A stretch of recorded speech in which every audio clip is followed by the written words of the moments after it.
cracked it. Because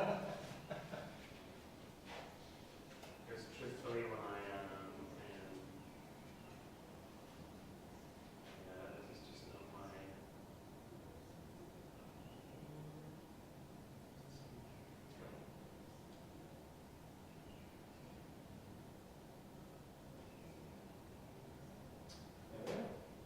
Look at Thank you, Lord. Good. So there's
And I think it's lovely that younger generations don't necessarily know it's we're sitting here. I feel I'm breaking up your party on the case of those one. Right, is your no, I don't know normally my there we are.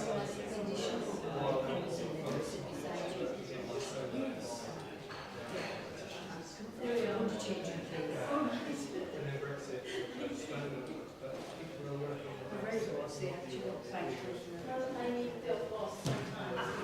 I've never been here before. It's fascinating, you know, and I say there's no restaurant church. It's Christians and we've got I don't know who they are actually. Don't know if it's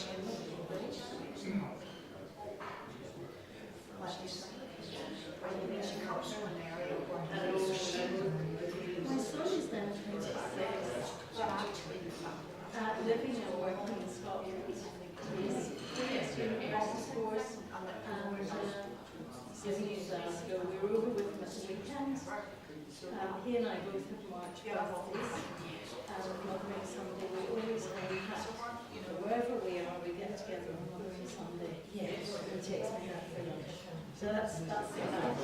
So us Mother's Day is more important than our birthdays. That's what we do. So,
Folks, good morning.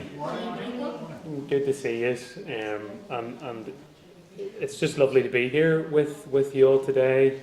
The weather is definitely in our favour, and according to the forecast last night, we're due to get 10 days of this. Happy days. Certainly isn't our house anyway. Paddling pool's out already. Let me welcome you here to the T3 Conference Centre in the House of Vicar in Lisburn. For those of you in person and indeed for those online, you're very, very welcome. We're delighted to be joined by people who you may not recognise, people from outside of our own membership today. And if that's the case, if you happen to be sitting beside someone that you don't know, please do say hello to them. I know that several online are joining us from the Anna Chaplaincy organisation. I don't know if any of you are familiar with that, but it's a great organisation that I had some involvement with a few years back. I'm really, really delighted to welcome our speaker today. I've really enjoyed getting to know him just in the last hour and a half or so since I picked him up from his Premier Inn. Peter comes to us with a wealth of knowledge and experience, informed by both his professional background and academic background, but also he brings a personal perspective to this. And I know he openly shares this in the presentation and in his bio, but he was a carer for his mum, who lived with dementia. For those of you who don't know, the NIHCA exists to support and equip chaplains, and this is one of the ways in which we do that. We provide roughly between 6 and 8 training sessions a year on topics that we feel are relevant, relevant in a wide range of professional situations, particularly in healthcare chaplaincy. And of course you can become a member for anybody who isn't. You'll find that online, or Sana and Carolyn can help you out with that today. For those of you joining us online, your capacity to be involved in the room is slightly less. You have slightly less of a capacity to do that than those in the room. But please do use the chat function as well as you can, and make me aware of any sound issues that you might be having throughout. Peter knows the score and will try and relay things that are said in the room, and we'll try our best with the equipment that we have, but it's not always possible. We can't, of course, cover every eventuality. Folks, the crack is always good in days like today. We always enjoy each other's company, and conversations are often interrupted by me, and I'm sorry for that in advance. But in respect of Peter and what he's prepared for us today, I'll be quite tight on the times. Thank you, folks, for being here today. For those of you in the organisation, there will be CPD certificates at the end of the year, as in at the AGM or closely after. For those of you not, and if you would like an attendance certificate or a CPD certificate, just email me afterwards and let me know. All right, listen, thank you. I'm going to hand over to Peter now. Great, thank you, Michael. Is the sound all right for everybody? Yeah, just let me know if it's not. It's always a bit daunting doing things like this, but the fact that it's a beautiful day makes it even more of a challenge, because I would rather be out there. And so I expect you would too, but I will try not to bore the pants off you. The way I like to work is in quite a conversational way. I mean, I get bored with the sound of my own voice after about 10 or 15 minutes, and I suspect that you will too. So I will be sort of passing things across to you to think about and maybe respond to. If you do so, that's great. If not, you just get more of me talking, and I wouldn't wish that on my best friends. So the more responsive and the more sort of relational this can be, the better it will work for me. My own background is, well, I've put a bit of it on the biography. I've been a Baptist and a member of a charismatic house church and an Anglican, and these days I'm a Catholic. That's not in any sort of particularly mutually exclusive way. I think I'm still a bit of a Baptist even though I'm a Catholic. So I've kind of been around a bit, been around the block a few times, as we would say. And then for about 13 years I was an Anglican Franciscan brother. About half of that was in Papua New Guinea. Way up in the middle of nowhere. I came back to this country because it seemed to me and my bishop that my ministry was taking on a particularly priestly sort of cast. And he said, well, look, he said, you've got your pastoral experience, you've got your seminary experience, go back to the UK and get your theology sort of up to speed, and then come back and I'll ordain you. So I came back, I went to Birmingham, I started doing theology, and I found out a few things. One, I think I found I'd been iller by the time I left Papua New Guinea than I thought I had, because I hadn't been looking after myself. I also found I was much better at theology than I thought, and much more passionately engaged with it. So I went on to do a PhD, and then I went on to teach in a theological college. So I landed up where I am now, in the School of Health and Social Care, pretty much by accident. And what happened was, as Michael has mentioned, my mum had dementia, and I'll say a bit more about that as we go along. And so I started thinking about dementia and spirituality, and then spirituality and healthcare in general. And they asked me to come along to pick up the spirituality masters, which actually needed closing down. But by that time, they decided they liked me. So for the last 14, getting on for 15 years now, I feel like I've been winging it. I feel like any time now, somebody is going to turn around in the university and say, so why do we have a theologian in the School of Health and Social Care anyway? But I haven't been sacked yet. And I've done quite a lot more on dementia.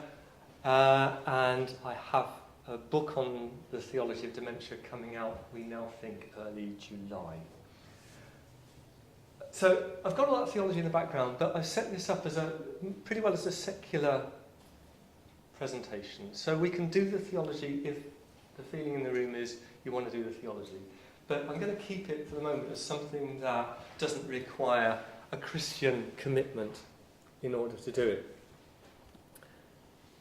So, hang on, I'll just get this moving. So here's a little plan of the day. And it's kind of flexible. But, you know, if you think a day on dementia, the day on dementia, that's going to be about a day about people with dementia. And it is, of course, a day about people with dementia. But what I've found, as I've done this a number of times now in different formats and in different ways, is that before we start talking about the needs of people with dementia as such, we need to talk about what dementia means to us. And the reason for that is because we carry a whole bunch of fears and assumptions and hopes about what it is to be working with somebody with dementia, which don't necessarily map onto the reality, as far as I can tell. So we need to start by looking at ourselves and the culture that we're in and how that conditions us. And then I've also put at the end something about partners and carers, because dementia isn't just a condition that affects an individual. Dementia is a condition that affects a community, a network of people. And it seems to me that if we are caring for somebody with dementia, we need to be caring for the people who are caring for them as well. So those are the two brackets, and then in the middle I've got a sort of splurge of stuff about the different stages of dementia and how we might respond to them, which is going to spread across the two sessions, but I'm not actually sure how yet, because it depends upon how the conversation goes. I mean, I know where I have the map, but I don't know how quickly we'll move through it. So, let us begin. I want to start then with the general stuff about dementia and why perhaps we might be so afraid of it. Now, again, conventionally, a day like this, it starts with a whole bunch of stuff about 900,000 people with dementia in the UK, and 1 in 14 chance of getting it if you're over 65, and all this sort of stuff. I'm going to do a little bit of that, but frankly, I get a bit bored with that, and you get it over and over again. If you want that stuff, go to the Alzheimer's Society website, and it's all there. But I want to just give enough clinical background that we're all on the same page, and the easiest way to do this is just to say, okay, so what does the World Health Organization say dementia is? And the World Health Organization definition puts it like this. Dementia is a syndrome caused by a number of diseases. And that's the first thing we just need to all be on the same page about. There is no disease called dementia. There is no one thing which is dementia. Some people say, they thought it was dementia, but it turns out to be Alzheimer's. And of course, Alzheimer's is one way of diagnosing a particular cluster of dementia symptoms. But dementia isn't a thing. You can't diagnose dementia, really. All you can say is, something is going on in this person. Here's a bunch of symptoms, and you put them all together, you have a syndrome. And it looks like what's going on in other people. Which is one of the reasons why the idea of a cure for dementia doesn't really make any sense, because it's not one thing. That's like saying a cure for being unwell. You can't really do that. But what else does dementia have? Well, dementia is a disease of nerve cells and brain damage. So it's a physical disease that has, if you like, spiritual dimensions to it, because, as we'll go on to see, the brain in some ways is where we think we live. And it happens over time. So, what do we say? Once dementia starts, it's going to get worse. It's what they call a chronic progressive condition. It's just going to keep getting worse. For a while it might plateau, but it'll keep getting worse until eventually you die. You can't reverse that clock. You can sometimes give people a bit of capacity back for a while, by accessing different bits of their brain, but you can't turn the clock back. And what's going is typically cognitive function, the things that the brain does. But the way that expresses itself is in all sorts of different ways. So when we think of dementia, we typically think of memory, and people losing memory, and most expressions of dementia, some loss of memory is an early symptom. But ability to think generally is often a very early symptom too. People talk about brain fog as being a symptom of dementia. Orientation, people lose their way. They forget what day it is, what year it is, what country they're in, but also how to get to the toilet and back. Comprehension speaks for itself. Calculation, learning capacity, language and judgment. All of these things go. So the point about this is dementia is not a single thing that you can focus on and say, that's dementia, this isn't. Dementia is a whole bunch of stuff that happens when our brains, for whatever reason, are not working very well, and when, for whatever reason, there's no coming back from that, no permanent coming back from that. So it's a chronic, progressive, terminal condition. And that's what the World Health Organization says about dementia. But then there's what our culture says dementia is.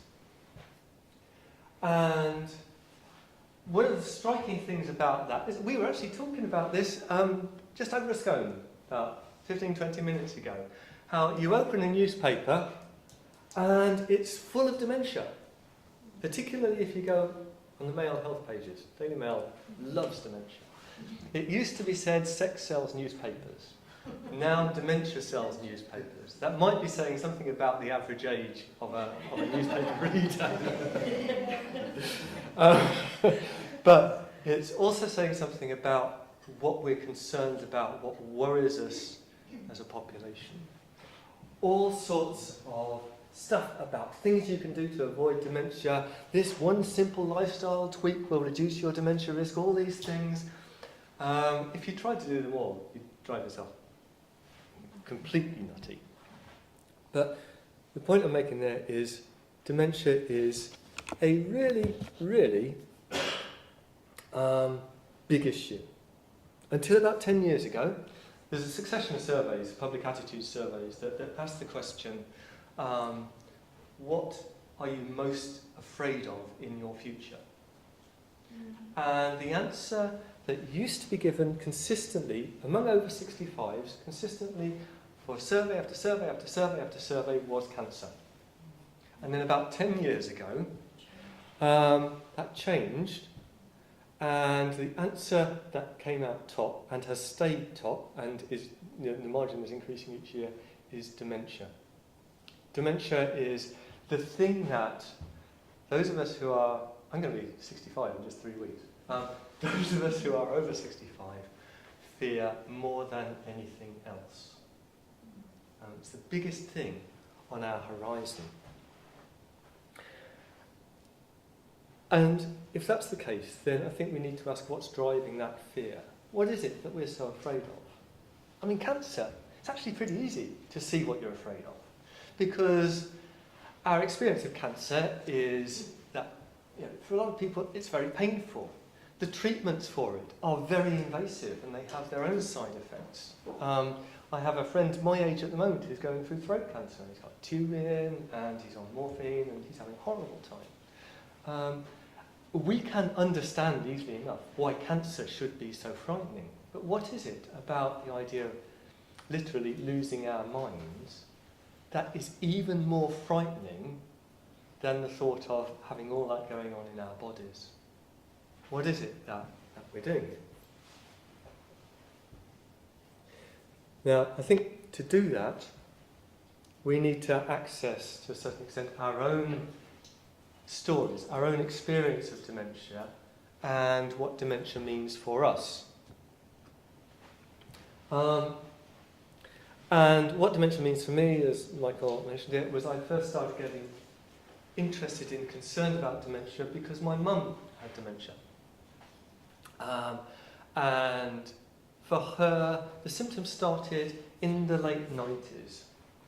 She was, by that stage, she was 64, 66 maybe. And she was saying, my memory is, I can't remember things. I'm always getting confused. I remember to write lists for things. And we all said, oh, don't be silly, Mum, you've been forgetful all your life. You've always been losing your rings and things.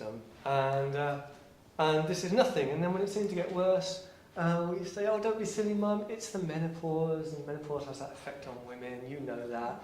Don't fuss about it. And then it got worse again. And we kept saying, oh, it's temporary. She's probably a bit depressed because she's not getting on with my sister.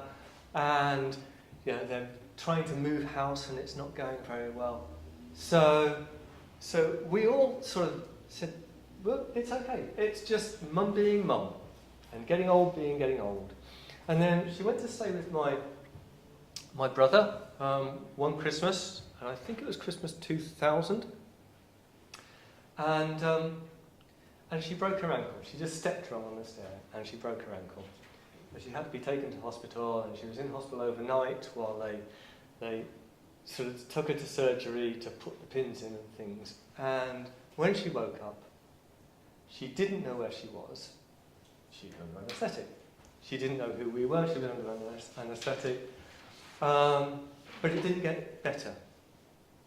It eventually got somewhat better, and she recognised us.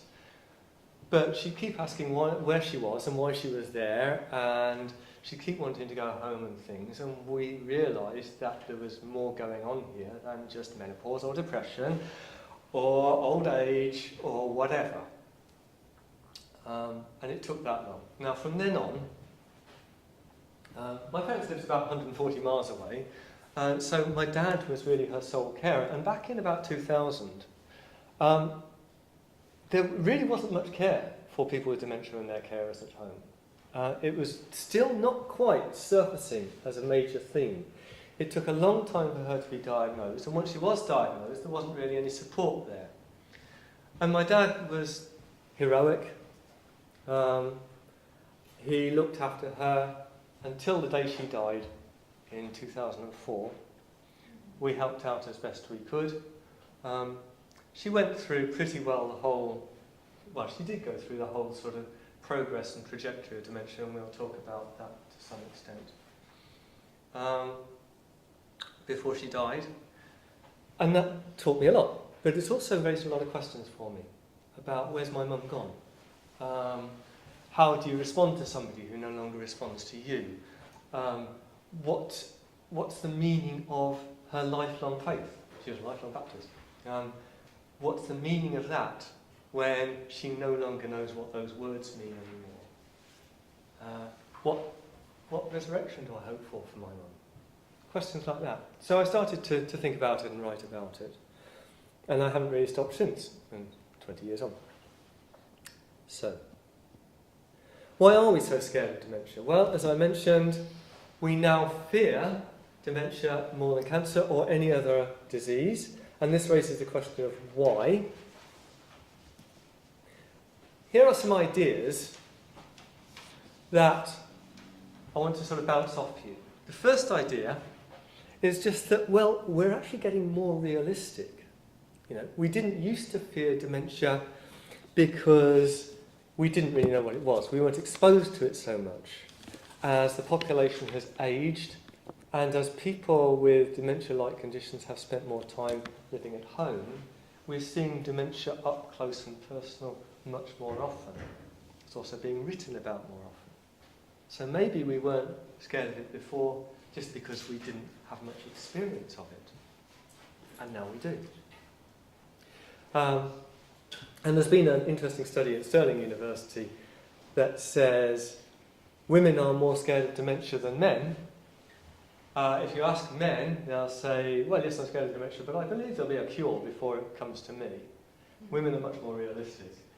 And they realise that cure ain't just down the road. And because they're more realistic, they're more frightened. So that's one possibility. Another one is that it's not dementia we're afraid of, it's dementia in others we're afraid of.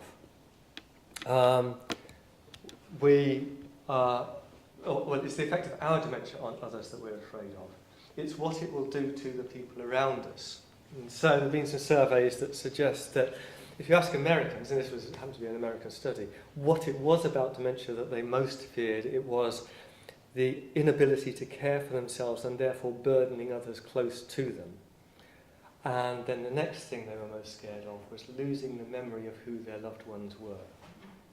In fact, the majority of Americans said, if I get to the point with dementia that I fail to recognise the people close to me, that's the point at which I would choose assisted dying. Which is actually quite startling because it's a pretty early stage in the dementia process that happens. So that's one possibility, that it's not the dementia we're fearing, it's the effects of the dementia on those close to us. Third one is that we are just victims of media hype. The media are whipping up our fear of dementia in the same way that they whip up our rage against immigrants and social security grounders, or the same way that they whip up our desires for particular consumer goods. It sells newspapers. So maybe we are just the victims of a media campaign. And I think there's abundant evidence that may be the case. But I think that the more I think about it, the more I become convinced of this. The reason we are so afraid of dementia is because it seems to strike at everything we value about human beings. It is an existential threat to us. I like the term existential. Scandinavian researchers tend to talk about existential care rather than spiritual care. They say it's about what makes us feel human about ourselves. And I quite like that way of thinking about it. That everything that we tend to think of as a human being seems to get scoured away with the progress of dementia. And that's perhaps why we are so afraid of dementia. Does that make sense to you so far? You're with me so far? I want to unpack that a little bit with you a bit more. And I want to do it using an advert which was produced by the Alzheimer's Society. And it's released almost exactly a year ago. It's released in March 2024. I don't know, does it ring any bells with any of you? No? It's quite an interesting departure because the Alzheimer's Society, they tended to push living well with dementia and how, dementia isn't a death sentence and all this sort of stuff. And then with this one, they seem to say something a bit different. So I'll bring it up. I'll try and get the captions up as well in case the sound isn't too good. Mum first died Sorry, I just need to... on the 12th of May 2019. I'm sorry, I'm going to try and get these captions, if you'll forgive me a moment. And she couldn't work out how to prepare a legendary roast anymore. The style icon of the Covington estate.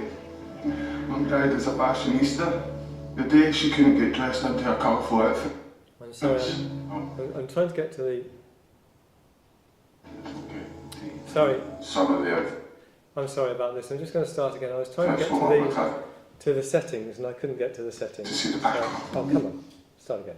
How do I get back? Go back. Come in again. I'll start again, but sorry I can't get the captions.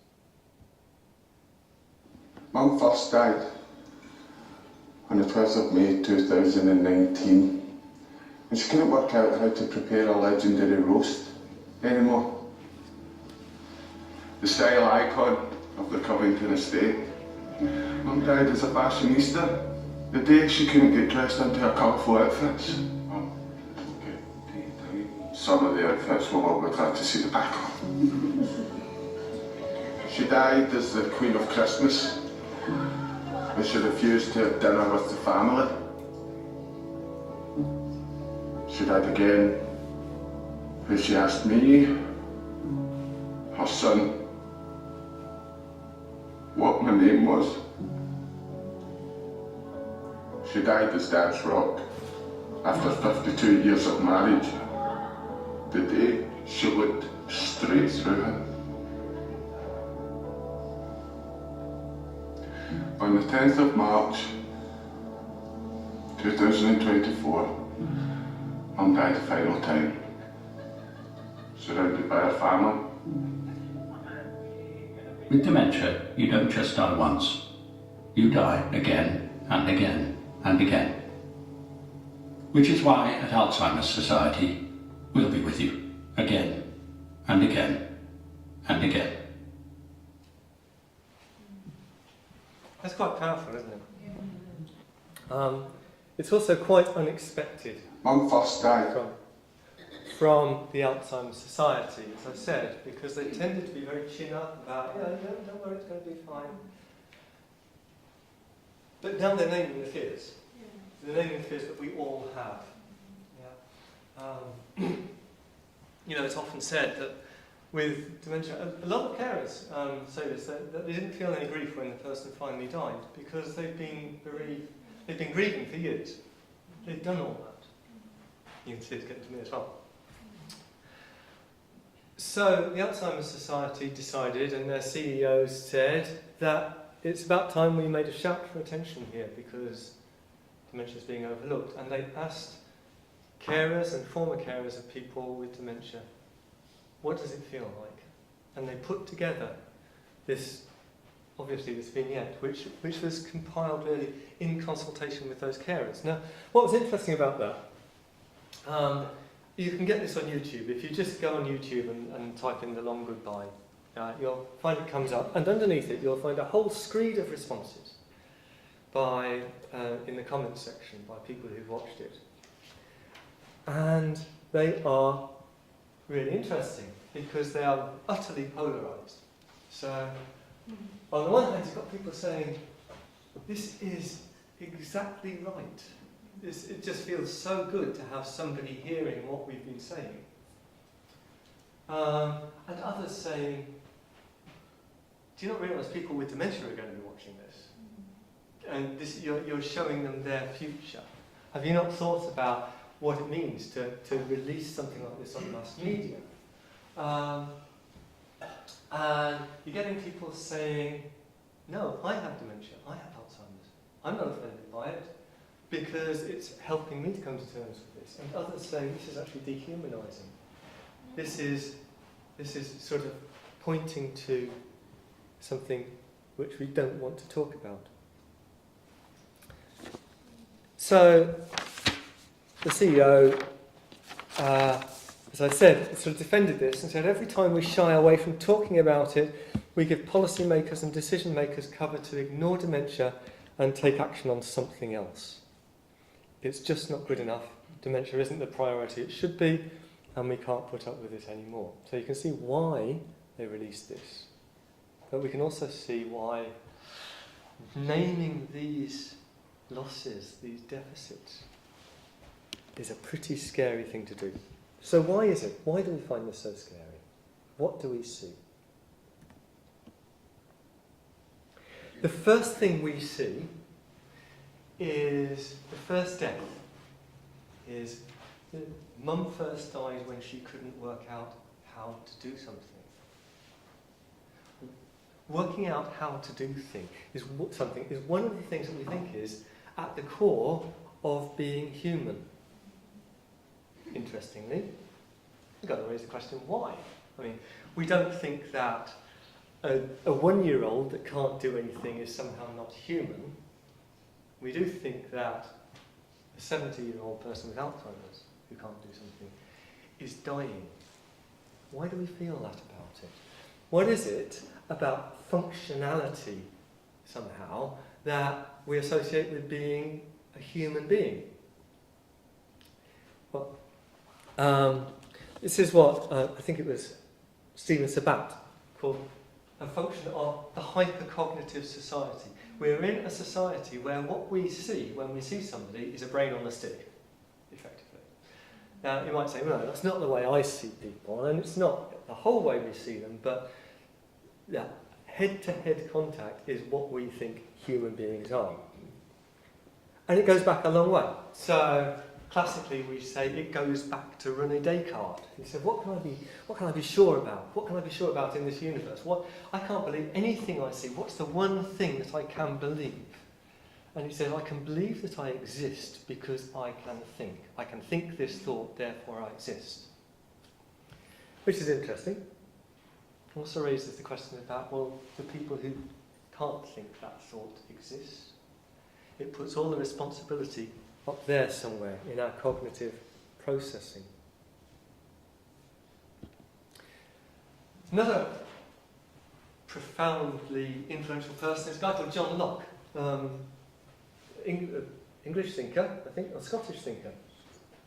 John Locke, who again is trying to work out what it is that makes human beings human beings.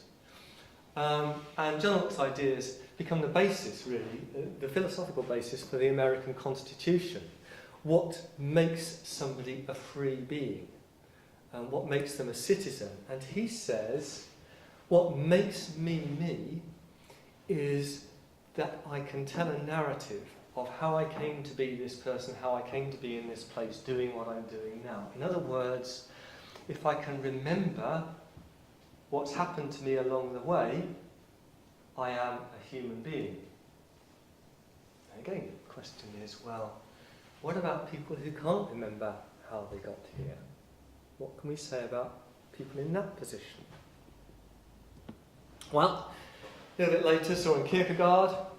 I'm calling him Kierkegaard because I don't know how to pronounce his name. I asked a group of Norwegians, Swedes and Danish, and he's a Danish philosopher, how do you pronounce his name? And they came up with at least 4 different ways. So if they don't know, Kierkegaard's going to have to do. And Kierkegaard, for Kierkegaard, Danish philosopher, it's all about choice. What makes me a human being is that I can choose. Everything else in the world happens just by cause and effect, but I choose to be who I am. I choose to have faith. I choose to be a human being. I choose to care for others.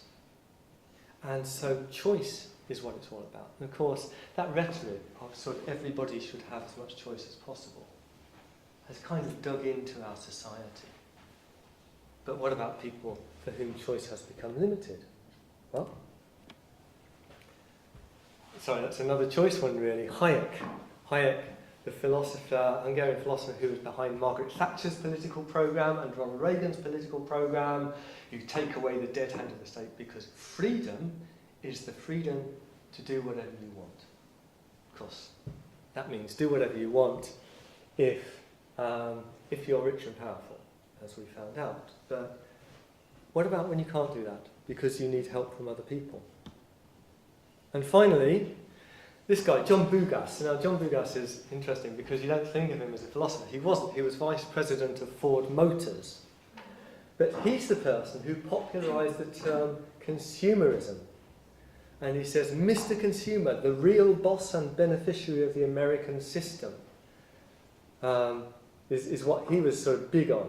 Sorry, I just moved on a bit without meaning to. And he pushes this idea that to be an American citizen in particular, but to be a human being in society is to consume.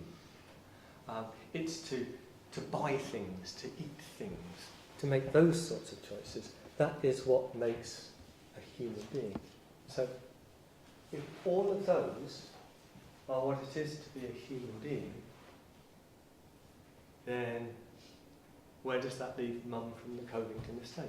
She dies because she couldn't work out how to. She couldn't work out how to think, how to remember, how to choose, how to be autonomous, and she couldn't work out how to consume things.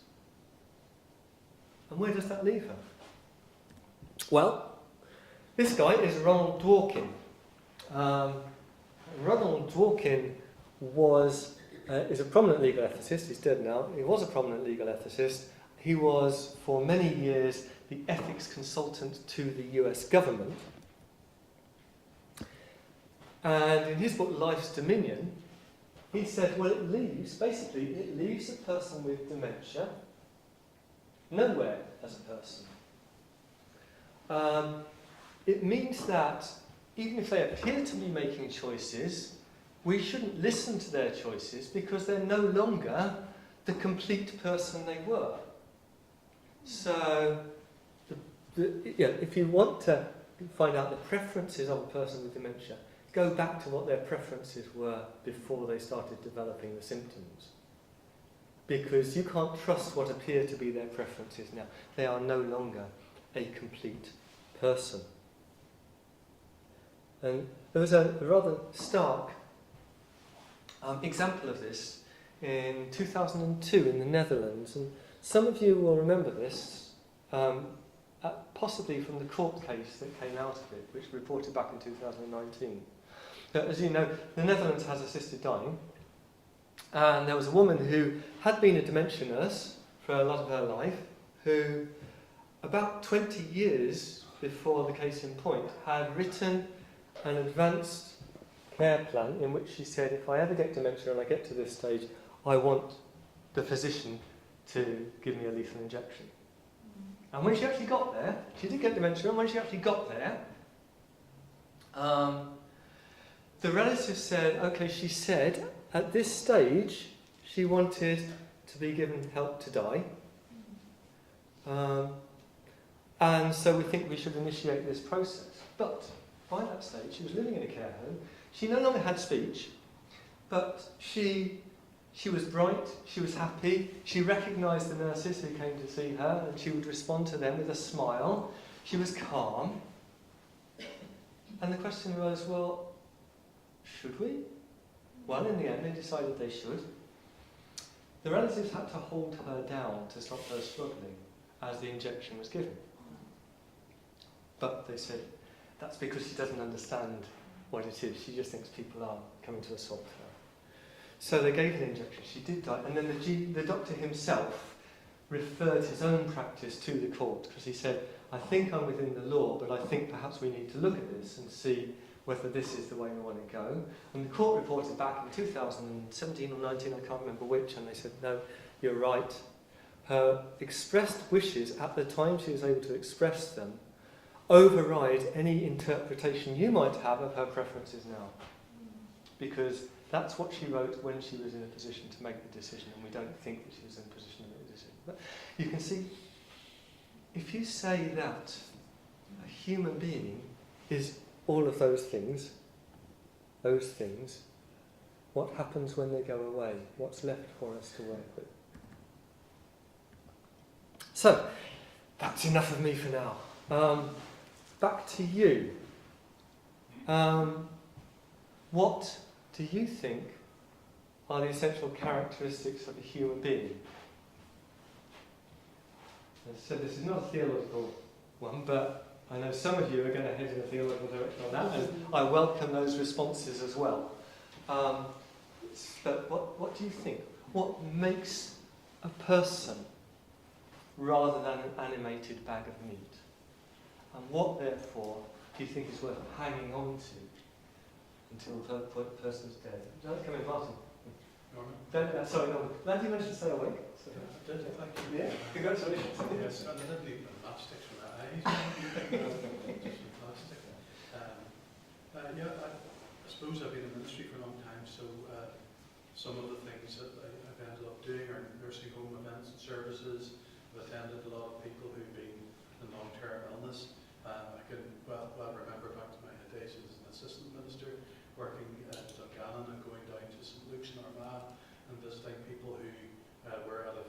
stage of dementia, or one lady in particular I remember was catatonic for a number of years, and I would go just regularly just to sit and pray and read some scriptures, maybe 20 minutes at a time, with Violet, who had early onset dementia in her 50s.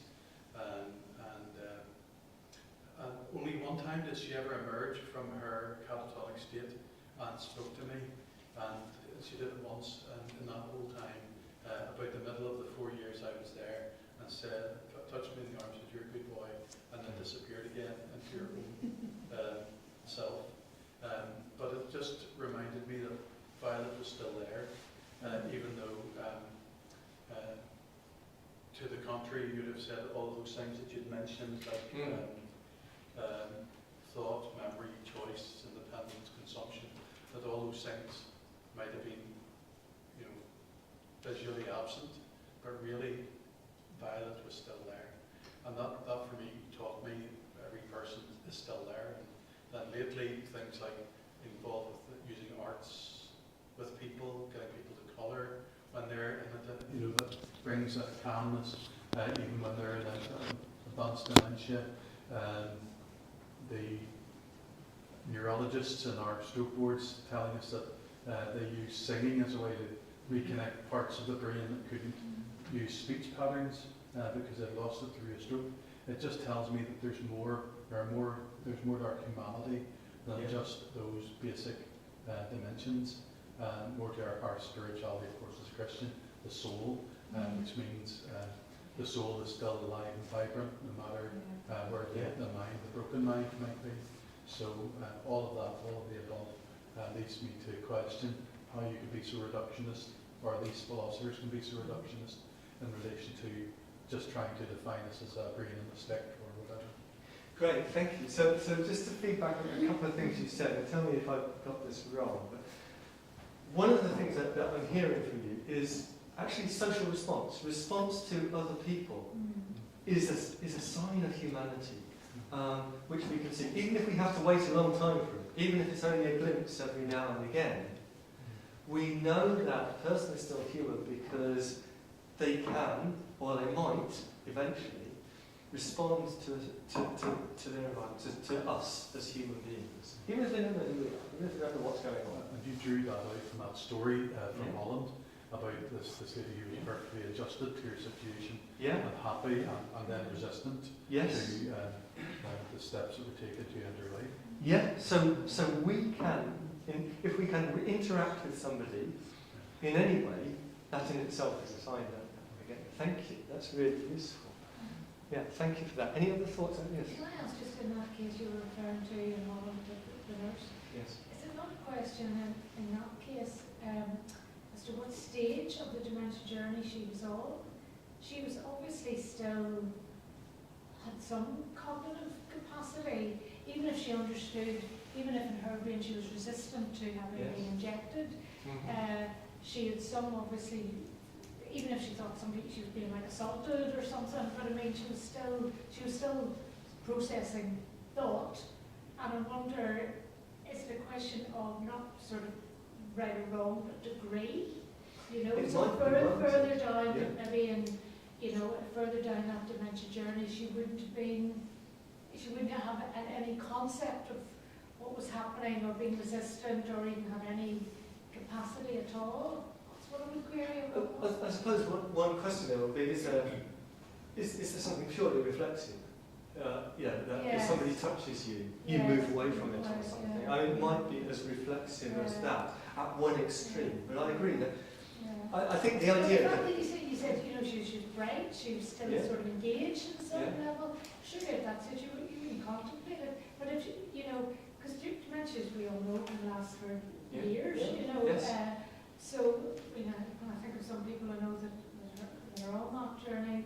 And I think it would be inconceivable that anything like that, even if that was their previous wish, if I get dementia, I want assisted dying. Well, you can have a very mild form and still function independently, and all as we all know. But 5 years down the line, you might be just really very near the end. Yes. And I think it's a question more of we are on that spectrum.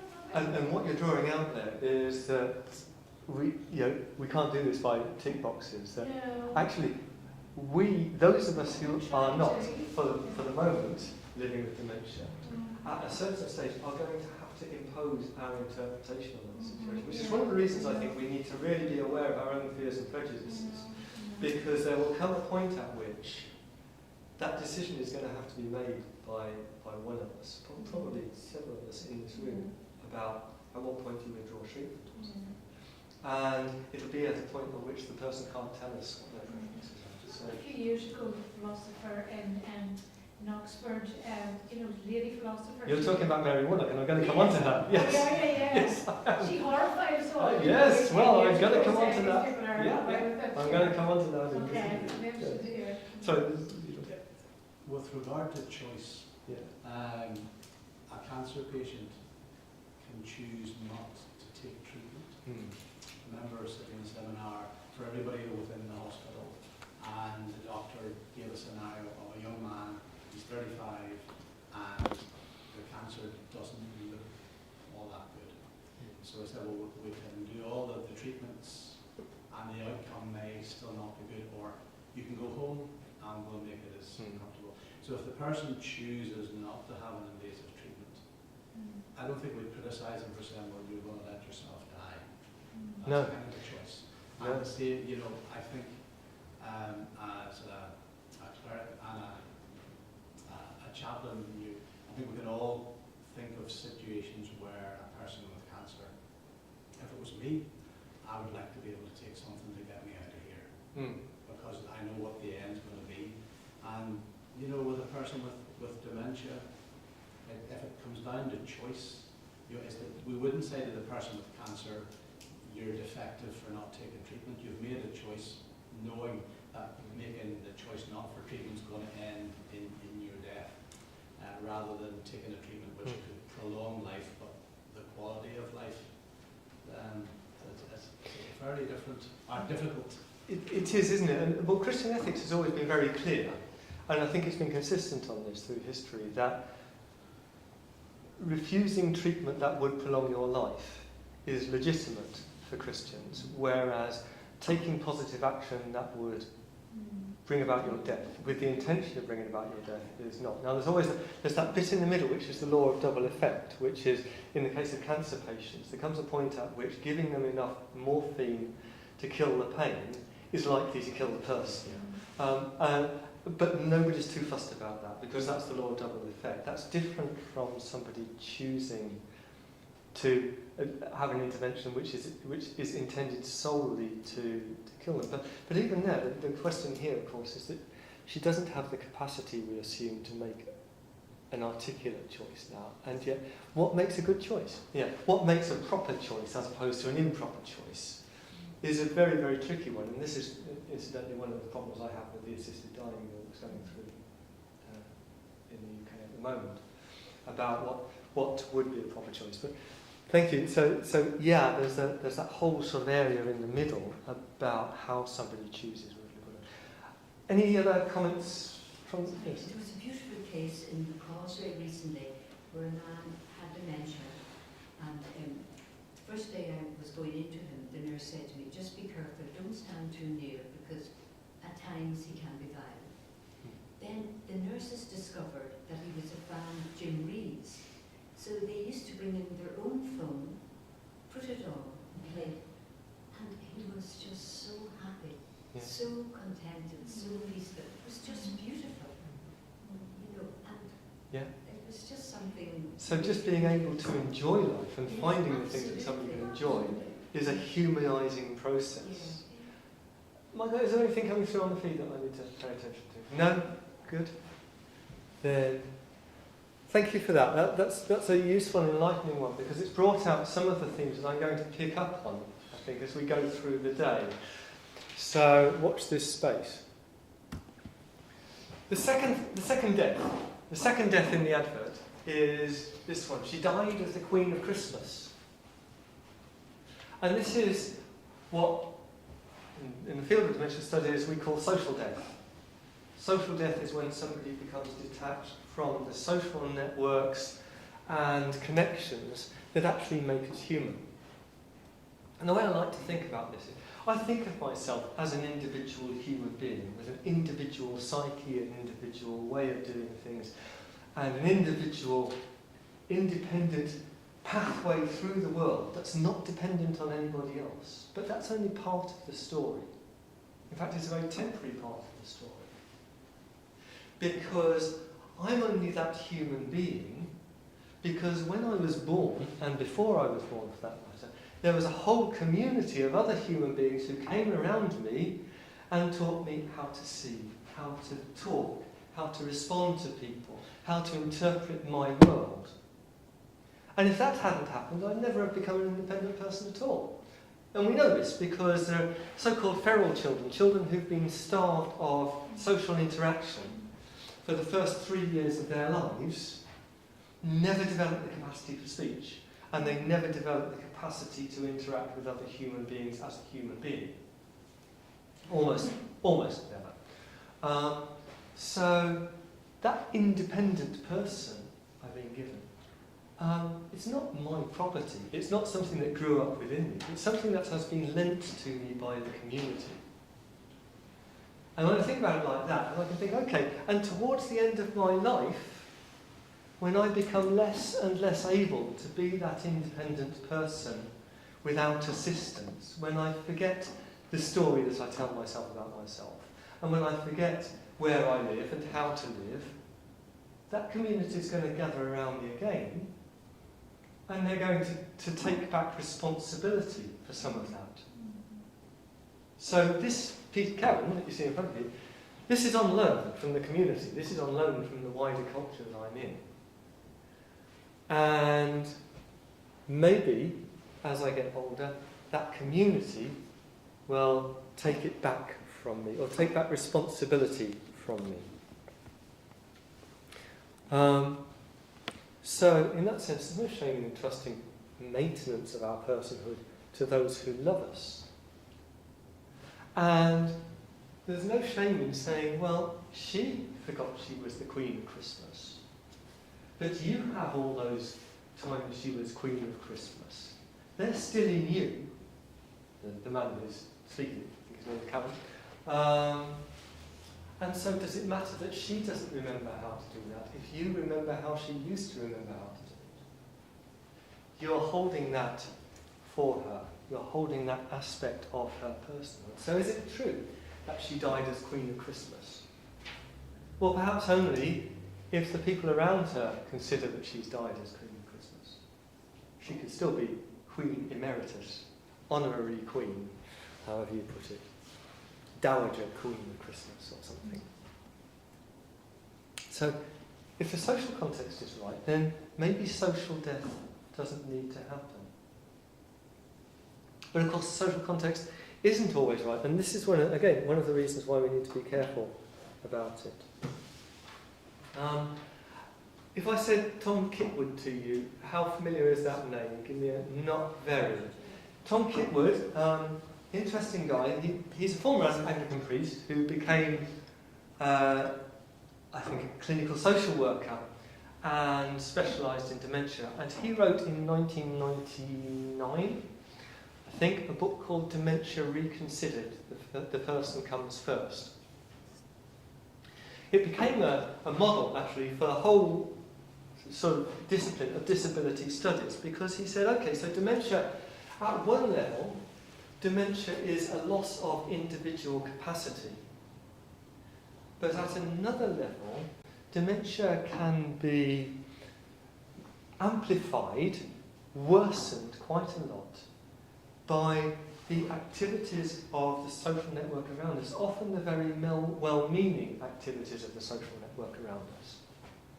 So an example he gives, for example, is it's a case study he gives of a woman and her husband, and they're quite a traditional couple in many ways, and they're retired, and they go on holiday to North Africa, and while they're on holiday in North Africa, she can't find her way back to her hotel room.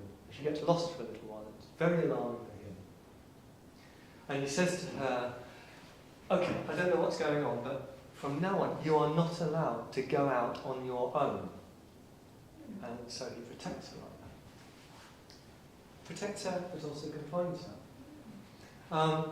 And then they go back home, and her condition worsens a little bit, and comes a point at which she leaves an empty pan on the cooker, and the whole house nearly goes up in smoke, and he says, "Okay, I don't want you touching that cooker, I don't want you doing any more cooking." She's cooked all her life for him. And now he said, she can't. And a few more instances like this. She becomes listless, she becomes withdrawn, she doesn't engage well with people. And everybody says that's the dementia. Well, perhaps it is, but Tom Kitwood says, it's not the dementia, it's the social reaction to the dementia. It's the fact that she's become socially isolated, that she has lost the role in life that she held very dear, that she's had everything that mattered to her, that gave her a place in the world, that all of that has been taken away from her. That is where the problem is lying here. So perhaps the Queen of Christmas stopped being the Queen of Christmas because people wouldn't let her do it anymore. That's what he called malignant social psychology. Christine Bryden, who is a person with dementia, who's had dementia for 20 years, and extraordinary woman, is still writing with assistants about what it means to have dementia. She talks about this, about how the carer role can encourage in somebody a learned helplessness as a primitive defence mechanism. Yeah, every time they do something, they do it a bit wrong, and the other person comes in and says, "Oh, look, you're doing it all wrong, let me finish it off. You sit down." And eventually a learned helplessness takes over. Maybe the Queen of Christmas has died socially, not because of dementia, but because she's been helped to die socially, shall we say. And this is what Tom Kitwood calls malignant social psychology, and we can all do it. We all do it, sometimes I think, not just with people with dementia. So, Malcolm Goldsmith says, it's therefore vitally important there are people around who can hold and keep alive the stories, so that the person with dementia can maintain an identity even though they may forget it. To do that, Kitwood suggests there are a number of things we can do. We can avoid othering somebody with dementia. We can avoid saying, "Oh, that person's got dementia. Whoa, everything's changed." And people with dementia talk about this. They say, "I was getting really worried about myself, but I was basically doing fine until I got a diagnosis. And then my partner sort of spread the word around saying, you're going to have to be really careful with so-and-so and look after her because she's got dementia." And then suddenly, my whole world changed. Yeah? Malignant social psychology. We can't treat somebody with dementia as an other in that sort of extreme way. On the contrary, the right social stimulation, to some extent, you can bring somebody back from the symptoms of dementia. You can reintegrate them into their community, possibly in a different way. You can sort of draw on, I'm not going to bother with the other bits on there, that we can learn to appreciate the gifts of somebody with dementia, even in the midst of it. You know, it's been written by a number of people with dementia and a number of people caring with them, that sometimes a person with dementia, because they can't find the words, because they're not necessarily very good at interpreting the big picture, can become incredibly sensitive to people's moods, people's states of mind. You know, a daughter can go into the room of a mother who doesn't even remember who she is, and as she walks in, the mother will say, "What's wrong?" Because something has disturbed her, and it's been picked up like that. There are different ways we can interact with people with dementia. So, Mary Warnock. If all we are is a potential benefit or a potential burden to others, then what happens when we become a burden? Mary Warnock was an Oxford professor. She's only died in the last year or so, I think. Oh no, she didn't. She died about 6 years ago, looking at it. an ethicist advised the government. She was the person, all the ethics that we have now about what do you do with the spare embryos left over from IVF treatment? Can you use them for experiments for drugs and things like that? And if so, how? All of that really sort of fine-grained ethics about being a potential human being. She's the person who worked all that out, and it's still definitive now. Is she a Christian? Peter? No. Yes? No. No, I thought she was. Not to my knowledge. She was. But You know, I might be right. I might be wrong. Sorry. When they had us so shocked whenever that came out. I don't know that. But I mean, she was great on the ethics and dignity of the embryo, not even the unborn child, no, the embryo. But this is what she said about the ethics and dignity of people with dementia. I don't need to read it out to you. You can read it out for yourself. But look at what she's saying. You're wasting people's lives. You're wasting your family's lives. You're wasting the resources of the NHS. Your entire existence is just burning up the resources of everybody else who's got better things to do with them. Is that the best we can do, socially speaking, when we think about people with dementia? Is that all it is? Well, there you go. Back to you again. What do we need to do? What do we need to become in order to avoid trapping people in a web of malignant social psychology? What behaviours do we need to cultivate in ourselves? What habits in responding to people with dementia do we need to develop that will rement them temporarily rather than add to the dementia? That's quite a hard one. What do you think?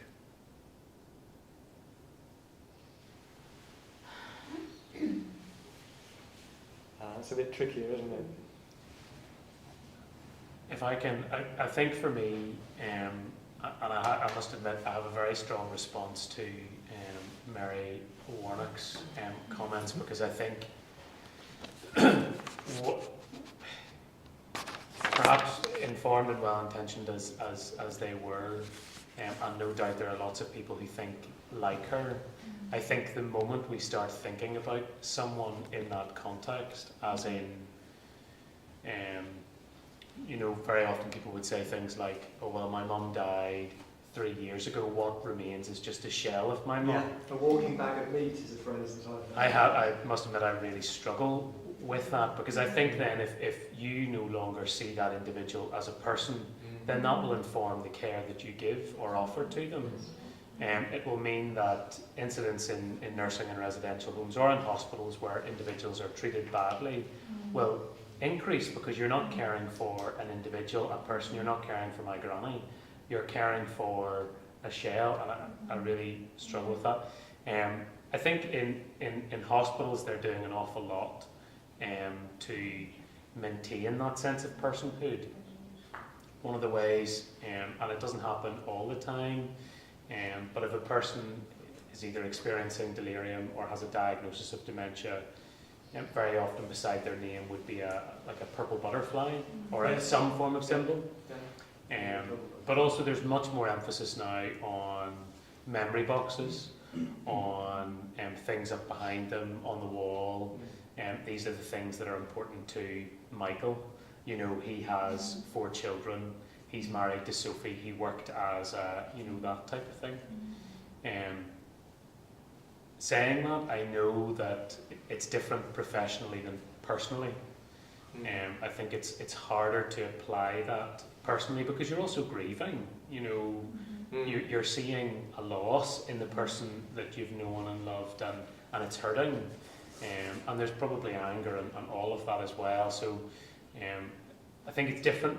What I'm saying is it's different professionally and personally, but I'm glad that now we're thinking more about the individual person and trying to maintain something of them even when they are no longer able to communicate with us as they once were. Yeah, there's a phrase, I can't remember if I've actually just said this, but there's a phrase that a couple of authors, Radler and Fordyce, talk about with dementia. They talk about conscious collaborative authorship of the self-narrative.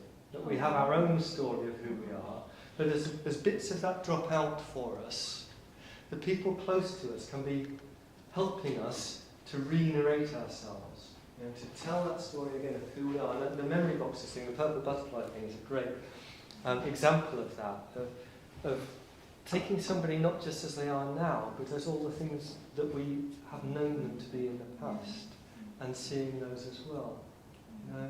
You know, when my dad was looking after my mum, and I'm sure this is a very common experience, he'd be saying, "Oh, she still loves to do this." And I think, "No, Dad, she doesn't. She's just responding to you because you're saying, look, it'd be great to do this." "Oh, yeah, great." It's you she's responding. And you're not seeing it because you remember all the things she was. But, you know, as I've gone older, I thought, no, he's right. You can't just take a slice of somebody like that and say that's the whole story.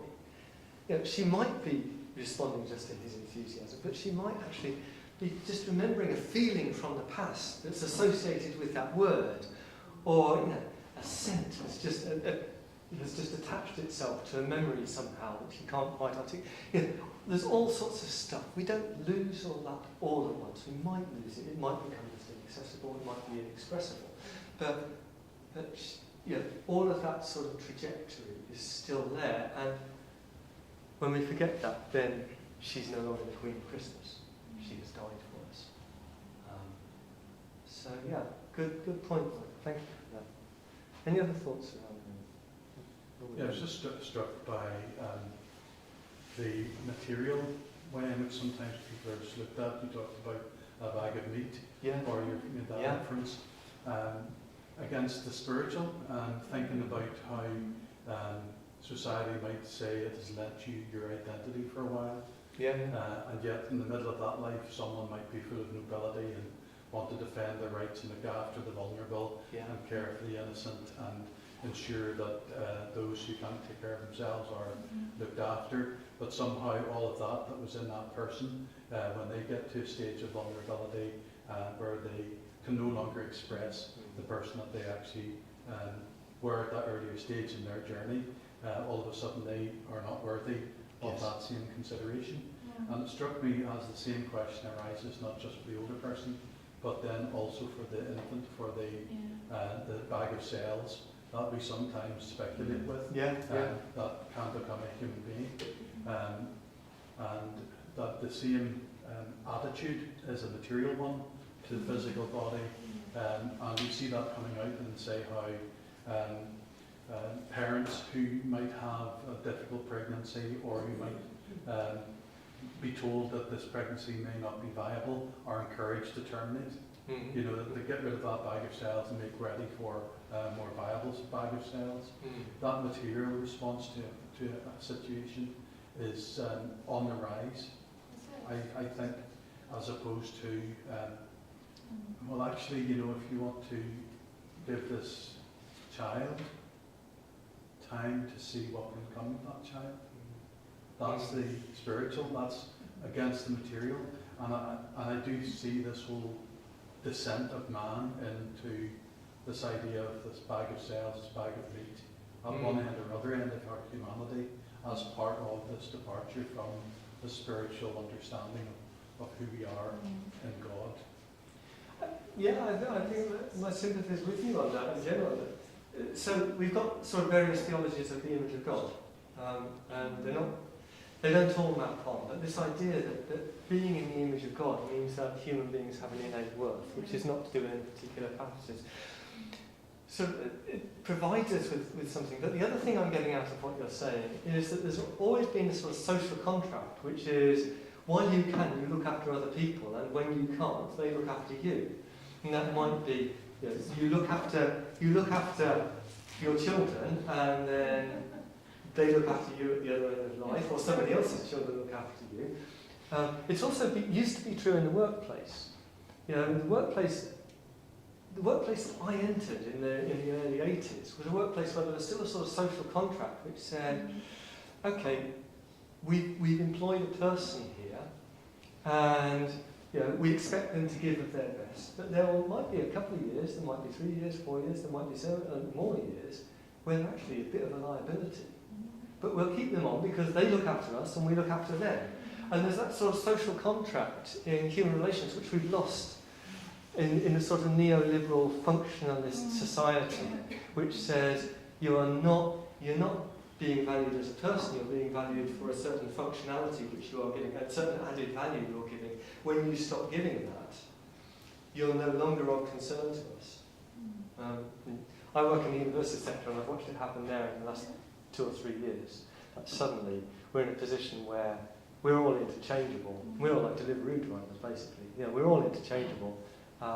If you start to cost £1 more than you're actually bringing in as added value, then you're out the door. Sort of thing.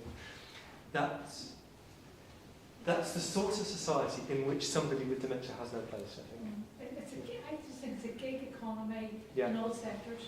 It's not just a gig Yeah. economy for people delivering their food and everything else. It's permeated all Yeah. kind of social policy, and as long as we've got political leaders like Trump, who's just, economic, Transactional. dominant model pervades, and it also is the same, I think, permeates through the carers as well, and they're not, it's very, to be in this business of looking after people is really very countercultural now, and I agree with you. I mean, my background is social work in the health service, and even the teams that I used to be part of, all that kind of team spiritedness is gone. If you can perform at a certain level, and it's all about throughput now, getting people in, it's really, everything is cut down to the bottom. Yes.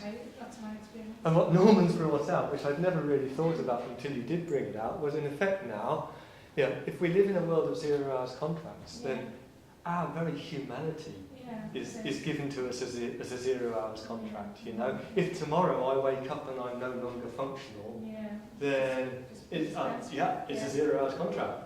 I don't get called into the grand scheme of humanity for that bit.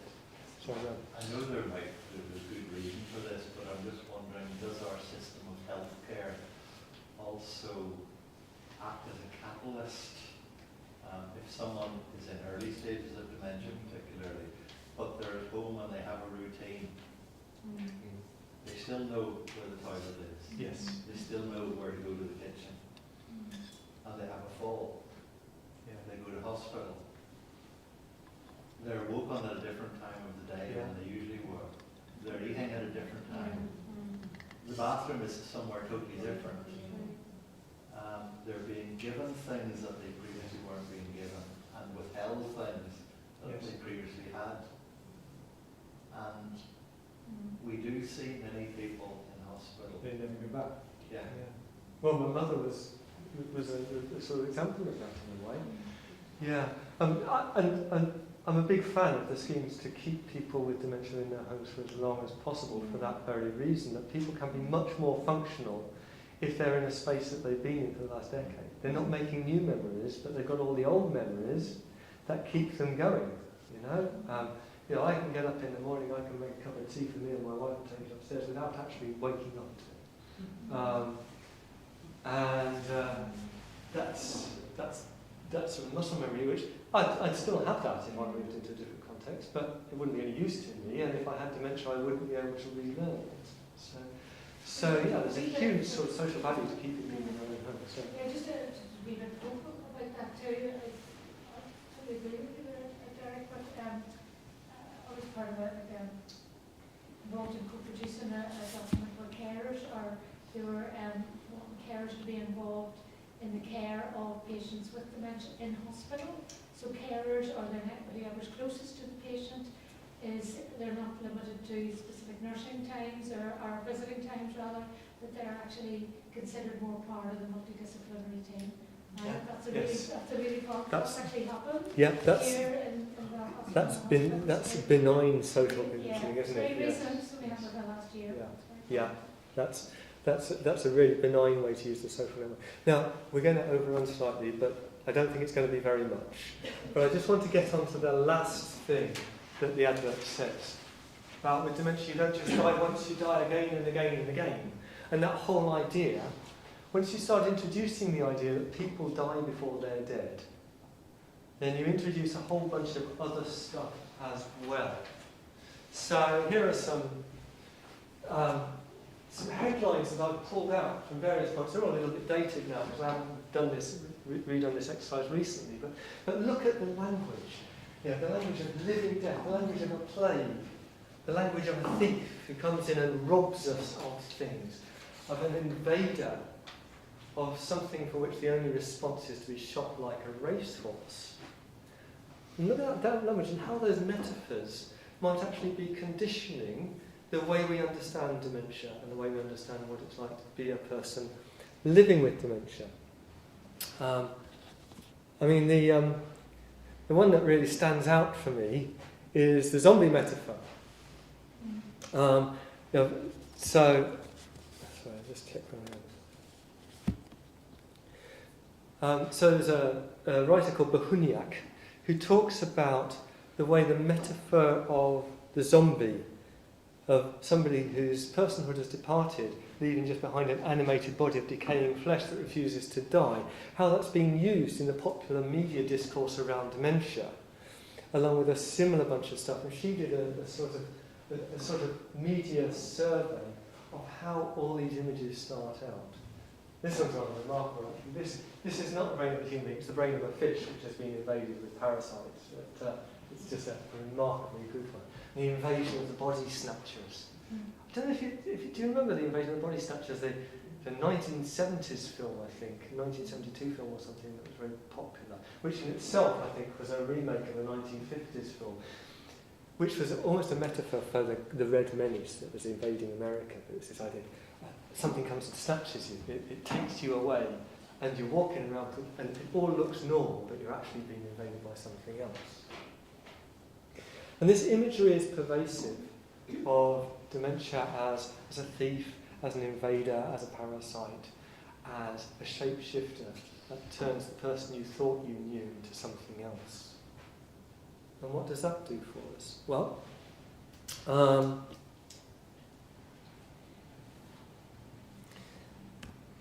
Well, there's a woman called Megan Jane Johnston who did some really interesting work on this in Australia, and again it was a media-based survey. And she was looking at the metaphors for dementia that was used there, and all the ones that I've mentioned, she talks about, they're all sort of an other, and the othering of the other. And she talks about how dementia is referred to there as living death, obviously, but as this creeping, soul-destroying thing. And one interesting connection she makes is at the time she's writing, the assisted dying debate in Australia is very, very alive, it's very passionate. The situation now is that some states have assisted dying and some don't.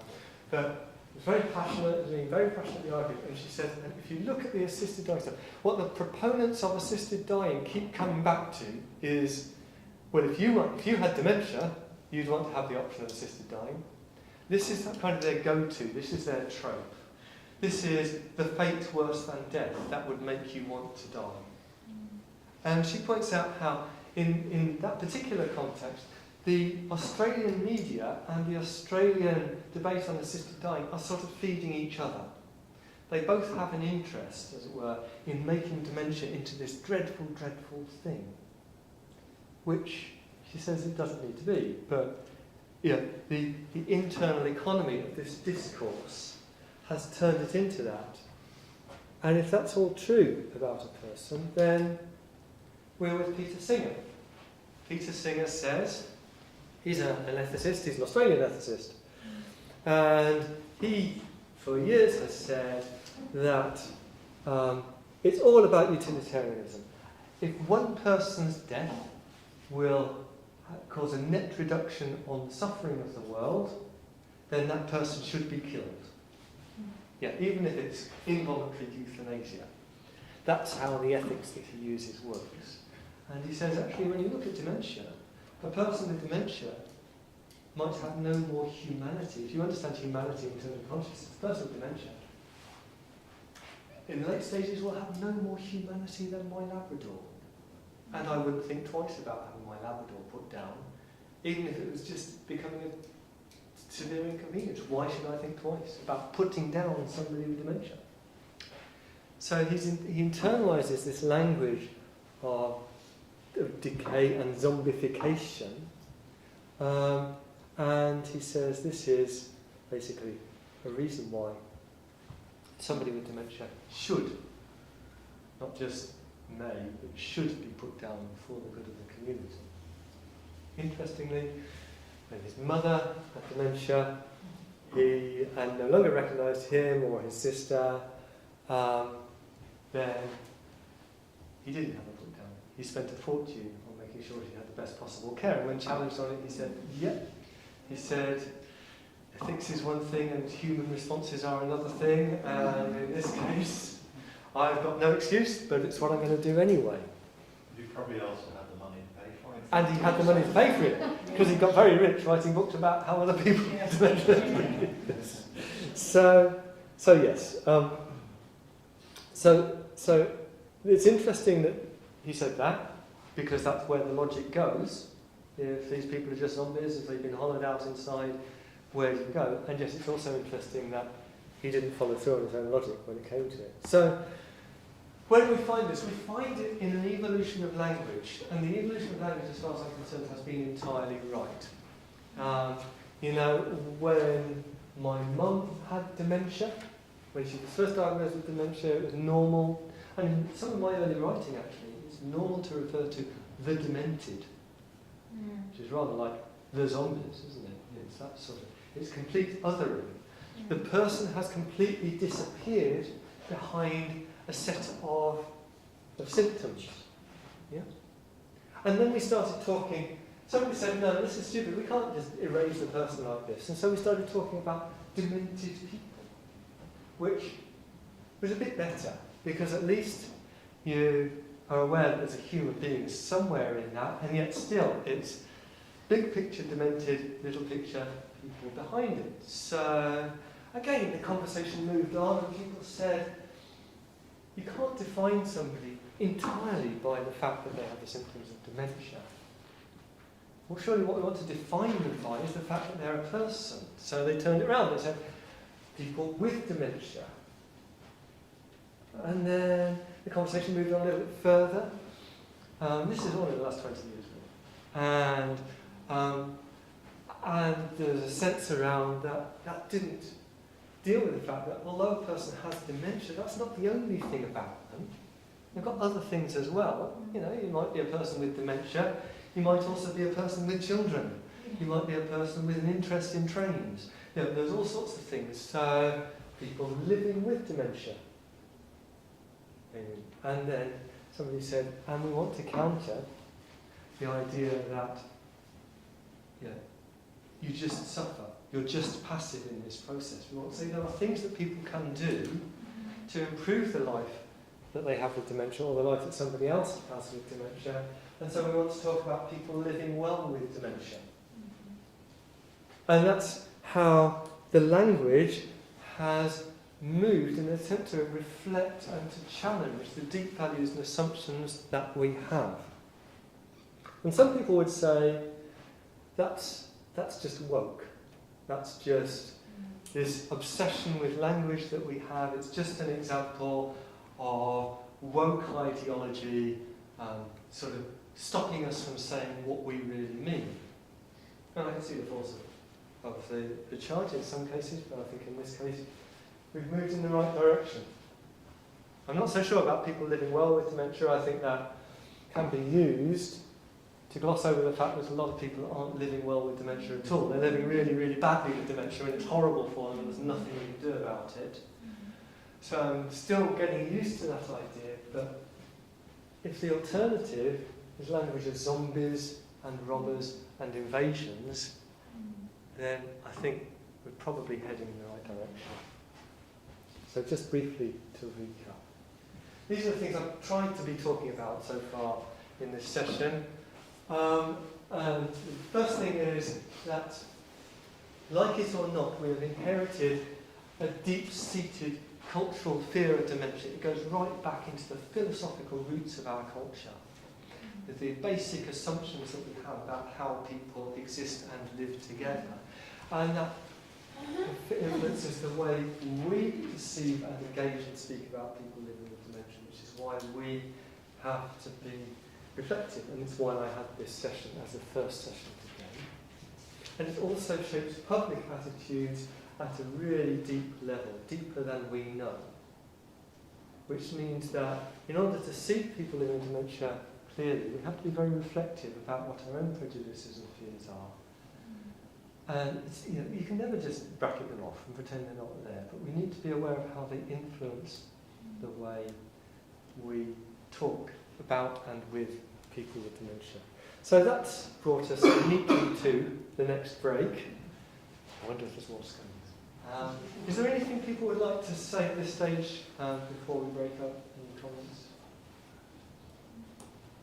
I think for people that do not believe in God, then a person must be just how they can function, because how else do you define it?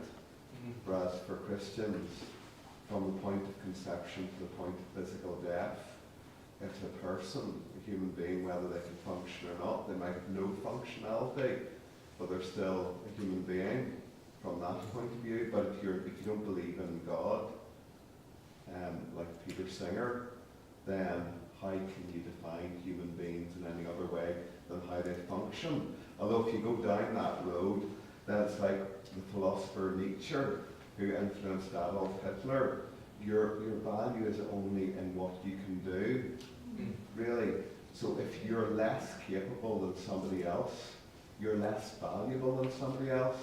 So obviously Hitler believed that if you belonged to a certain race rather than another, then you were more valuable, because that belonging to that race meant that you could do more. You were the master race, with Übermenschen.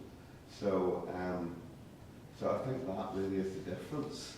Christians define it differently in relation to the existence of God, and we're defined in relation to us being created by God. So we're not defined as per what we can do. We're defined because we are created by God, as you were saying. But for people that are not theists, then what other way? They only seem to define it by what you can do, which must lead to what Hitler, etc., believed in, ultimately. And I'm inclined to agree with you. I mean, I have non-theistic friends and humanist friends who would say, no, we manage perfectly well. Turns out you don't need a great sort of intellectual or theological edifice in order to treat other people like people. But I agree. I think that you can be a good, humane, loving person without believing in God. I'm not sure that you can create a good, humane, loving society without that, and I think the jury's still out on that. I suspect we're going to find out over the next generation or two. But my own hunch is with you. That might be a conversation over coffee. There's no actual morality without God. It's just a feeling of morality. So it's just utilitarianism that, if the greatest good for the greatest number of people, that's what your morality has to be based on. It seems quite likely. I mean, even then, I think it raises the question about what's the point of good? What's the point of minimising suffering for people? Often atheists will say that they don't believe in God because of the problem of evil. But sometimes theists say, well, we theists might have the problem of evil, but you atheists have the problem of good. If everything's just random, why is anything good? But anyway, it's a conversation over coffee. Yes, thank you. Yeah. Okay, good. Thank you. I'm sorry. You just mentioned it earlier yourself. The media is playing a big part in what's going on in dementia today. Yes. People are faced with choices, and as the statement says here, it's to do with your beliefs, morality. But I think what you were saying there about malignant social psychology, I think a lot of people don't understand about this and cause more harm than good. Yeah. And people are doing their best trying to care for people, but they're doing a certain amount of damage as well, because they say people with dementia can live a long time. But if you keep telling people per day, well, look, you can't do that anymore, you can't do that anymore. So it's causing the, you know. Absolutely. I think this was really sort of strong contribution. This sense that it's not enough just to say, well, don't worry about the details. Yeah, it's wanting to do good. That's the thing. It's not really enough. You need to have some kind of self-critical process there because it can actually be destructive. Just brief point, I'm sure you'll reference this later on, but I'm just sitting thinking, you know, our ideals for care are laudable and, you know, to preserve people's quality of life and everything, but unfortunately we do live in a world of finite resources, Yes. and that's been squeezed and squeezed and squeezed. And if care was of a certain level, and if people's priorities maybe were care of their relatives as well as other things, you know, you could maybe rest a bit easier. But that's going to get even more challenging because the numbers of people available to look after other people are down here, and the numbers of people in the so on a very pragmatic level, I think that's got to be in the debate somewhere. Yes. You know, having good ethics at a deep spiritual level is great, but how that's going to translate into practical public policy and the reality of health service in 2025 is very, very challenging. I'm absolutely with you. Again, a conversation perhaps that we need to take off out of this meeting. My own hunch is that we need to make cultural changes in the way we live in communities together. We need to move back to, I'm a big fan of the 15-minute community model, you know, where everything is within 15 minutes, walk or drive of your house. Because then you meet the same people in all these different contexts. You're networking within a particular group. Also, I'm a big fan of extra care housing, where you move into a flat sooner rather than later, which is structured in such a way that as your care needs develop, then you don't have to move again. Ideally, I think it would be good if around the age of 60 we were all moving into that sort of house. But I've not done it. I've got no plans to do it, so I am a hypocrite to my own. But I can see how theoretically that could work really well. As you move into a different stage of life where the care needs are likely to be increasing, you prepare for that by doing it at a time when you can get used to this completely new context before you start losing your ability to make new memories. Anyway, I'm going to shut up. And thank you for your engagement, and see you all in 15 minutes or so. Thank you.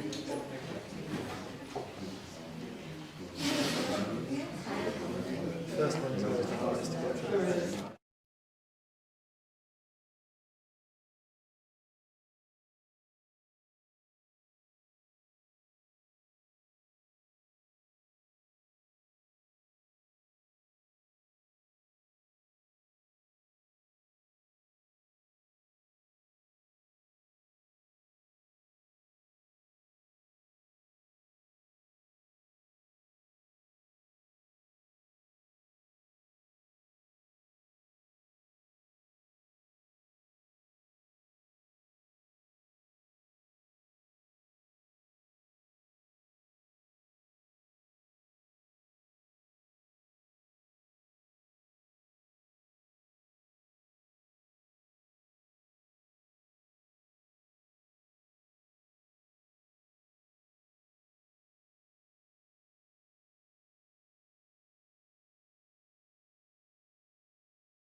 Not a minister, but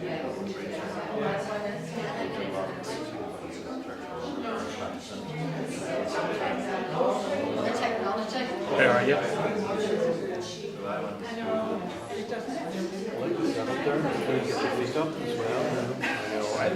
you know what? It's not bad. The first time I've been there, I was just so anxious about it, but actually it works well.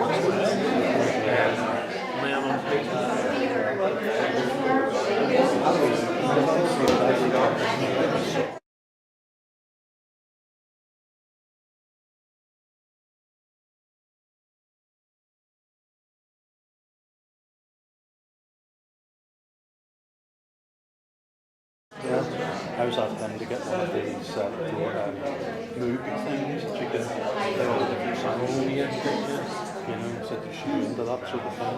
Well, that's good. Play with it. Well, that's a good thing, though. More money than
Apologies, folks. I'm very conscious of those online, so I want to try and keep these times.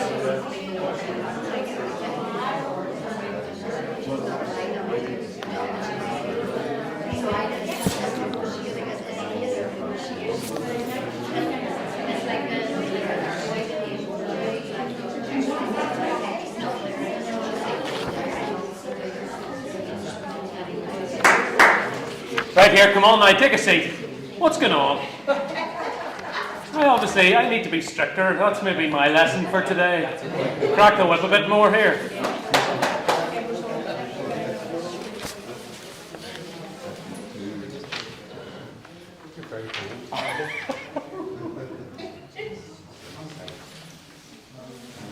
These chaplains, eh?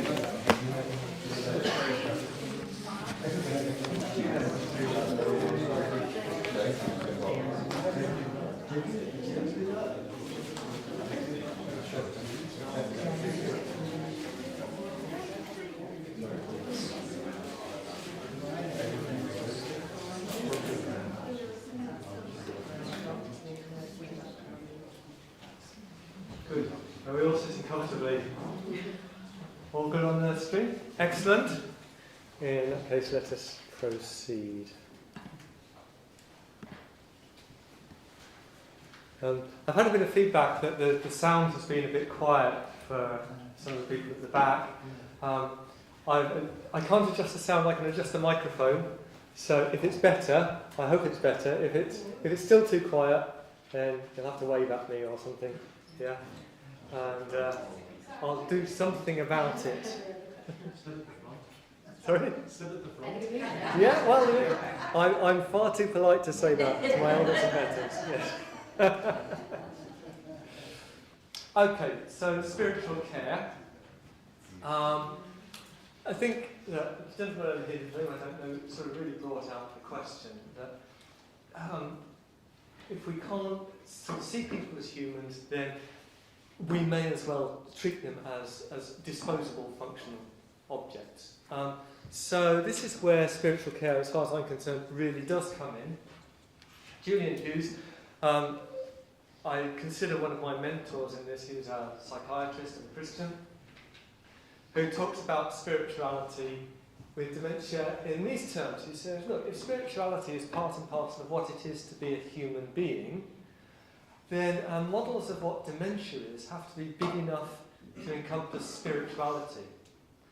And I think I'd want to go on to say our models of spirituality have to be big enough to encompass dementia, not just as an add-on, but as a fundamental feature. I'm going to have to move this again because it's crackling at me. Because if we don't say that a person with dementia has spiritual needs, then we're effectively saying they are no longer a human person. Now, of course, some people would disagree with that, but as far as I'm concerned, it's a no-brainer. So I want to talk over the next 2 sessions about understanding or attempting to understand the spirituality and therefore the spiritual care of people living with dementia. And to do that, I want to just start with a little bit of background. There's a lot of different ways of breaking up and structuring the dementia journey for the purpose of discussion. There's some that I've seen from America which talk about as many as 25 or 30 different stages along the way. There's a particular strand of American psychiatry that likes to break everything down into very precise terms, which then don't apply to anybody in the real world. But this is the language that's used in most dementia discourse, certainly in the World Health Organization and the European context, of 3 stages. And it's a very functional, simple way of talking about dementia. So an early stage in which people have got problems, okay, so things are not working the way they would like them to work, life is getting more difficult, but they can still pretty well get through their life, okay. The people who say, I can't remember things anymore, I have to write them down in lists, or the people who say, I don't drive on the motorway anymore because my reaction time's too slow but I still drive around town, or I don't drive in the dark. Or I can't read maps anymore, but I can follow instructions. People like that, clearly in an early stage. This is the sort of stage at which you hope people are just going to see their GP and saying something's not right. And the GP is having a look and checking that it's not water infection and it's not depression and it's worth following up. But they're doing all right. They're getting a bit clumsy, getting a bit shaky, but they're basically all right. Then there's the middle stage. Sorry, I've realised I can do this. I've got separate slides for this. So that's that. The middle stage is when you can't really ignore it anymore, because by the middle stage, people are usually requiring some kind of support and care. So they might be forgetting basic details, basic names, dates. They might become lost in their own home or in their immediate vicinity of their own home. They might be finding it difficult to communicate clearly, and that will become progressively worse. And progressively, they might need some help with personal care. Now, my wife would say, you know, I'm a middle-aged male academic, which means I need help with personal care all the time. She'd say, how are you going to get on in Northern Ireland when you don't have anybody to check whether you're wearing your pants over your trousers or something? I'm not as bad as that. She doesn't love me as I deserve. But yeah, needing help with personal care. Actually, if I were to go out with my pants over my trousers, I would be in the middle stage of dementia. And that sort of repetitious stuff, asking questions over and over again, going out of the door and wandering down the road and thinking I don't know what I'm doing. Now, we've all had those experiences, haven't we? And this is the problem, actually, that even in mid-stage dementia, a lot of these are things that happen occasionally to us. You know, actually, I remember once my wife, I was working out in the garden, and my wife came along and she saw the door was open and she was planning to go out, so she locked the back door. So, obviously, I did what you do. It was about an hour later as I came back to the back door and it was locked, so I knocked on the back door, glass panel. And I saw her come into the kitchen and she looked at me, and then she looked down at the door, she looked at me again, she looked down at the door. And I was thinking, what's going on here? And eventually she sort of picked out the key and she looked at it, and then she put it back in, and then she turned the key and she opened the door. And I said, what's going on? She said, oh, it's a bit weird. She said, I was sitting down, and I'd been sitting down for a while, and I got up, and I was a bit dizzy when you get up, as sometimes you are, and I went to the door, and I thought, I don't know what I'm supposed to do here. I could see that you needed to come in, but I didn't know what I was supposed to do. Because her brain had become temporarily hypoxic, and what she was having was an experience, in effect, of vascular dementia. But a transient one, thank God. We've all had experiences of going upstairs and of getting the one gone upstairs. Yeah? We've all had those weird occasions of attention where you're looking at somebody and thinking, yeah, I've known you for 3 months and I've just forgotten your name. I'm going to have to bluster it out. Yeah, I do it all the time. Actually, I have to warn my students that I have terrible face blindness because I can have taught them for an entire year and still. That's why we wear name badges. That's why. Yeah. So if I forget, I can look in the mirror and go, Peter. Yeah. Yes. Okay. So middle stage. People usually do need care, and they might only need a little bit of care at the beginning, and by the end they probably need quite a lot more care. But that's the process that we really think of as being the dementia journey, I think, because then when you get into late stage dementia, my brother referred to it as those islands of memory are no longer connecting to each other. You can still remember things, but you can't string them together. Images, faces, places might be getting a reaction, but the context isn't there. And so you don't have enough information coming in, or you can't process it enough to create a world around yourself where you know roughly what time it is, where you are, who's coming in to see you, all that sort of stuff. Alongside that, you're probably no longer recognising the people you're seeing. You're having difficulty with walking. You might have behaviour changes. Now, we used to talk about behavioural, psychological and social difficulties, BPSD.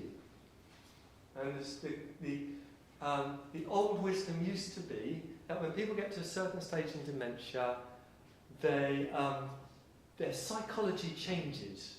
So they start having hallucinations, their moods go all over the place, and they start to become a different sort of person. And as we've studied more and listened more to people who know people with dementia, we realise that's actually doing them a great disservice.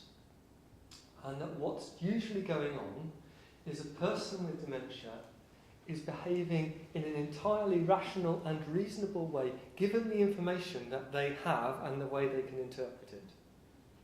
So, when my dad was helping my mum to undress in mid-stage dementia, And she might get irritated with him, and he might get irritated with her, but she knew what was going on.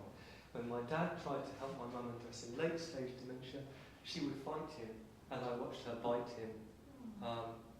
And the reason for that is because which of you ladies in the room, if a complete stranger came up to you and started taking off your clothes, would not fight them? Yeah. That's an entirely rational response when you don't recognise who this person is or what they're trying to do with you.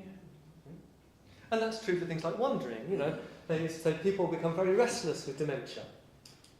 And for some people with dementia, that's true, but very often what happens with dementia is somebody gets up out of the chair because they want to go to the toilet or they want to go and get a magazine or something. And by the time they've got to the door, they've forgotten why they got up. So they think, well, I'll just keep walking and it'll come back to me. And so they keep walking. And it doesn't come back to them, so they just keep on walking. And it's called wandering, but it isn't really wandering. It's making the best of a bad job when you can't remember where you're heading. And some care homes, in recognition of that, are now built in a circle. So that if somebody gets up and starts walking because they want to go to the toilet, eventually they'll see the sign that says there's a toilet there. Yeah? And they think, that was it. That's what I got up for. And I'll go in there. So there's that. It doesn't actually mention here that at late stage dementia, usually somebody is unable to speak, or certainly unable to speak clearly. So aphasia becomes an issue there. And progressively, they lose other capacities as well. So a person will progressively lose the capacities for independent action. They'll progressively lose the capacity for basic things like washing their own hands, probably. Usually continence is gone either in mid-stage or in late stage. And ultimately, of course, they lose the capacity to swallow. And that's the point at which, to keep somebody alive, you have to feed them through a tube. And my own advanced care plan, I've said, at that point, that's the point at which I don't want a tube. So if I lose the capacity to swallow, then let me die at that point. Which, as you said, in Christian ethics is not, that's a refusal of treatment. That's not a suicide. So let's have a look at how those pan out. And as I said, this is going to be over 2 sessions, this section, so I'm just going to keep an eye on the time. Sorry, what time is this session due to finish? Is it 1 o'clock? No. Well, 1:45, but 1 o'clock's fine because we had an extended break. No, it really doesn't matter because what I'll do is I'll just break it into 2 sessions. It doesn't matter how we do it. Yeah. So I'll just find an easy stage to drop it into 2. So early stage dementia then. This is my mum. Early stage dementia. I know that because, I say it to my mum in early stage dementia. This was taken a couple of days before she broke her ankle. So it was early stage dementia, but at that point we were still in denial about it. And she's still very much herself. She's engaged with us, she's engaged with the camera. My dad always takes terrible pictures. He looks terrible in that picture, but he always looks terrible in pictures, so don't take it, don't read too much into it. But as I said, it can be the end of a period of denial or minimisation. It's the point at which you would want a diagnosis to be made. And the reason for that is because this is the stage at which you can still sit down and say, okay, so we need to sort out financial power of attorney, healthcare power of attorney. We need to sort out what we want out of the remaining time and how to get it. So do we move into extra care now so that we're prepared for what's coming on? Do we look at what sort of residential care you might want further down the line? This is a good time to be doing it. As I said, this is about 4 years out from when my mum died, 4 to 5 years from when my mum died. And it's an appropriate time to be having those conversations while you still can. Of course, nobody wants to have those conversations. Nobody wants to have them at all. when I put together this advanced care plan for myself, because every day I was driving up and down the motorway at 60 miles in each direction, and I thought all I need is one bad smash and I could be in a coma. So I thought, right, I'm going to sit down and go through this advanced care plan, which says things like, I want treatment to be withdrawn if I get to the point where I can't go to the toilet on my own, if I get to the point I can get my relatives, if I get to the point, blah, blah, blah. So I sat down with my wife and said, can we go through these together and we can just do this?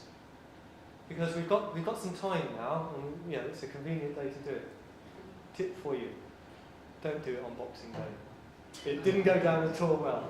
Boxing Day is not a good time to be doing this. But it's the time to be having those conversations if you can.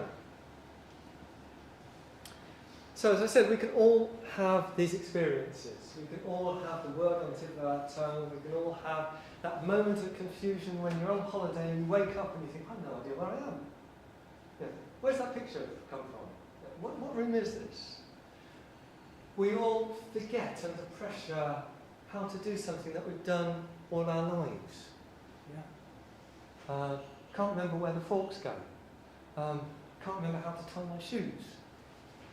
We've all had moments of clumsiness, and the problem is only when it doesn't go away and it starts to get worse. But the point is, we're still in the realm of common human experience. We all know what that's like up to a point. We've all had flashes of what early stage dementia would feel like, and we know that we're still us when we're having those. So in existential terms, if you like, we've not got too much of a problem with this stage. The spirituality of this stage is just the spirituality that we've had all our lives. It might be a little bit more difficult to focus, perhaps. Might take a bit longer to read the Bible. We might forget where we keep our sort of prayer stool or something, but it's basically the same thing. And Elizabeth McKinley, who's done some work on dementia and spirituality, she did some focus groups with people in early stage dementia because she wanted to find out what the spirituality of early stage dementia was like. And she found out that actually people at that stage, their spirituality was just the spirituality of everybody else of their age. No real differences there. And their concerns were much the same as the concerns of everybody else. But there has been some good research since then. There's this woman, Tricia Williams, did her PhD talking with people in dementia, and almost all in early stage dementia, because those are the ones that you can have focus groups and interviews with very easily. And she was asking them, these were all evangelical Christians, and she was asking them, in the light of your diagnosis, how has that changed things for you? How's it made, what's it done to your spirituality? And it talked about, and you'd have to read the book really to get some of the quotes, but she structured what she found out in terms of how people took this on board and adjusted to it, where it took them. So she said they went through 3 stages. It's a bit like stages of grief, but these are actually Walter Brueggemann stages. Orientation, disorientation, reorientation. She says, so the first thing that happens with people is they get a diagnosis of dementia and they're asking, what does this mean for me? How has it changed my understanding of myself and my relationship with God? And basically people were saying, at that stage, nothing really fundamental has changed, but it's challenging their faith, and they're asking questions about what can I hope for from God? What can I trust God for in this stage? What's God going to be for me as I move forward in this? So they've had a jolt, they're into a new context, and they're looking around and they're saying, okay, so where am I now? What does it mean for me, and what does it mean for the people close to me? And that's the orientation stage she talks about. These are all quotes from me. And then she says that when you ask people about what happens next, there's a process of disorientation. And the process of disorientation is, of course, that what the dementia is doing in relation to faith and spirituality is never what they thought. As the symptoms of dementia, as their dementia start to bite, they start to lose things they didn't know that they were going to lose.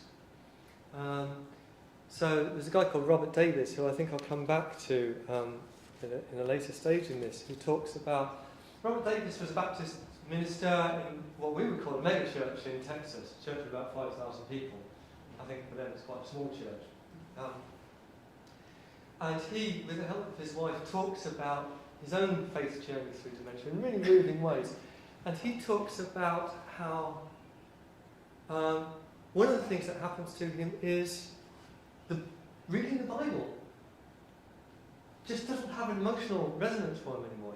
He's been used to reading the NIV Bible for his work and for his devotions for 10 years or more, and it's always spoken to him, and it just stops speaking to him. But he finds that when he goes back to the King James Version, the version he'd been brought up on, the resonance is still there. He has times where all sense of Christ's presence disappears from him. He has no sense of what's going on. There's other things going on at the same time. There's quite a lot in his book, but again, that's a sort of disorientation. Stuff is disappearing, other stuff is coming back. Who is this God? What is God doing to me? Why does God not want me to be in touch with God?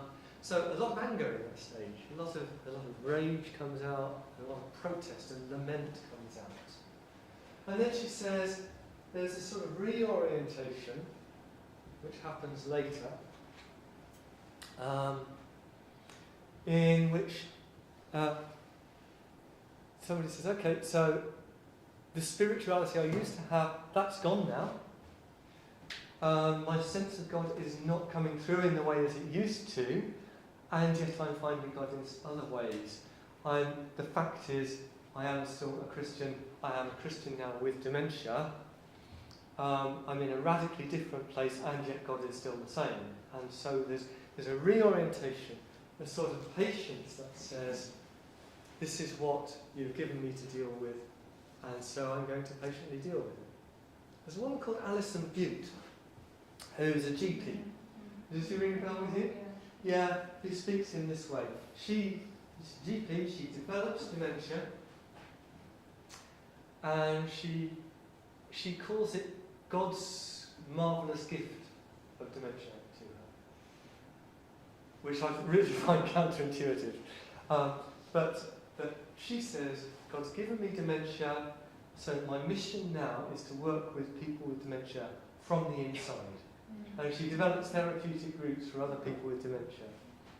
And she talks about it in those ways. And she's a good example of somebody who at that stage was still in the early stage of dementia. And she's, I'm not even sure if she's still alive now. I think she is, but I think that she's in a quite advanced stage now, and she's basically in full-time care. But who was able to weave that into her spirituality. And I think that's still the characteristic of early stage dementia, that you can still hang on to the spirituality you have, because you've still got the capacity to redesign your spirituality, to evolve with your spirituality, so that it embraces dementia, to make sense of the experience you're having, because you're still capable of making sense of new things. So from my point of view, it's the least interesting stage. It's rather cynical to say. So there's a model which we use sometimes to think about this. This is a general care model. It's not specific to spirituality. It's one produced by Rosemary Grosch at Free University of Amsterdam. And she says you've basically got a bunch of tasks that dementia presents you with. So you have to learn again how best to manage your loss of practical ability and cognitive ability. So you need to maybe develop a relationship with carers that will fill in for you. You need to develop the tools to deal with disabilities. That might just mean post-it notes that you write things on and stick them on the door so you don't forget before you go out. Or it might mean much more advanced stuff, like sort of sat-nav mechanisms to help you get back to the house, or alarm systems for when you get hopelessly confused. So there's ways that you can adapt there. There's ways you can adapt emotionally as well, and we kind of overlook this. But of course, one of the things that's going on is somebody's self-image is being really battered now. They are adjusting from being a competent, respected member of the community, might be somebody with a job, with a role to do, with a place in the community, and now they're becoming much less socially visible, with much less social status. Nobody gains social status by getting a dementia diagnosis. Yeah? And they are perhaps dealing with relatives and friends around them who are frightened for them and uncertain what it means for them, what's going on. And so there's an emotional and social adaptation. I've kind of woven those two together as I've spoken, which is to do with that sort of context, with how you deal with that. But the point is, at this stage you can adapt and you can cope. And sensitive care professionals are being trained up to help people to adapt and cope to that situation. And just imagine, I want you to imagine now, I want you to imagine, in effect, being my mum. Not in any sort of social sense, but in the sense of, I want you to adapt the story that I told you about my mum to yourself. And you've just gone through that process, and you have just been given a diagnosis of dementia, or at least you've been given a preliminary diagnosis of dementia. I want you to ask yourself, in that situation, what would be your priorities? What would be your priorities in terms of emotions, information? What would be the practical arrangements to make? And who or what would you need in order to help you and support you through this time? I'm going to give you a few minutes to think about that, because it's not one I think that you can't do very quickly. Just think on that, and we'll come back to it.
Okay, that's probably long enough for now. So, emotionally, what happens when you think, okay, I've just received a diagnosis of dementia? Fear. A lot of fear. Yes. Yeah. A lot of fear. I mean, a lot of people's symptoms are going to get worse at that moment because they're anxious, and after a little while they might be depressed about it. So, yeah. A feeling of not knowing what's going to come in the future. Yes. Yeah. So all those plans you've made for yourself, you can just take those off the table now. So what's the next, what can you hang on to there? Yeah. Any other thoughts coming through? Disappointment. Yeah, disappointment. Yeah. Actually, my dad really had to deal with that. You know, he thought, we're retired now, we've got 15, 20 years of good time together. And that sense of having it robbed. Yeah. Anger, yeah. Anger, yes. Anger's going to come through there. Well, there could be a bit of relief in it as well. If you've been in this kind of in a Yeah. good stage and you're not sure what's going on, to actually get a diagnosis, part of you might be relieved, because at least once you know, you kind of know what you're, you know what you're dealing with some of it anyway, and then you can start to think differently in managing. Whereas where if you're all at sea and you don't know what's happening or work it out, what's wrong with you, that's even worse. No, that's a great point actually. Yeah. Quite a significant proportion of people will say, I'm so relieved. Yes, I'm so relieved that, I told you I was ill. So that's on Spike Hill against I told you I was ill. I'm ill. It's not just me. Especially as I said, there's a lot of denial around. So sometimes people say it's great to actually be able to name something, even if, as I said, the name is a rather vague term. A degree of shame. Yeah. It's like he had dementia in his last years, and I think he was in denial because of that, maybe his generation. Yes. The people with dementia were shuffled off somewhere, never seen again, and stayed at home, never went out, were embarrassment, or and I think he felt a degree of certainly embarrassment, but almost shame about it as well. And hopefully that's changed. That's interesting, because I hadn't thought about this before, but you're right that there was, of course, a great shame of anything neurological or psychological. Yeah. Because even now, dementia is classified as a psychiatric condition, not a physical condition. And there are historical reasons for that. But it's an organic psychiatric. Sorry? It has biological roots. It has biological roots, so it's treated as an organic psychiatric condition, as opposed to a psychological psychiatric condition. So a psychiatric hospital would have a clinical ward and an organic ward, and that's how it would work. At least that's the case in England and Wales. I believe it's the case in Northern Ireland, but I might be wrong on that. It's sort of, people with this go to mental hospital, don't they? Which is, as you say, a stigma. And I hope that stigma is going, but as you were talking about it, I thought I can see another shame response on the way, which is that there's a generation of people, and it's actually my age and a little bit younger, they're in their 50s, early 60s now, who in the 70s and 80s imbibed an idea that a lot of sort of profound physical conditions were caused by bad psychology. So, there's a lot of people about my age who think that if you get breast cancer, it's because you are over-caring and suppressing your own anger and things like that. Have you come across this idea? Who? Gabor-Mate? Yeah, that's right, yes. And there's a similar idea that's around in the mix about dementia. That dementia is somehow to do with your lifestyle choices, whether that's your psychological choices or because you ate too much of the wrong foods or something like that. And I can imagine that could bring another wave of shame through or self-blame. in 10, 15, 20 years. So I hadn't thought of that, but it's an interesting development. Any other thoughts around here? Okay, so what questions would you have? If the GP's just told you that, what would you want to know? Of the GP or somebody else? Well, what type of dementia is it for starters? If you can know, yes. Yes, maybe you might want to know what type of dementia. The progression of it and the time. What's going to happen next and how long is it going to take? I think that would be, I think for any chronic terminal condition, that's what you would want to know, isn't it? Yeah. What can I expect to happen next? And the answers aren't entirely clear. But there are some big picture, broad brush strokes you can put in. Any other thoughts? You'd be asking yourself, is my family going to be able to cope with it? Of course, yes. Yes, that would be true. Which brings us into the what arrangements as well. Sort of, how do we deal with this collectively? how are we going to do this? And that would be dependent on who's closest to you. Have they got wills as well? Yeah, it depends on who's close to you, who's available to do this, how much patience they have, do you trust them to do this? Would you actually want them to be your carer, given a choice? You know, you have to put up with, that's the thing about being a dependent, isn't it? That you don't get all the choices that you want. Somebody left on their own. Yes. No partner, no family members. Mm-hmm. They would be really, Yes. Fearful. Yeah, fearful. Yeah. Yeah. I mean, I think we don't talk about it very much, but I think there's a lot of people who are in barely tolerable long-term relationships, which they stayed in because, goodness sake, dividing up the house and the property would just be too much hard work. And then when something like this comes along, they realise they can't rely on their partner to look after them. And it's a real moment of truth for some relationships, I think. And at that stage too, it's a bit late for you to make a will, because if you have like dementia at this stage, or onset dementia, whatever, you're not supposed to make a will unless you're in a proper state of mind. You're probably all right. Yeah. It's just that there's usually you need, well, if you're getting a power of attorney, a lasting power of attorney, which would be a good thing to be putting in place, then the solicitor who co-signs it needs to also be co-signing that it's, that you're in a state of mind to sign it. But they will stretch the point. I mean, when my parents got the lasting power of attorney for my mum, it was really too late, but the solicitor guided her hand to make the signature, you know, it was at that point. But you're right, that it's easy to leave it too late to do those fundamental things. If you are living on your own, just things like, who's got the key to your house? Yeah? Who's going to be checking up on you? There's some sort of mechanical things that need to get in place there. Okay. Any other thoughts at that stage? I was talking to somebody the other day who was telling me about somebody who's, I think, 103. One of the things they said to me about them was, they're as clear as a bell. Yeah. So why would somebody that age be as clear as a bell, and then somebody younger not be? I think you touched on it there, what is the cause of it? Yeah. Do we know? No, because it's not one thing for a start. It's multiple. Yeah. I mean, there are some things that we do know. So Parkinson's predisposes to a particular sort of dementia.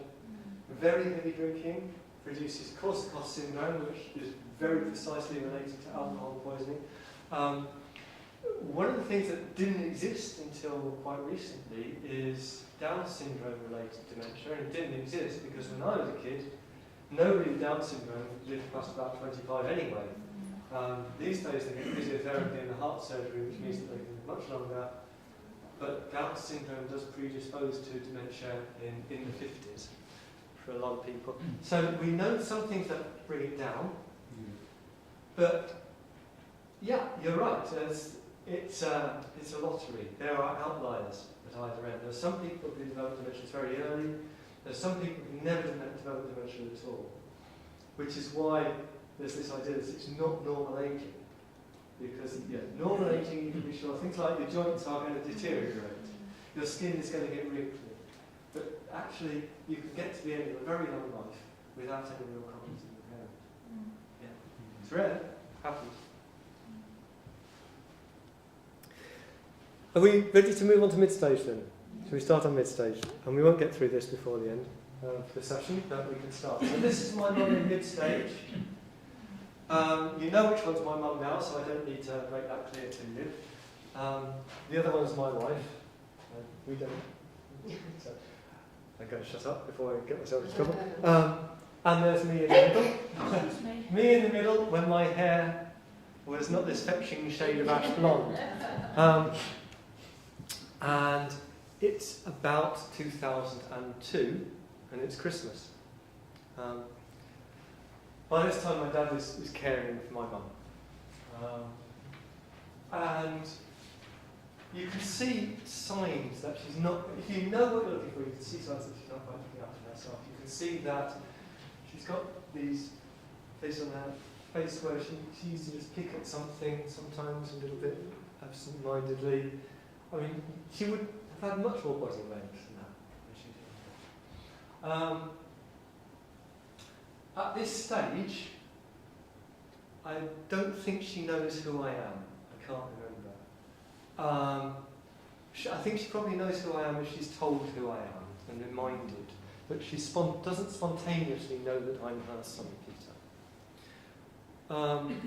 But you can see in her eyes and in her demeanour, she might not know who I am, but she knows that she loves me and she knows that she likes being with me. Yeah. And so, thinking back to the hypercognitive society thing, in a hypercognitive society we might say, well, you know, why do you bother being with her? She doesn't know who you are. At the emotional level, at the bodily level, she knows who I am, or at least she knows I'm part of her family. She just doesn't know what name or what relationship to give her. Now, this is why, you know, it's one of those sort of things where people get very upset. They go to see their mum, and their mum thinks that they're her husband. Yeah? Well, she doesn't think that they're her husband. It's not like she thinks that. What she knows is, here's this person who's walked in through the door, who I love more than almost anybody else in my life. Well, in my mind, I'm still 30. So they must be my husband. Who else could it be that I would love that much? It's perfectly reasonable. It just happens to be wrong. And so, for the same reason, they might look at a husband and think that's her father. I don't think that happens in my mum's, but it's the sort of thing that happens. And at one level, that's a sign of the loss of cognitive capacity, recall capacity, but at another level, it's a sign of the sheer persistence of emotional memory. Yeah, I was going to say, is that kind of one of the last things, well, certainly it's evident at this stage that what you've lost cognitively, the heart still knows, and the heart The still heart feels. knows, yes. Yeah, and, you know, when I think about my own experience in family, you know, Dad knew, he still knew who I was and everything, but he knew the connection, he felt, I think he still felt, and I certainly felt, the connection that was still had. Yeah. And he knew other people, whenever I used to talk about other people in the family or friends or something, he would make some comment about it, and he was right. You know, he still knew what his emotional response to them was, without thinking about it. You know what I mean? It's like the heart knows, Yes, the secrets, but the mind doesn't. So in a way, in one sense, that doesn't matter. You know, if he gets it, I think you're right. I don't know if it persists to the end, because there comes a point at which the person's no longer communicating. They're not really engaging at the level that would engage their emotions. And so there's a philosophical question there. But it's certainly more persistent than cognitive recall. Yeah. And that's true with long-term memory. Your long-term emotional memory lasts better than your long-term cognitive recall. It's also true with short-term memory. So the classic case is that, you know, there used to be something called reality orientation therapy. And reality orientation therapy was every time somebody says that something that they don't know, or they say it wrong, you correct them. Because they need to be in the real world. And the idea was that brings them down to the real world. So every time somebody says, where's my husband? Where's my husband gone? I haven't seen my husband. You say, your husband died 5 years ago. Oh, nobody told me. Where's my husband? Where's my husband? Your husband died 5 years ago. Nobody told me. And the idea was that you're bringing people into the real world. But actually, it was recognised after a while, this is hugely destructive. Because every time you say your husband's died, they forget that information, within the minute, but the emotional response to that information lasts for hours. That sense of bereavement lasts for hours because it's organic, it's almost hormonal. So they get to the end of the day, you've said that to them 5 times. 5 times they have experienced what it's like to just hear that their husband is dead. The emotions from that have built up 5 times deep. And they've got to the end of the day and they are in a horrible state, but they have no idea why. Yeah? And that's because the emotions last that much longer. So, if we want to understand the spirituality of people in mid-stage dementia, we want to understand what's going on in the memory there. And there are a number of different ways to do this. So, the Alzheimer's Society, Dementia Friends, they like to talk about a bookcase. And they say, okay, so imagine a bookcase where your earliest memories are down here on the bottom shelf, and then these are the later ones, later ones, later ones, later ones. And then they say, imagine that the bookcase rocks, and the first ones that go are some of the volumes from the top shelf.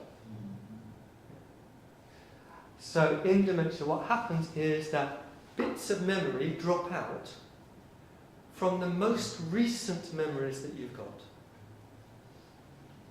And then they say, and then as it goes on, you might still keep some recent memories, but then some of the earlier ones drop out, and the early ones still, as dementia progresses. And so what you end up with is a few volumes on the top shelf rather more further down, but gaps in all that. And it's the gaps that are causing the problem. Now, they like that.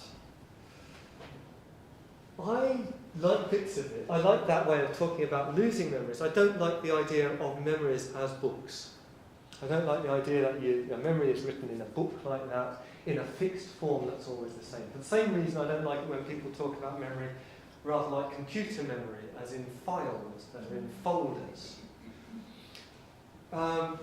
Because we know that memory does not work like that. And we know it from things like police reports. We know that every time you remember something, you don't just haul that volume off your shelf and start reading through it. Different bits of that memory are held in different bits of your brain. The vision that you're looking at when you remember that is at the back. The smells are here. Yeah? The sounds are a little bit further down. The emotions that you have in response to that memory are held somewhere else again. And what your brain does is it puts all this together into a memory. Which is why you can remember things completely different to the way they actually happen. As I said, this came through studies of police reports where people misremember things in signed statements. So it's not like that. It's more like the memory box, where you pull out all the bits and you arrange them in a pattern that seems about right. And so sometimes somebody with dementia will have forgotten all about something, but sometimes what happens is they'll tell you the story in a way you don't recognise. So, you'll go for a day out, and then later they'll tell you the story of how they went to the beach as a 3-year-old child, and they played. They're pulling together fragments of memory, but they're not pulling them together in quite the right order, and you're not recognising. So it sounds like somebody's telling stories or hallucinating. What they're actually doing is just getting the ordering slightly wrong. And then, longest retained, I mentioned about, so this is a guy called David Vance in the States who produced this. He says, imagine that Alzheimer's is like the tide coming in on a beach.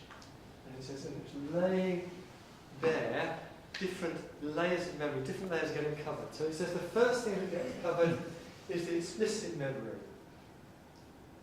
You lose the capacity to explicitly remember what's going on. But you'll still remember, you'll still have an implicit memory. The implicit memory is things like how to get to places. You don't have to think about how to get to your local shop. You just do it. I don't have to think how to go to work. It frightens me.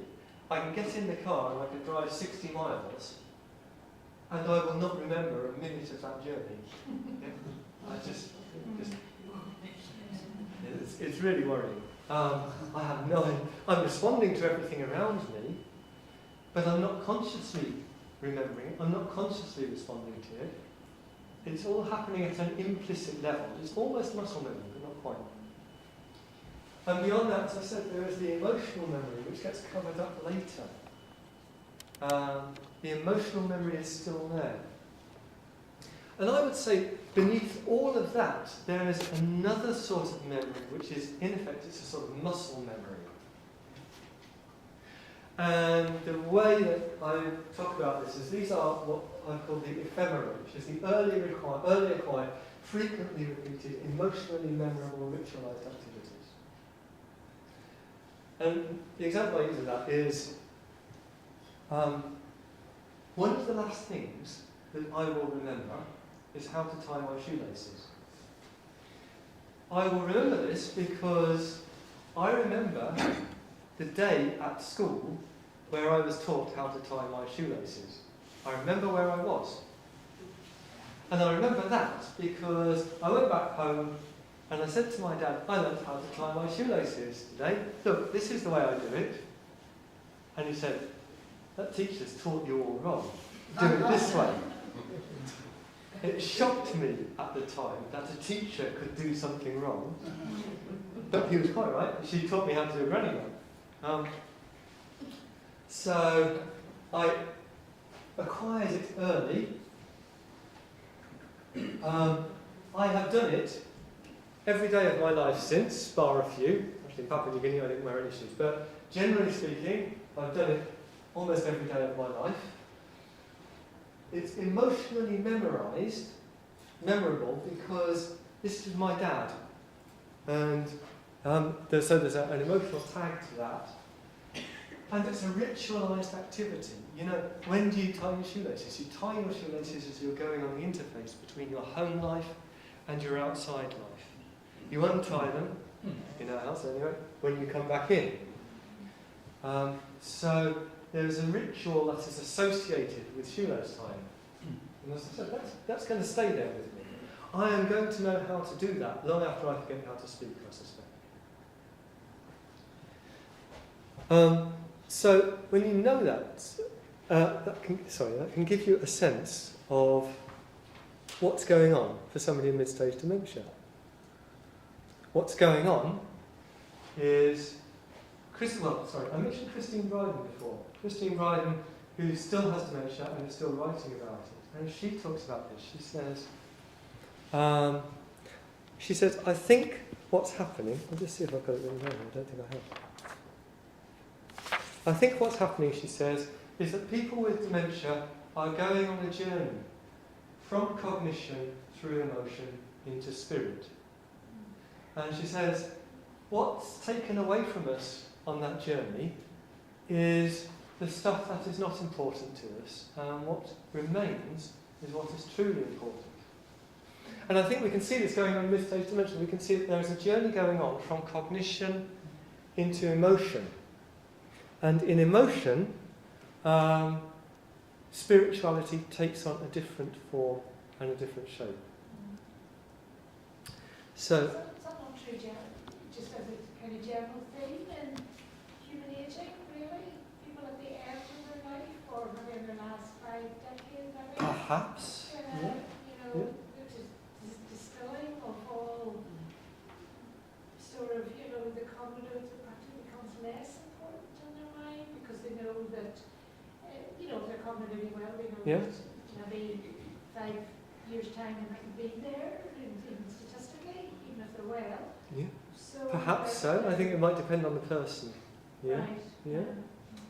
Well, I'll leave you to ponder that, because what I want to do now is I want to show you a little video, I think it's about 8 minutes long, of people in mid-stage dementia talking about their lives. And I want to just show that to you and ask you the question about what are they finding most difficult, and how would you respond to their spiritual or existential needs? And then we'll close there and we'll take that to lunch. and I'll come back to that after lunch. Is that good with everybody? Yeah. Yeah, okay. So I'll just jump into this.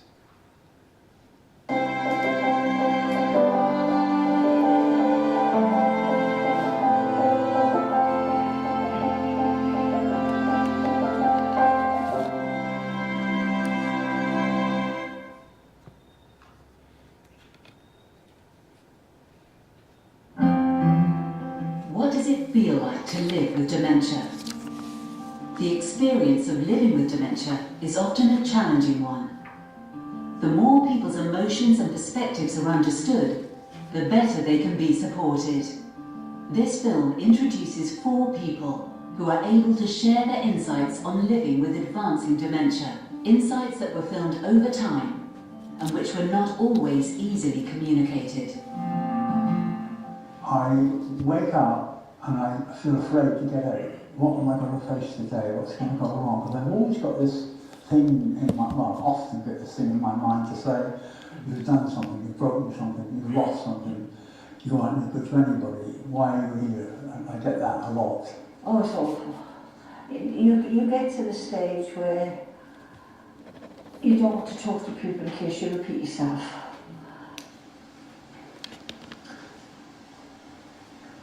I couldn't go outside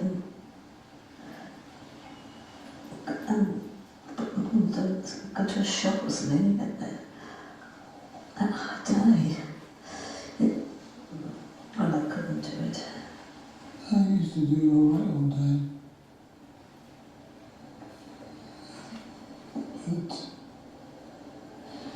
It seems to get a bit harder and harder every year.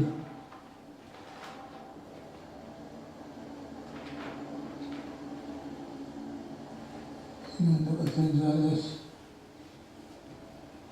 Well, you don't feel as if you're in the world. At least I didn't. I didn't feel as if I was part of the world. Yeah, you just have fun.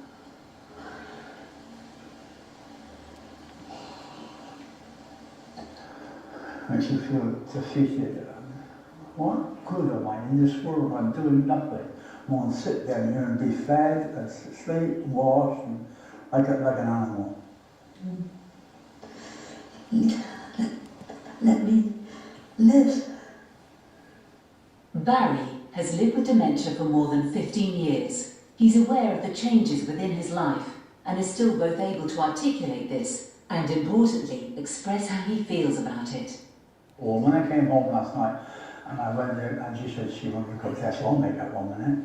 So I went out and made the tea, but I couldn't remember which colour was which. Couldn't remember where the jam goes, where the sugar goes, where's the milk, where's that. And I was saying, this for a minute, so this is my kitchen. I used to manage butcher shops, I used to run a care home. I used to drive all over the country to the lectures on meat. Here I am, I can't make a cup of tea. Olive, who has lived in a care home for 2 years, describes her feelings about dementia. Awful. It's terrible. Because you're hurting the people you love most. Dementia. You really are. It makes you feel very guilty.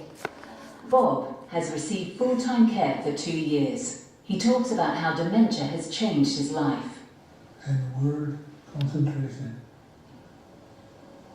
I can't seem to concentrate on one thing for very long. I don't think you realise how it hits you. Bob's symptoms include hallucinations and mistaken beliefs, which his wife Sally explains. When he gets hallucinations, they're extremely real to him. He sees things that aren't actually happening. We've had problems where his room's been on fire and he's had to get out. Shortly before Bob moved into a care home, there were 2 occasions when he found himself on the roof of his house. And twice I got up on a roof, walked across the roof of the house. I don't know what made me do it. That's the difficult part, you can't explain it. All you can say is it happened and you did it. 1 o'clock in the morning, it's quite frightening. Judy was diagnosed with dementia 11 years ago. She experiences problems with visual perception and is often disorientated. Where am I here? I never know who I am. Got that one down. Where are you here? Yeah, no, where place is this case? Judy's daughter Karen knows her mother so well that she understands Judy's needs and feelings even when Judy can't find the words. She wants to express herself in ways that she just can't anymore. She wants to do things that she just can't do anymore. But because she still has a little bit of insight, it makes it really difficult because she still knows the things she wants to do, but she just can't do them. Why are you sad, Mum? I'm looking back. Looking back? Yeah. Why does it make you sad looking back? Oh, I don't know. Probably I should have done other things.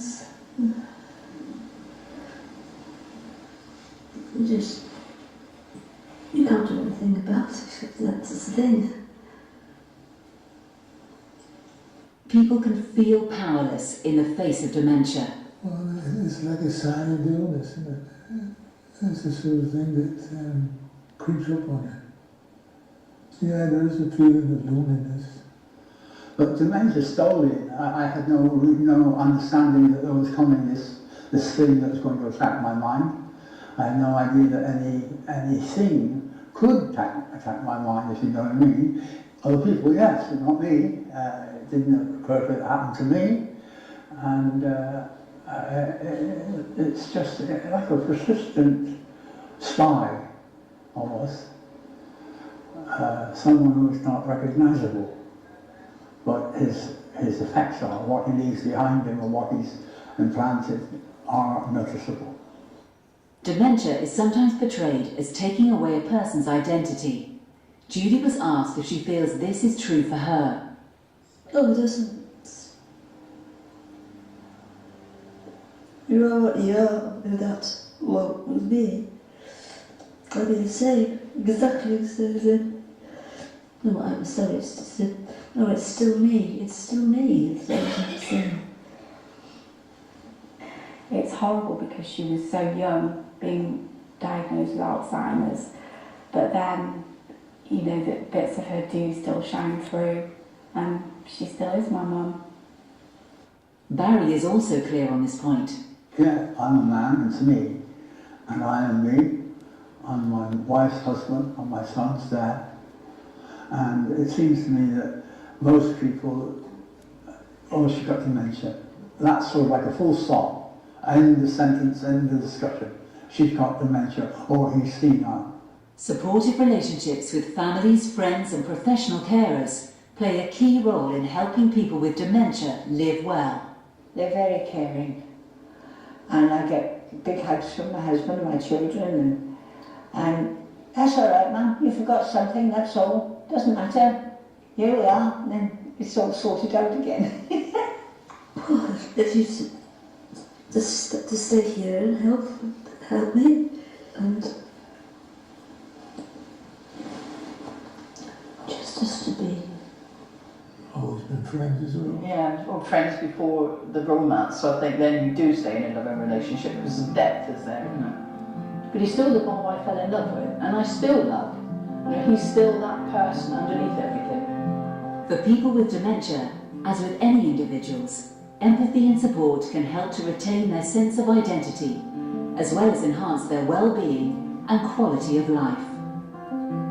If I could say one thing, somebody who's got dementia or a carer, it would be probably hang on in there because they really do need you and they have feelings and totally understand what you're saying. And one thing, if I walk into the room and Mum can't see me, she hears my voice within a split second. If I say hello to somebody, she knows that I'm there, and it means so much to them.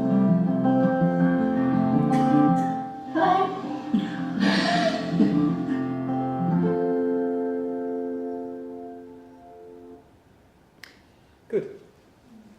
up there and have some lunch, and I think.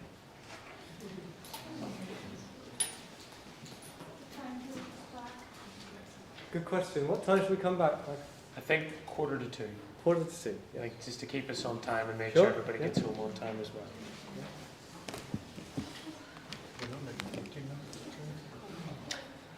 Is that what you would like? Just that wee extra minute?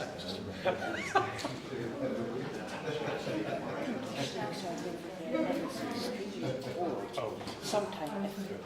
Yes, I will, of course. Folks, there's hot food, so make sure you go and get some hot food. Yes, yes, I think somebody asked me to turn it on. Too chilly.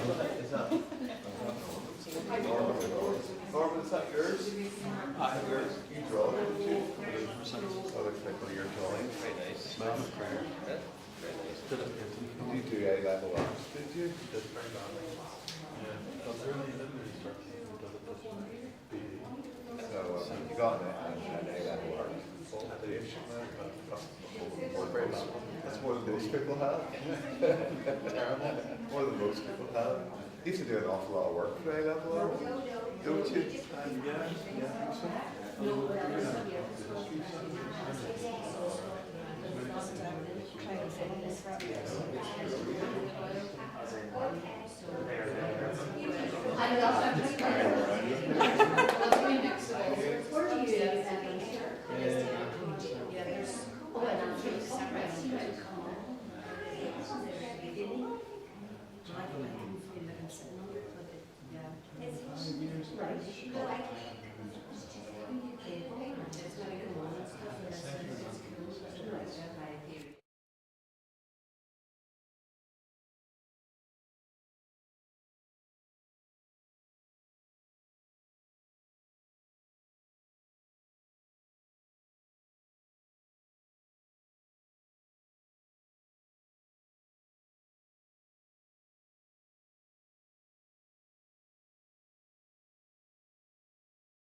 Boys are Wendy.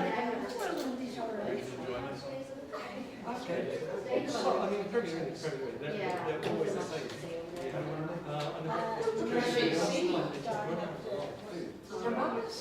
Absolutely, yes. I'm still working away, I am, yes. Give you 1 minute. I'm just hoping that we move on, you know, Patricia, but...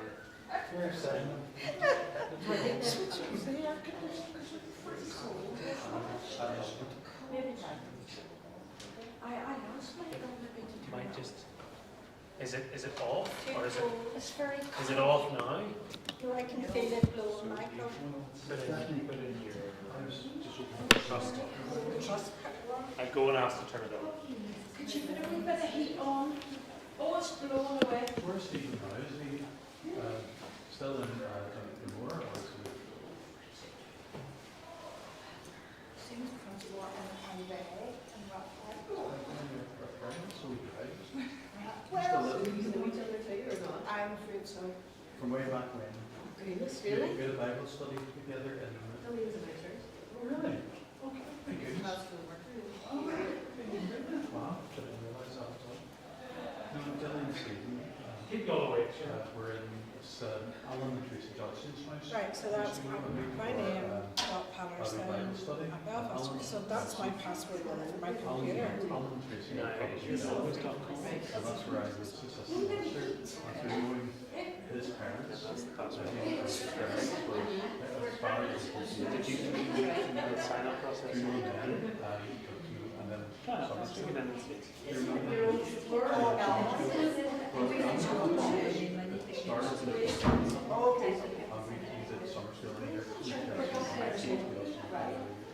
so John and I ended up in this right outside. We got to know Stephen Gillian and Sean and Knott and Tracy, Alan and Tracy and Peter as well. Sherry Dickens. To try and switch off the air conditioning.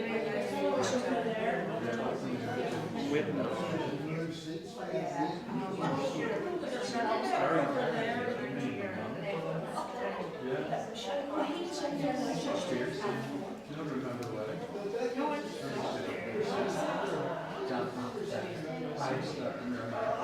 Oh, my Lord, I do.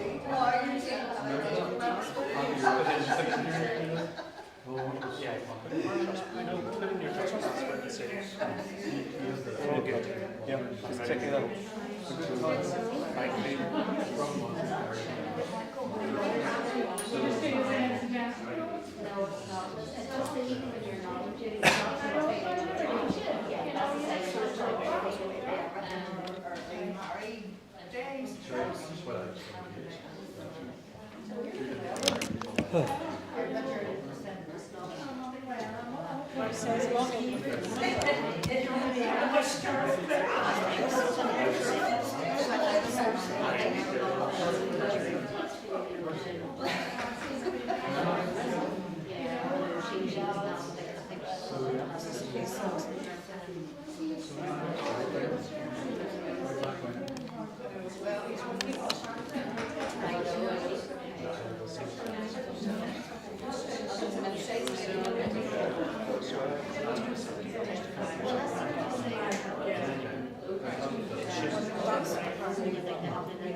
I gave it to our sister in the in the elderly ward in my in our hospital, and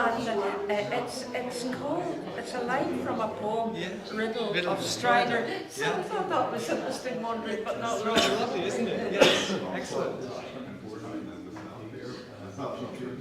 Okay, everybody, is everybody here? Yes. Yeah.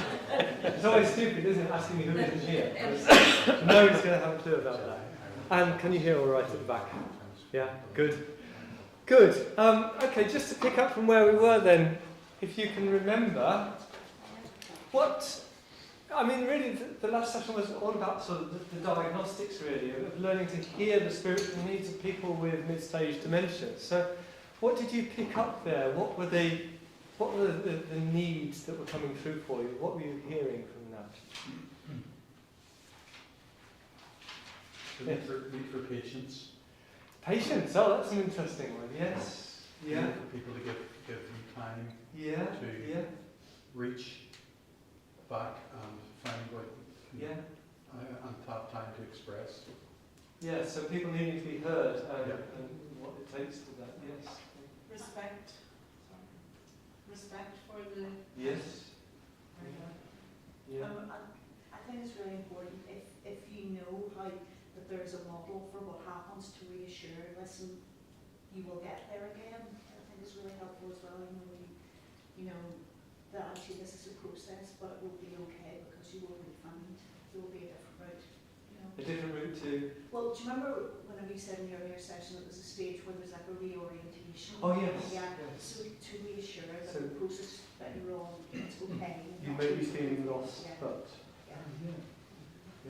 Just one thing struck me is that the children of the family with dementia, the love they have, the I thought they never had. Yeah. It's just exuding from them. You thought that it's coming from the depths, and they're showing their real love for their parents. Yes, we saw some really good examples of that, didn't we, there? Yeah, which was rather nice to see. Yeah. Any other thoughts? Anything over here?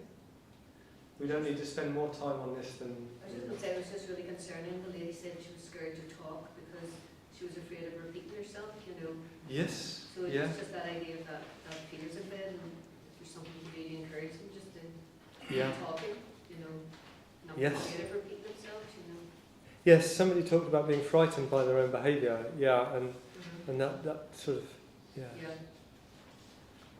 I heard quite a lot of people sort of saying, why are you here? What use am I? What place is this? Those sorts of questions. So it's not part of the world.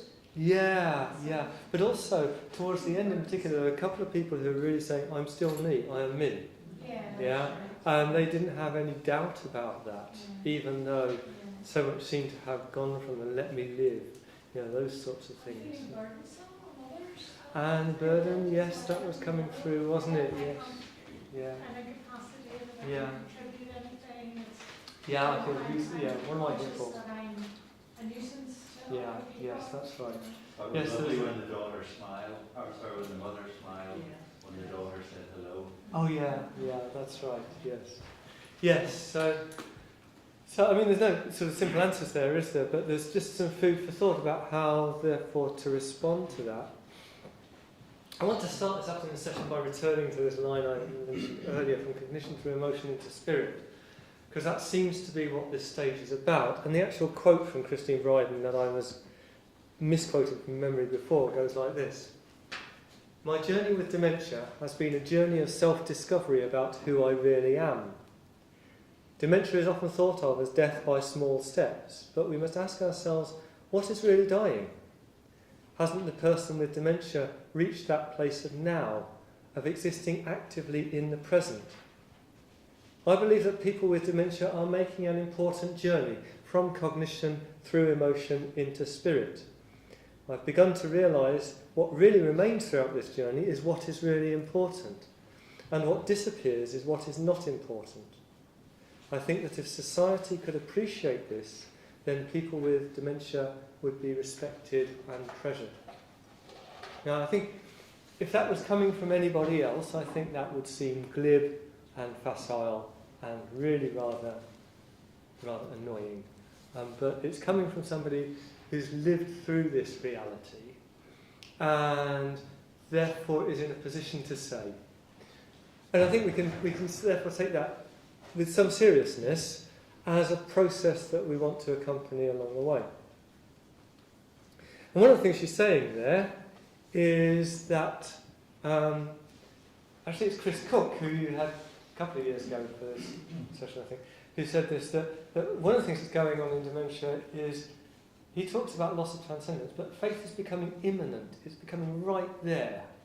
You know, you've either got your faith right there or you haven't. And there's a few ways in which that comes out. But this is one that I really like, because it seems to summarise it. There's a woman called Susan Snyder? Joanne Snyder, I think, who collected some testimonies of people with faith who had dementia. And she collected this one from, I think, an Afro-Caribbean man in the southern states of America. And I'll read it out because it's a bit difficult to read from there, but it just seems to summarise that sense of faith becoming more imminent. He says, "I no longer remember prayers I once recited automatically. The prayers frequently get mixed up with each other. As for the sacrament of penance or confession, it too requires memory.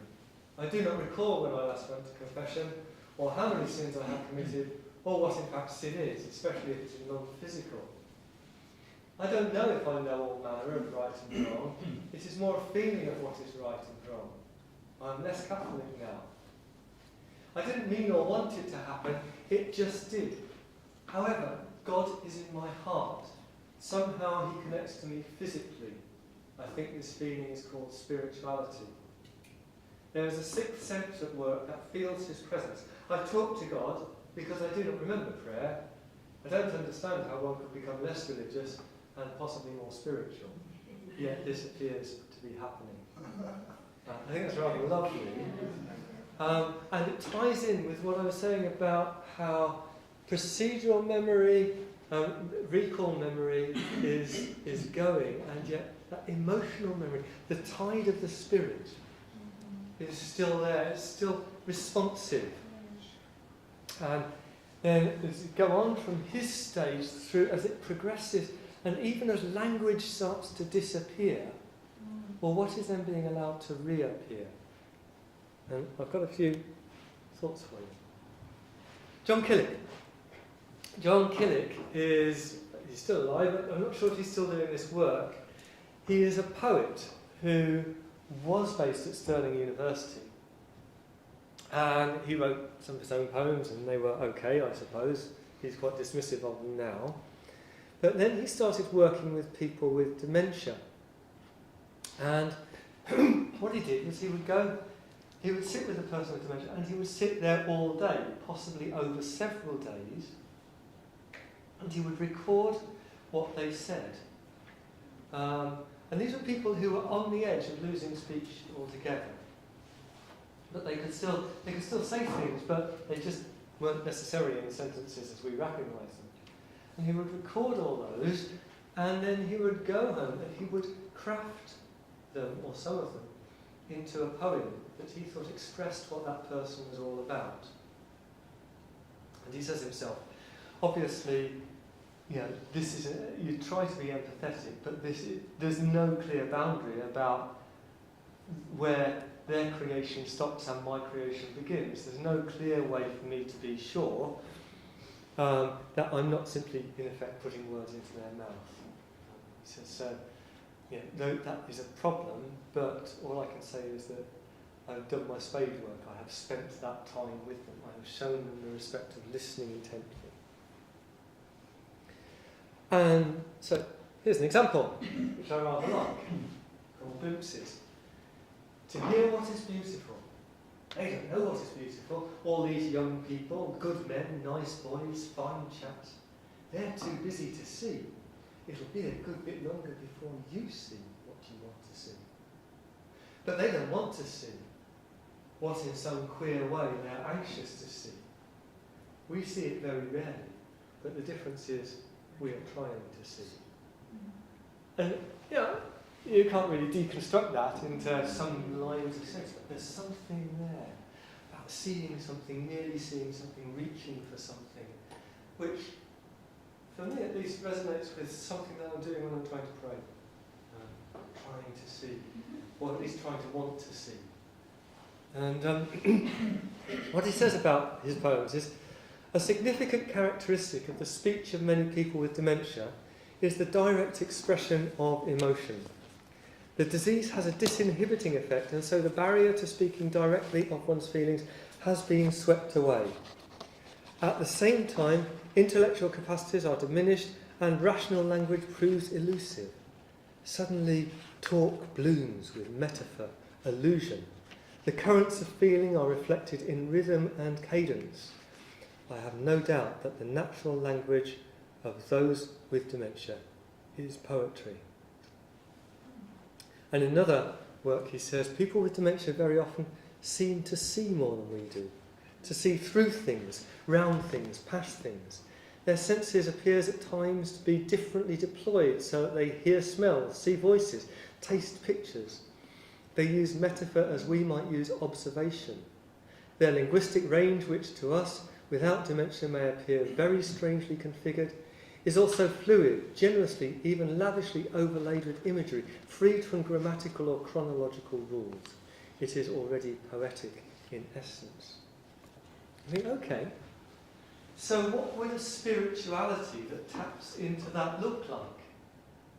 A spirituality that's less about the creed and more about the sacraments. A spirituality that is less about firmly I believe and truly, and more about Jesus, lover of my soul, or something. You know, where does emotion take over from our language and take us into metaphor, take us into allusion and poetry? And what can we do in terms of spiritual care and support and guidance that uses that rather than tries to cut against it? So, I've got no answer there. I'm just giving it to you as a question. Here's another witness. It's a woman called Julie Simpson, whose PhD thesis I examined last year.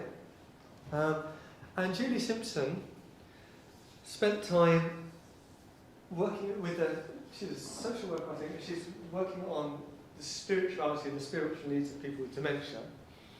And she used what was called an ethnographic approach, which was that she would spend a lot of time sitting with people who had virtually lost all power of speech.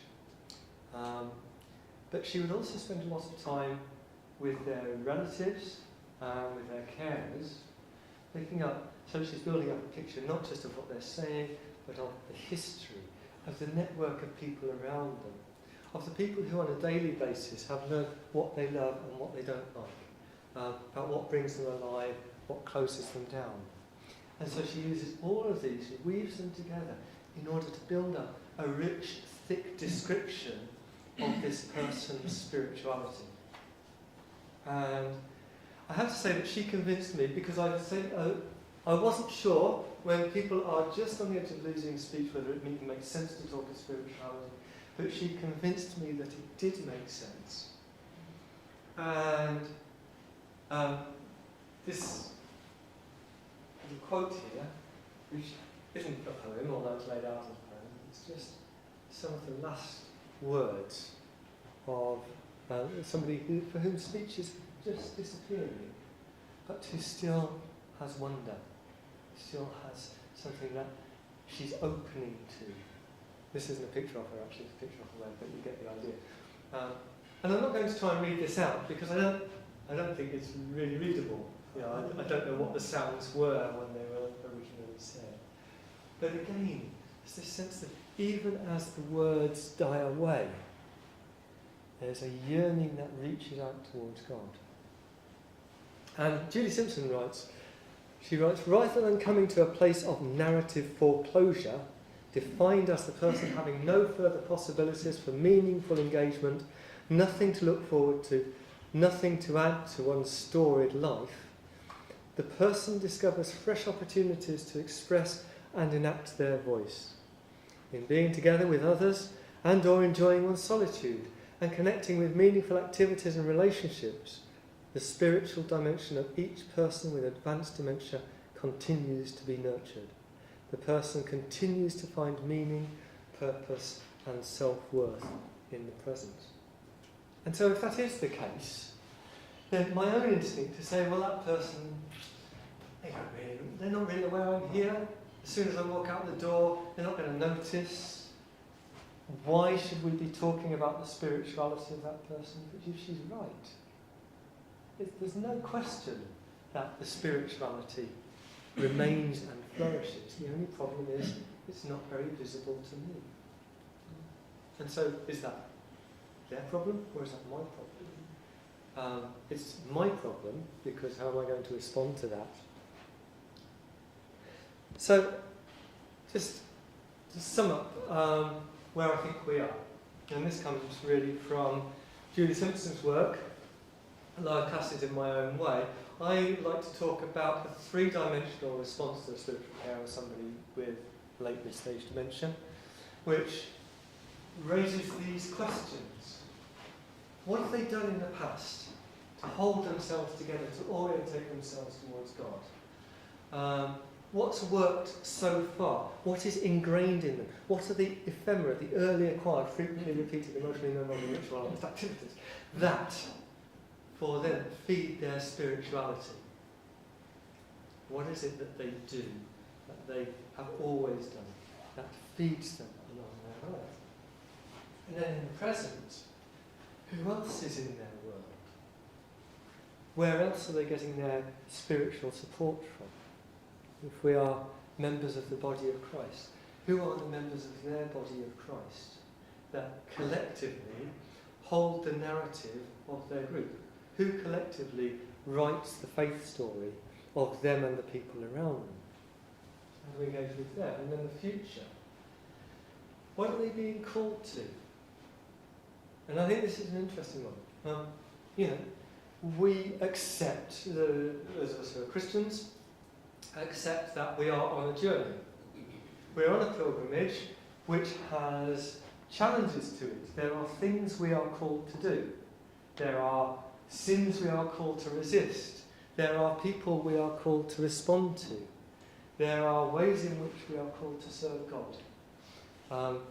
And there are virtues that we should be cultivating. We think that's true of every Christian, don't we?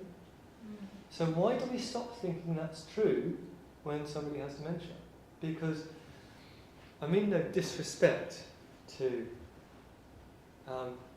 chaplains and spiritual carers, but a lot of what I've heard and read about as spiritual care for people with dementia basically sounds to me like palliative care. Making somebody feel content and calm so that they're no trouble to the people around them, so that they don't appear to be suffering. And I'm not sure this is good enough, because I didn't sign up for the Christian life in order to be content and calm and no trouble to anybody else. I don't see why that's any different whether I have dementia or not. So the question isn't whether people with dementia are being called to serve God and to fight evil. The question is only how, and how can we support them in that? I have very little that I can say about that. I think there's no simple way to answer that, but I think the question needs to be asked, and needs to be asked again and again and again. There's a woman called Naomi Field, who I'm going to refer back to in a later case. But she developed the idea of validation therapy, and she says every single person, before they can die well, has tasks that they need to complete. She's not a Christian, she's Jewish, but I don't think she's a German. But she says every single person has tasks that they need to complete before they die, if they're going to die well. If you don't help them to complete those tasks, you're preventing them from dying well. Now that might be being reconciled with somebody that they've always had a grudge against. It might be grieving for a child who has died. It might be telling the truth about something. It might be cultivating a virtue or resisting a vice, but everybody has this. And as I said, people with dementia, there's nothing that suggests to me that they're anything other than fully paid up members of the human race. The problem is, how do we recognise it? So here's an example. I'm not going to give you any answers, by the way, but here's another example of a way to pose the question. This guy called Oliver Sacks, is a psychiatrist who used to write, he specialised in people with various different sorts of brain injury. And he wrote some rather nice, rather good books of some little case studies. And there's one book called The Man Who Mistook His Wife for a Hat. It's a great title. And it's the first case is of a man who mistook his wife for a hat. But in that, there's a story that he calls The Lost Mariner. The Lost Mariner is somebody called Jimmy who had Korsakoff syndrome. Korsakoff syndrome is an alcohol-related dementia which destroys the brain's ability to lay down new memories. And so, in Jimmy's case, he was fit and healthy, and this was in the 1980s, but all his memories stopped at 1947. As far as he was concerned, he was living in 1947. So he would occasionally be very distressed when he caught sight of himself in the mirror, because he was about 40 years older than he thought he should have been.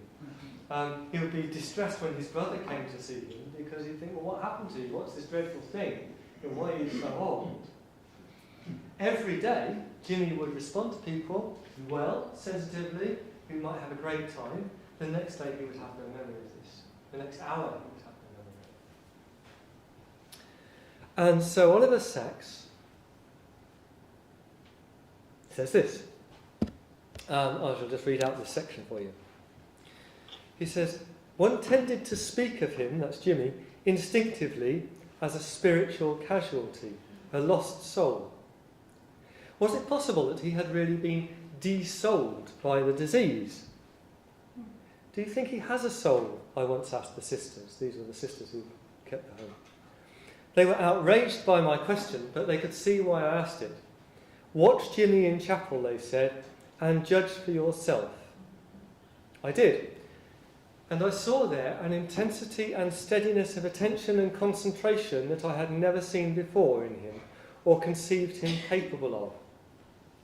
I watched him kneel and take the sacrament on his tongue, and could not doubt the fullness and totality of communion, the perfect alignment of his spirit with the spirit of the Mass. Absorbed in an act of his whole being, which carried feeling and meaning in an organic continuity and unity.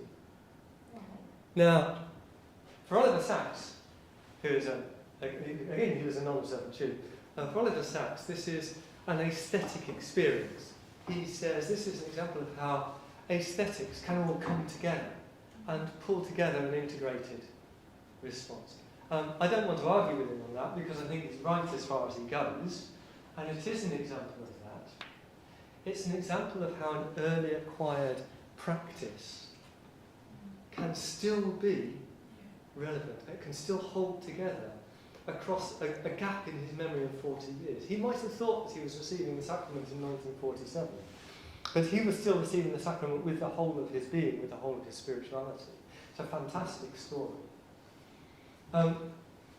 Because, I then went on in the book, I went on to rethink it in terms of Catholic sacramental theology and say, hang on, Oliver Sacks is right as far as he goes, but if you are a Catholic and you do believe this about the sacrament, then there's a whole lot of other things that you can say, or at least start to say, about what's going on there, about how Christ is meeting Jimmy in the sacrament, and about what that means for who we are when we meet Christ in the sacrament. And so there's a bunch of other stuff I said about that, but at least we have this beautiful, beautiful example of somebody whose spirituality all comes together around something that has always been really important to him. And I think when I was working on this, it helped me to understand something, because I'd always been rather dismissive of what I call the chaplaincy package in dementia, which is you go into a care home, you do a couple of simple hymns that everybody knows by heart, and maybe clap along a little bit, and then you have a very short, very simple prayer so nobody forgets it. And then you all say the Lord's Prayer, hopefully in whatever the version is people are most familiar with, which is becoming less and less the case now. But, and then everybody's happy and they all go away contented, and the care home staff are great with that because then nobody's shouting or screaming. And they get to have a cup of tea while the chaplain's doing this stuff. And I used to be quite dismissive of that. And, I think that the Jimmy story, as I unpacked that, made me rethink that. I think, well, actually, yes, it might be that somebody is just singing along with something that is familiar to them by rote. It might be that if you sung Three Blind Mice to them, they'd all be able to sing along as well. It might be that it doesn't mean anything more than that, but it doesn't need to. Somewhere along there, it might be feeding that sort of that inarticulate yearning, that opening out of the spirit. And I can't give you anything more definite than that. But I wanted to give you that and just think about. Imagine you're working on a long-stay dementia ward or residential home, and a chaplain or a local minister approaches the team with a request to run a short, regular, dementia-friendly communion service in whatever denomination you wish, but we'll assume it's an interdenominational home, for the residents. There is a heated debate. Now, I don't know if there would be a heated debate in Northern Ireland. There would be a heated debate in England about it. What issues and points of discussion do you think will arise? What might be the reply of the minister? And if the services do go ahead, what adjustments or undertakings would need to be made? I'm going to give you a couple of minutes. If you're in the room, it might be useful to discuss this. You might bounce off each other quite usefully. See how you go with that. But I'll give you a couple of minutes, see what you come up with. Some of you might have personal experience of this. See how it goes.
I know.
Whether it's in remembrance or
Okay, quite a lot of conversation going on, so hopefully that means that this has sort of hit a useful spot for you.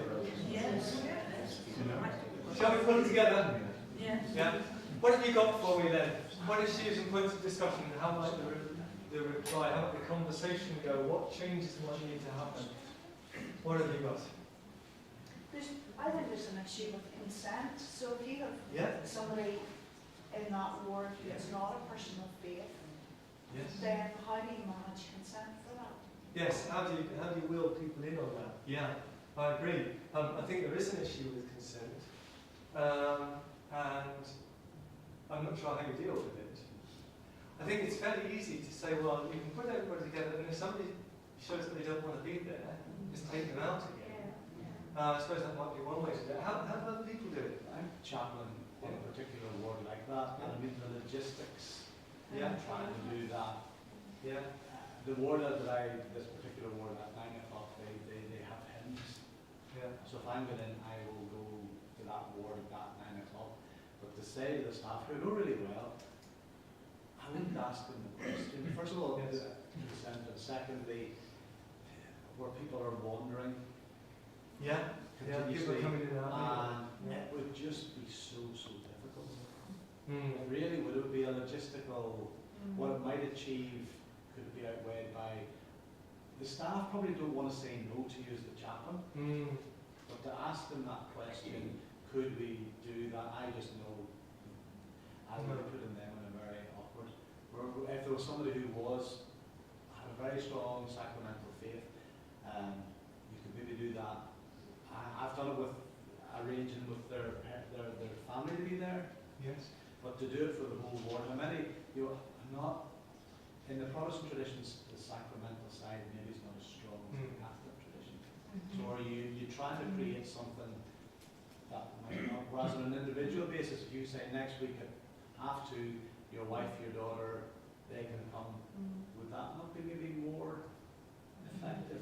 That might work well, mightn't it? I mean, in an ideal world, in any care home, you would have a record of people's religious preferences. In practice in England, that's patchy. I don't know how it works in Northern Ireland. But in an ideal world, you'd have their religious preferences, which would get you halfway to the consent question. Because if people said, if the religious preference was this person is Presbyterian and they are a devout Presbyterian and they like to go to church, then that will get you quite a long way. Obviously, ambulatory patients who can move around on their own, they can either come or not. And they might come and wander around a bit and then go out again. Well, that's their concern. But there is a real question about the others. Thursday night, so Luke's Day, anointing of the hands. And I'm in the hospital long enough that the kind of staff know me and went around and said, this is what we're going to do next week. And here's what the words are going to be. How many staff actually, the staff, first of all, very, very few. And then to ask the staff, can you do this? When they're trying to do drugs and change. It's a really tough one. Yes, it is, isn't it? And yet there's a bit of me that says, hang on, why do we think that doing drugs in the tubes is more important than doing spiritual care? Yeah. Michael, did you want to come in? When I worked in a nursing home, and we would have had 4 regular times during the month where a church or an individual would have come in and had some form of service or sacrament. So we would have had Eucharistic ministers on a Sunday, on a Sunday morning, and then a church service on the Sunday afternoon, as well as somebody in midweek. But that would have been spread over a month. And we did have consent. And we did have consent because a family complained. A local church who were very, very faithful and very, very good. But the person who was sharing a message of sorts shared something that was really quite graphic. Not if it had been in a church context, it probably would have been okay. But the nature of what they were sharing was it was using disturbing imagery, I'd say, about the snake and things like this. And a family member complained, and thereafter we then did have consent, but we also we would have had several communal lounges, and we would have designated one. So the third Sunday in the month, we knew this particular church is coming in the afternoon. All the care staff at lunchtime would have known that they were coming in, and anybody who wanted to attend that service could go to that room, and they would then sit in that sitting room for the rest of the afternoon. So it was, but I think you do nowadays, every nursing home, every residential home should have some level of consent. The other thing that we discovered, and I think it particularly relates to communion, is being very mindful of people with swallowing issues. Yes. People who can't take a wafer, people who can't. We had a Eucharistic minister who one time gave a gentleman a wafer who was nil by mouth.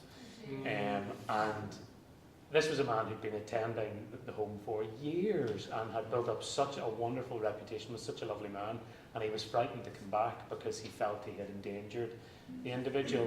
And then of course there's the discussion of, well, how, if you have somebody who wants to take communion but isn't able to, how do you get around that? What do you do for them that makes them feel part of that service, part of that sacrament, when they physically are not able to take wine, bread, a wafer, whatever form it comes in? But I think it just depends who the individual is. You know, in my context, it was the activity therapist that kind of looked after things. If you don't have somebody like that, somebody whose job it is to seek consent and organise things like that, then I think you're. Yes, it's required. It's tricky. We had an elderly gentleman in a nursing home, and again who had a strong theological background and really saw communion only to be given in church or if the pastor came to the house. So he got quite disturbed that it was okay with singing and Bible study and prayer together, but communion should be in the church or a pastor coming to the home. So he then got upset. Interesting, yeah. That was being done. Okay, yeah. So it might give offence to some quite religious residents as well as the non-religious. Yeah, okay, that's intriguing. Any thoughts on this side? When you think of the timing of when it is, I mean, obviously bearing in mind the routine of the, you know, whichever facility it is. But again, even things like maybe after lunch, people can be tired. Yeah. We've got to think staffing levels. You know, they may need to be there in the room, or they need to take people to another room, which can, you know, is time consuming. Yeah. You know, you have to sort of allow for all that. Good point. Yeah. I'm here today because I accompany our rector into nursing homes. He administers Holy Communion on a one-to-one basis, but we live in a time, sadly, where a man is reluctant to go into a lady's room to ours are all ladies to administer communion. I think we have to think of it from the clergy's point of view as well. Yeah, good point. I accompany him really to keep it right as far as you're a chaperone. well, these residents can imagine, one of them has body Louis syndrome, and she can imagine things, and what she could say as a result of a visit by a cleric may not be what has actually happened. Yeah, sounds very right. Any thoughts? Want to roll on a bit? Bridget's in Ballymoney. Father Damien once a month does a dementia-friendly mass on the afternoon of a Saturday, and you know, he has water and he always announces it doesn't matter if anyone shouts or you know, don't worry if they're disruptive or anything. This is their mass. This is their, and it's beautiful. And of course, if you're in a denominational sort of context, like what I take it to be a community, what is or used to be a community in London, and therefore, if somebody's gone into that home, then that's part of the package, isn't it? Yeah. And it's you know, it's normally families that bring them. Yeah. Okay, I want to move on, if I may. Let's see what time it is now. Yes, probably ought to. I wanted to move on to talk about late stage dementia. And I said here that late stage dementia leaves us between a rock and a hard place, because in late stage dementia, we are, in every stage of dementia, reliant on what somebody communicates to us about their spirituality. And we can only really know what they tell us, but in late stage dementia, communication is difficult or impossible, and that means that we have no choice but to fill in the gaps, rather like John Killick with his poems. There is no easy way to bridge that gap between what we know and what we need to know, except with our own assumptions, with our own intuitions, our own theological position in certain cases. And I want to illustrate this again with my mum. I don't show this picture very much because I don't particularly like people to see my mum at this point. That I'm in a group of what I consider to be friends, and I made the decision. I didn't make this decision until this afternoon, as I've shown. So this is my mum about a fortnight before she died. And you can see my dad is pretty much at the end of his tether here. My mum is at this stage confined to her bed and a wheelchair. And I'll tell you what I'll do. I will read out something about my mum. And this is actually part of the book that I'm just going to publish now. Her name is Daphne, and I call her Daphne in this because it just gives me a little bit more distance, and also gives her the dignity of being some other things than just my mum. So Daphne was an articulate, vivacious and intelligent woman, a lifelong Baptist with a keen theological mind. And on the day of her death, she got on her knees by the side of her bed. This apparently commonplace activity was remarkable because by that stage, the woman who Daphne had been seemed to have already slipped away. By the time Daphne died, she was confined alternately to a hospital bed and a wheelchair, and appeared to have lost the capacity for purposive activity. She did not show signs of any awareness of her surroundings or of other people, and she had lost the ability to communicate by speech or gesture. But on the morning of her last day, Daphne somehow managed to get out of her bed unaided. Her devoted husband, my father, found her kneeling on the floor and managed to get her back into bed, where she died peacefully a few hours later. From a detached clinical perspective, it seemed clear that at this stage in her dementia trajectory, Daphne lacked the self-awareness or conceptual capacity for intentional action. The movement was perhaps the agitation of a body in its final stage of life, or at best a reflex or habitual act lacking any purpose. As her son at the time, that was my own fixed opinion. But in the opinion of her husband, who was the person best placed to interpret his wife's actions and intentions, Daphne was praying. Aware of her own impending death, she made a prayer of her body and surrendered herself to God. So the question then is, what's going on for Daphne on her last day? And it seems to me that there are three options here.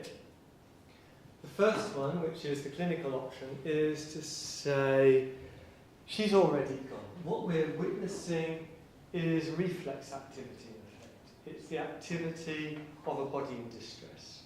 What's left of mum's consciousness as a body is aware that, biochemically it's going all out of balance, things might be going haywire, it's getting restless, it gets out of the bed, which in practice means that it's on the floor. That would be a crude materialist understanding of what was going on for Daphne. The second one, which would be the more romanticist approach, I suppose, is to say, no, Mum is unchanged. She's still in there. She's still exactly who she was. It's just that we can't communicate with her. So she's been held safe in the Lord, and everything's fine. She's buried in there somewhere, but we just can't get at her. I don't think it's good enough, because it doesn't seem to be taking dementia with any real seriousness. It doesn't seem to be saying dementia is something. Everything we have seen up to that point says that as the dementia progresses, so it changes the person. It changes the person at every level. And just to get to this stage, and because it's inconvenient to admit the evidence of our eyes, to say, oh no, it's all just an illusion. She's just in there. That seems not good enough.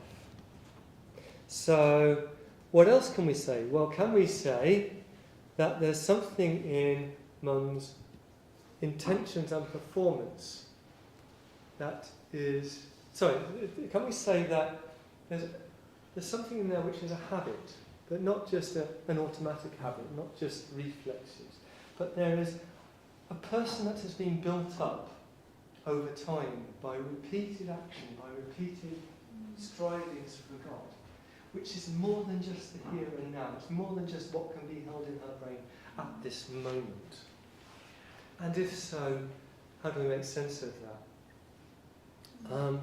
Now, what I actually do in the book is make sense of it theologically, looking at the writing of a particular French phenomenological theologian called Emmanuel Folk. And I didn't do that for this because as I understood it, this is not a theological workshop. This is more open than that, and we're talking about spirituality in an accessible way that doesn't require particular theological commitments. What was his name, sorry, Emmanuel? Emmanuel Folk, F-A-L-Q-U-E. I wouldn't recommend it. Give me your email later and I'll send you the relevant bit of work on it, because these French phenomenologists, they write the weirdest French ever. It's just all clauses and subclauses and subs. I mean, some of the sentences go on for half a page. It's just ridiculous. So that's roughly where we are. I think we need to find a way of talking about, if you like, the habitual intentionality. What is it what language does Mum still have written in her flesh, even if she's lost the language of speech? Well, let's have a look at those three dimensions again.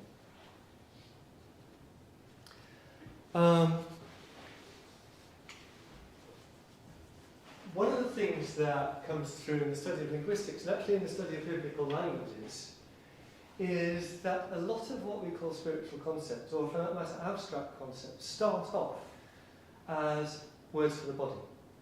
So, ruach in Hebrew, or pneuma in Greek, the breath. It comes to mean spirit, but it starts off meaning breath, which is why we get pneumonia. It's an onia of the pneuma. So things that we think of as metaphors now, it's in my heart, it makes my heart ache. These start off as physical statements. It's only later they become metaphorical. I lift up my eyes to the Lord. is a physical statement before it says something about some kind of spiritual intent. So what that tells us is that our speech is already embodied. Sorry, I just lost my notes. I'm going to find the one I'm looking for. Here we are. Our speech is already embodied. It's not that we start off with talking and then attach to it physical characteristics. We start off with the physical characteristics and we attach the spiritual concepts to that. When you peel back the language, that mix, that meeting point between spirit and body is already there, because it was never really separated until we separated it in our concepts. And this is backed up in studies of literature. There's a guy called Julian James who wrote a book which has proved very influential over the years, but has a completely improbable title of The Dawn of Consciousness and the Breakdown of the Bicameral Mind. And he argues that, in the sort of ancient literary sources and before literature was really developed, there was no real distinction between what's going on as a mental event and what's going on as a bodily event. That's the bicameral mind, because the two halves of the brain are talking to each other. So if a God spoke to you, it was by making your heart leap, or by giving you an epileptic fit, or something like that. This isn't a metaphor for God speaking. It is exactly the way the gods worked, because gods aren't concepts, he says, in the ancient world. They are physical things going on in our bodies. And he illustrates this with the Iliad, Homer's Iliad, in which he says, when you look at what's going on, when Apollo is being driven by the gods to do something, it's not some psychological affect, it's a sort of madness. His limbs are being moved for him. All those times when we feel as though it's not really us doing this now, that he says that's what God is, quite literally, for ancient people. And he says the great thing about the Iliad is it's just at the dawn of writing. It's at the dawn of writing that this breaks down when we start to talk about breath as separate from spirit and things like that. But they belong together in our minds. And such work as has been done by psychologists suggests that this continues to be the case. So if you give people a computer screen and say, I'm going to read out some words to you, and you put them, and you try and find them on the screen, you read out the word God, and people automatically, their eyes go straight to the top of the screen. They're looking for the word there. You read out devil, then they go to the bottom. You read out flesh, they go to the bottom. You read out soiling or feces, they go to the bottom. You read out speech, they go to the top again. And this just happens because everything that we do, we put a sort of bodily map on. Every word we use, we map it in a sort of bodily frame. And so, again, evidence that our speech starts off as movement, as bodily sense, before it becomes anything else. And we can't get at it because we're chattering away to each other ourselves all the time. We're always reducing things into words, but if we took the words away, we would still be responding to God. It's just that we don't know quite how, because we can't reduce it to words, which means we can't talk about it conceptually. So, Mum's history, Mum's movements are engraved in her body. And then Mum has a social presence. It matters how my dad interprets her, because my dad is the person who knows. It matters that other people around her know who she is, not just as a person, but as a Christian. Because all of her language, all of her action is actually taking place as part of a conversation with people around her, even if she seems to have lost the capacity to know that they're there. And that raises the question that I raised in relation to the previous session about, does somebody stop having a purpose? Do they stop having a calling because they've reached a certain stage in dementia? And if not, then is it not still the case that God might be calling her and that she might be responding to the calling in whatever way sort of makes sense in her context? So I'd like to say, yeah, that does make sense. That makes perfect sense. Now, as I said, I developed that theologically in some ways which probably don't need to go into here, but I want to just sort of hold those ideas with you. Now, this is the last slide I'm going to give you. So we're going to finish on time for this session, you'll be pleased to know. But it might actually, I hope it will create some conversation. Has anybody seen this before, by the way? Yeah?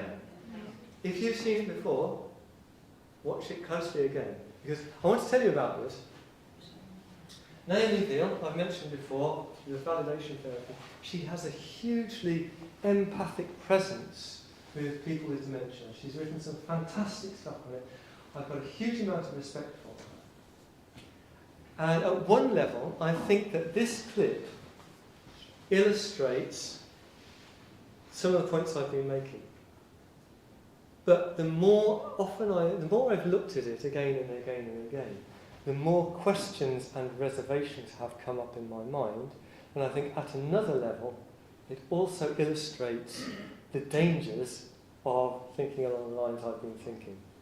So, if you've seen it before, you're not excluded from this. I want you to look at this almost on two levels. I want you to look at it as an illustration of some of the stuff I've been saying and what it might actually mean if you acted out in practice. But also, I want you to ask some hard questions along the way about what else might be going on here, what might be the matters of concern within this. Is that all right with you? Good? Then this, I will click onto this.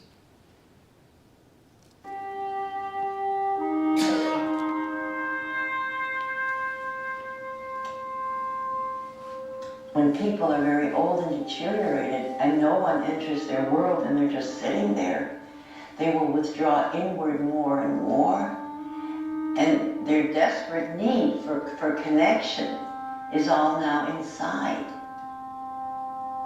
And if a person is all alone, even if they're very, very deteriorated, there's a longing for this kind of closeness. Mrs. Wilson? Hello? You want me to sit? Can you see me good?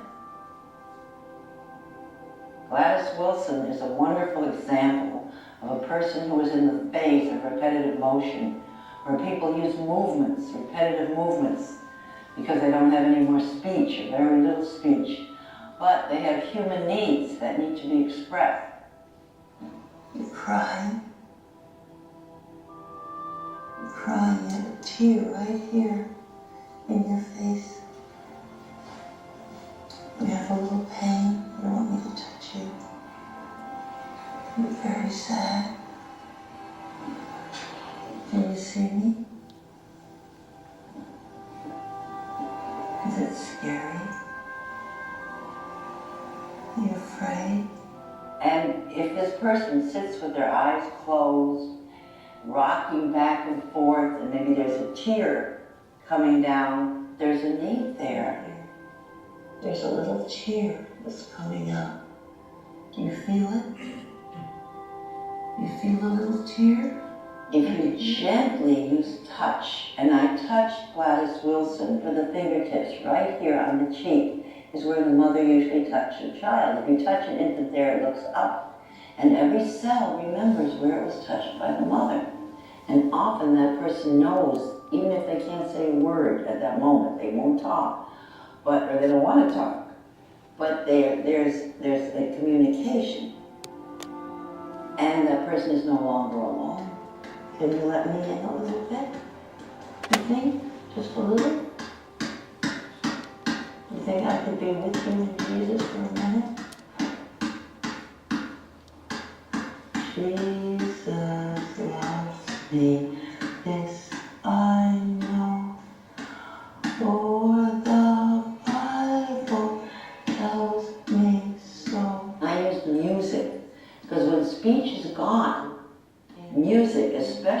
Gladys Wilson, it was religious music because there's emotion tied to it and safety tied to it. So I used her old church song. Jesus loves me, yes, Jesus loves me. Yes, Jesus loves me, the Bible tells me so. What I did was, when she moved, I moved with her. And when I was singing, because she didn't sing with me, so I matched the intensity of my voice to the intensity of her movement. And pretty soon, for a split second, we became one person. Jesus loves me. Yes, Jesus loves me. The Bible tells me so. So at one point, when she got very quiet and very peaceful, and my voice became very quiet as hers and very peaceful, and my breathing slowed to her breathing, she pulled me to her, and I moved with her. And for her, at that moment, I believe I was a symbol of her mom. Can you open your eyes now? Can you see me? Feel safe no more? Okay? Can you see? He's got the whole world in his hands. He's got the whole world in his hands. He's got the whole world in his hands. He's got the whole world in his hands. He's got the mothers and the fathers. He's got the mothers and the fathers in his hands. He's got the mothers and the fathers in his hands. He's got the whole world in his hands. The breakthrough doesn't happen every time. The person will not always open their eyes and look at you. But if you keep trying, and you keep centering yourself, and really look at that person, and really mirror their movements, maybe not this time, but the next time you come, you'll have a communication. You feel safe with Jesus and me.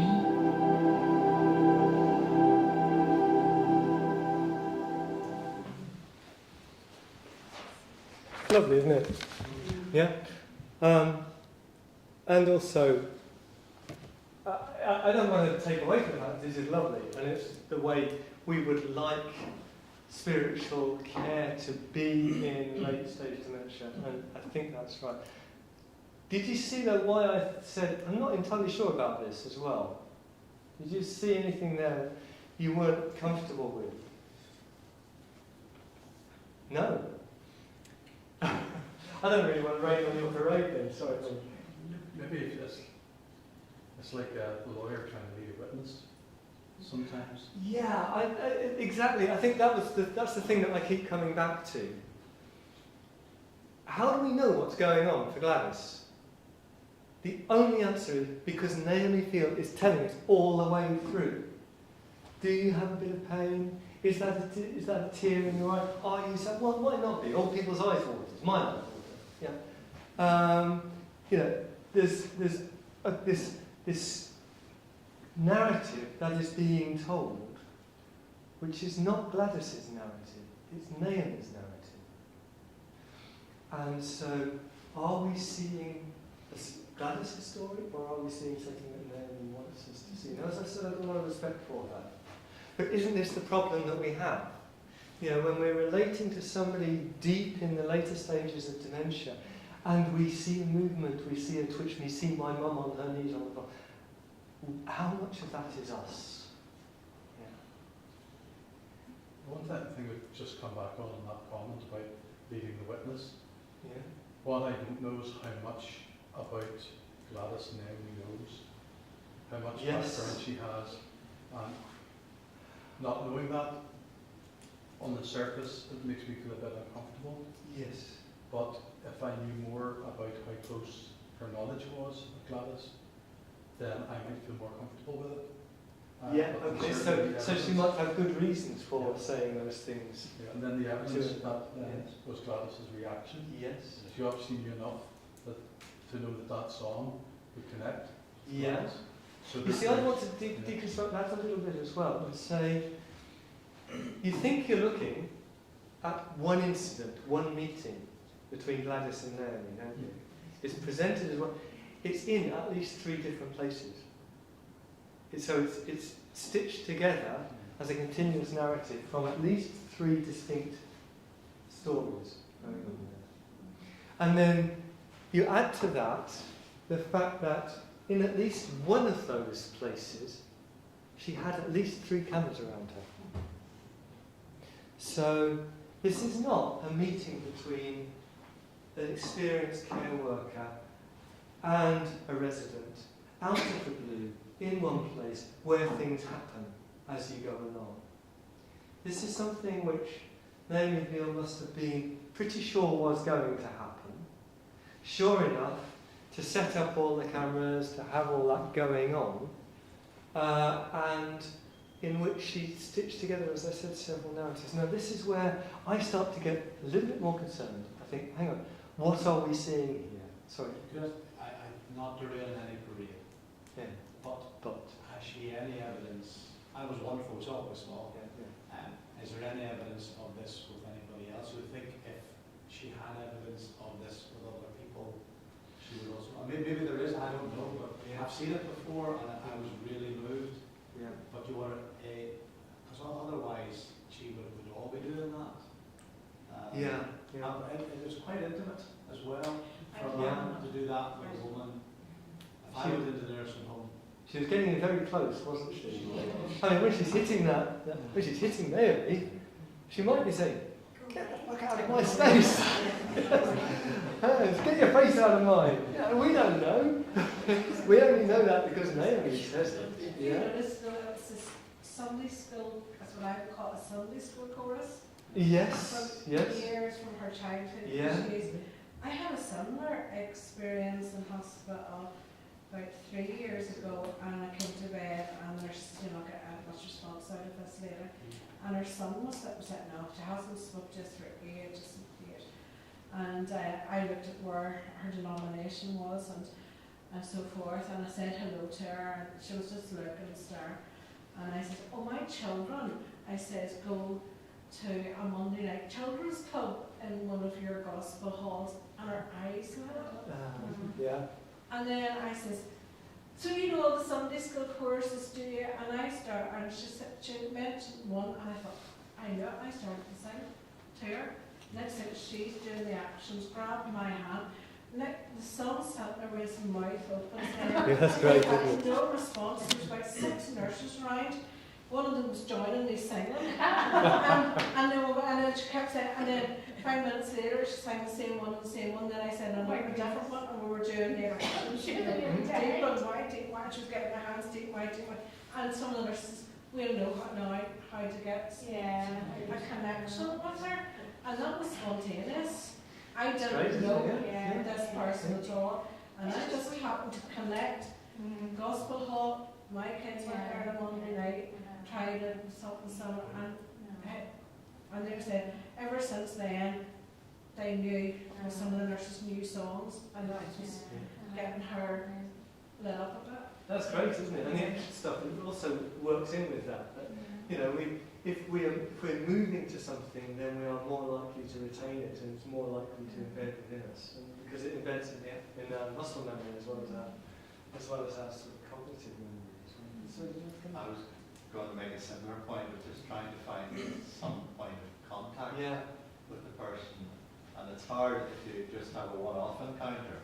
Yes. But sometimes there's a word or a picture that sets off a memory for that person when they mightn't be able to tell you much else about their life. But I remember one gentleman who told me he used to run a sweet shop. And I'm of the age that I still remember going to the corner shop where they got it down and we talked about our favourite sweets. Up until then he hardly said a word. It's great. So it's finding the point of contact, and that's not just for dementia. No. People, it's for anyone. It's for anybody, yes. Rather than trying to foist my agenda on anyone, we are going to talk about God whether you like this or not. Yeah, okay. Thank you then. We've got to 3 o'clock, so I think I'm going to stop. I want to just leave you, because I was going to read it out earlier and I didn't. But back on that question about what's happening for my mum as she kneels down. This is a little bit from John Swinton, who I consider my elder brother in thinking about dementia and religion.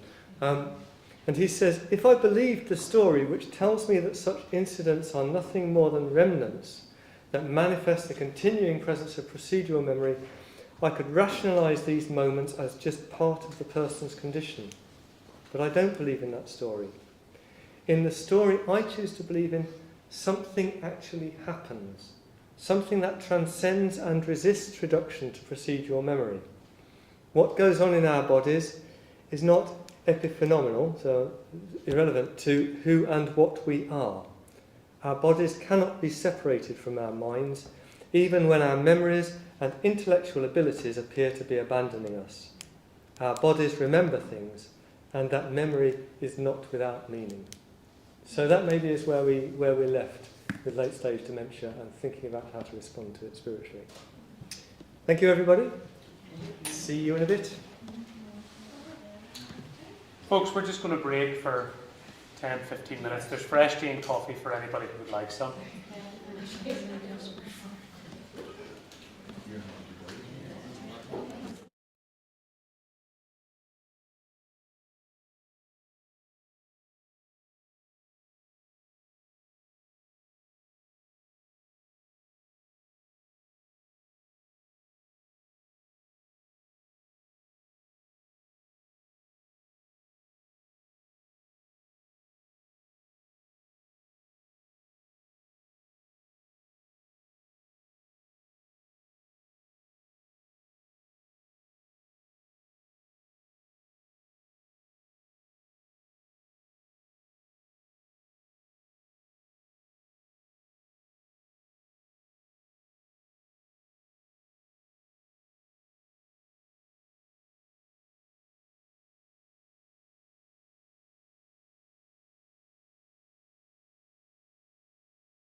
Right, welcome back everybody.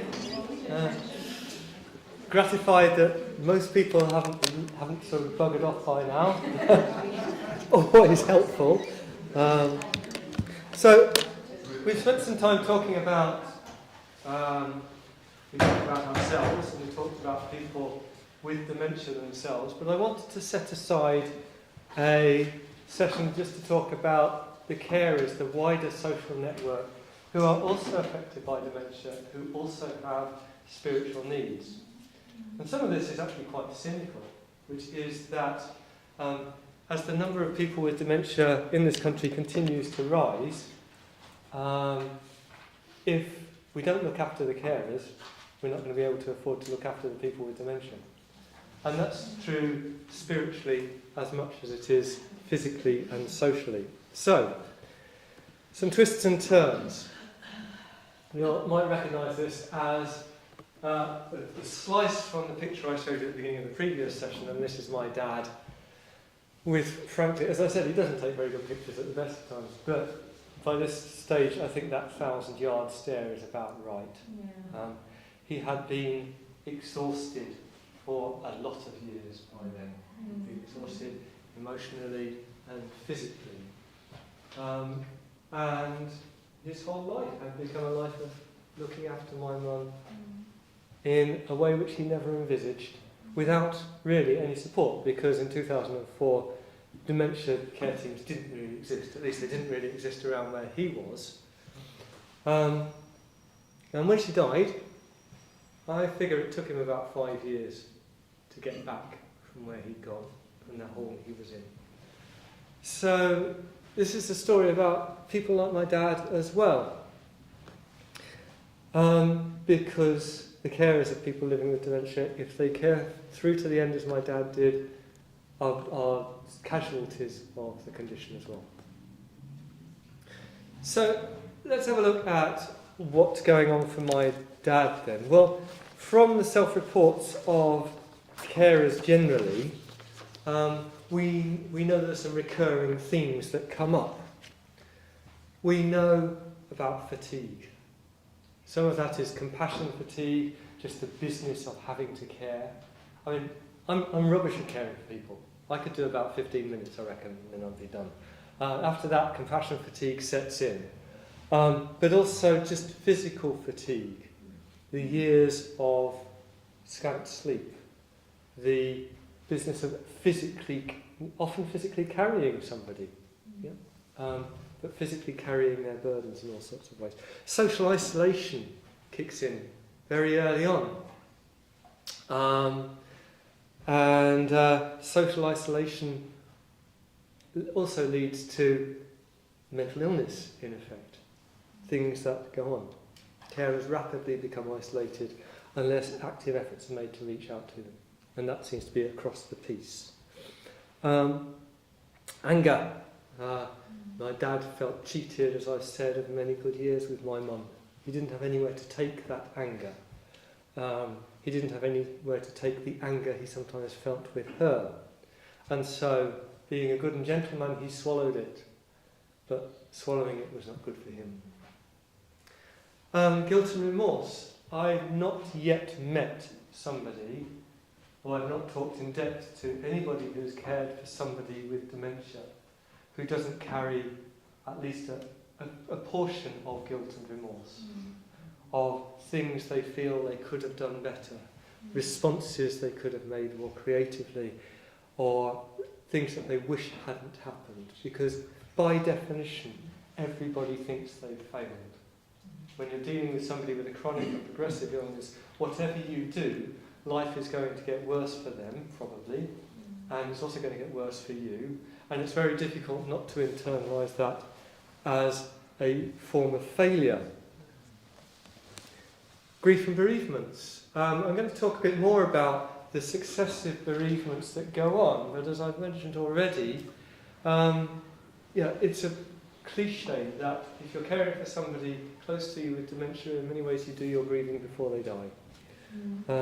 And so grieving takes effort, grieving takes huge sort of energy, which you don't have at that time. So unresolved grief, what the palliative care people call complicated grief, is likely to happen there. And so, as I mentioned, the recovery can take years. About 5 years for my dad, I think. And that's not just the mourning, because in many ways I think he had done his mourning, but just the cumulative effect of years of sleeplessness and sadness and isolation had taken away from him the resources that he would have used to manage that sense of grief. And it took him a long time. It took him a long time to come back. And that's exactly where it is. So people then have to cope. And again, the literature tells us how they cope. Some people cope, most people for a period of time cope with denial. No, you're fine, mum. There's nothing going wrong here.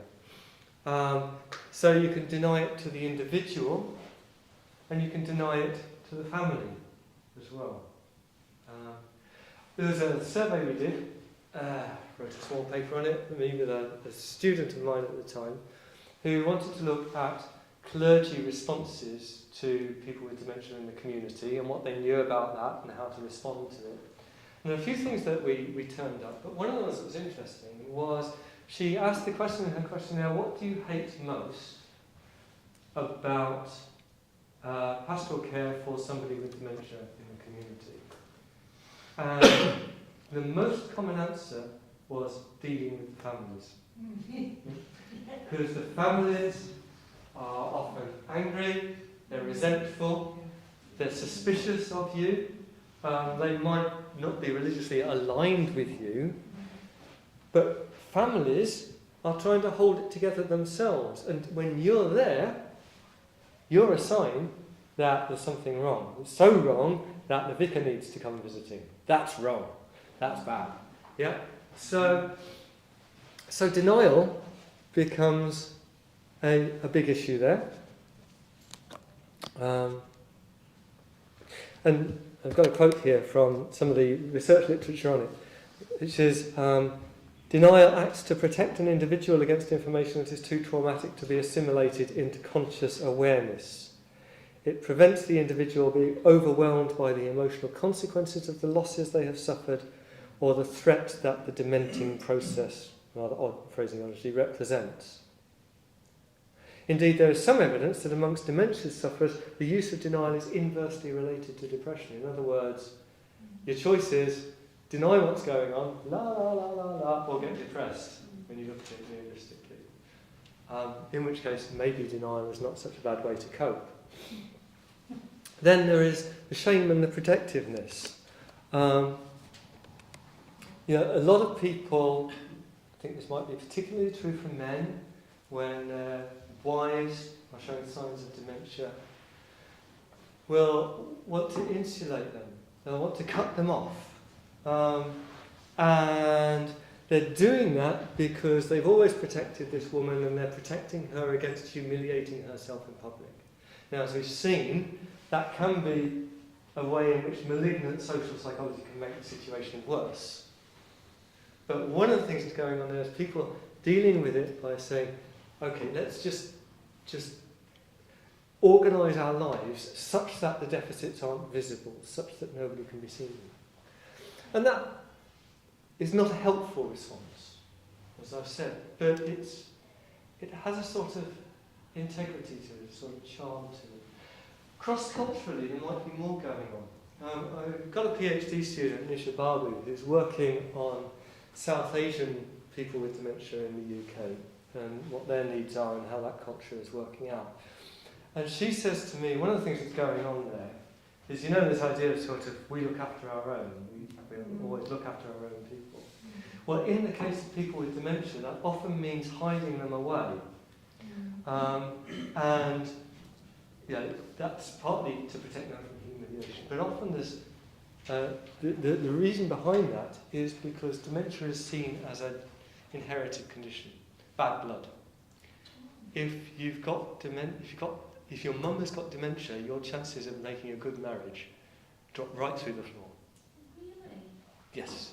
Now, I don't want to generalise for Asian communities altogether, but there's that strand going on. So there's different aspects to denial. Often it's perceived as a way of helping the individual with dementia, but it might be about the family as well. It might be about the family dynamics and protecting the family from a collective shame. And then there's also a form of self-denial which carers go through. So a lot of carers will just forget about themselves. They'll plough all their resources into the person with dementia. With the result that they then keel over with a heart attack or something like that.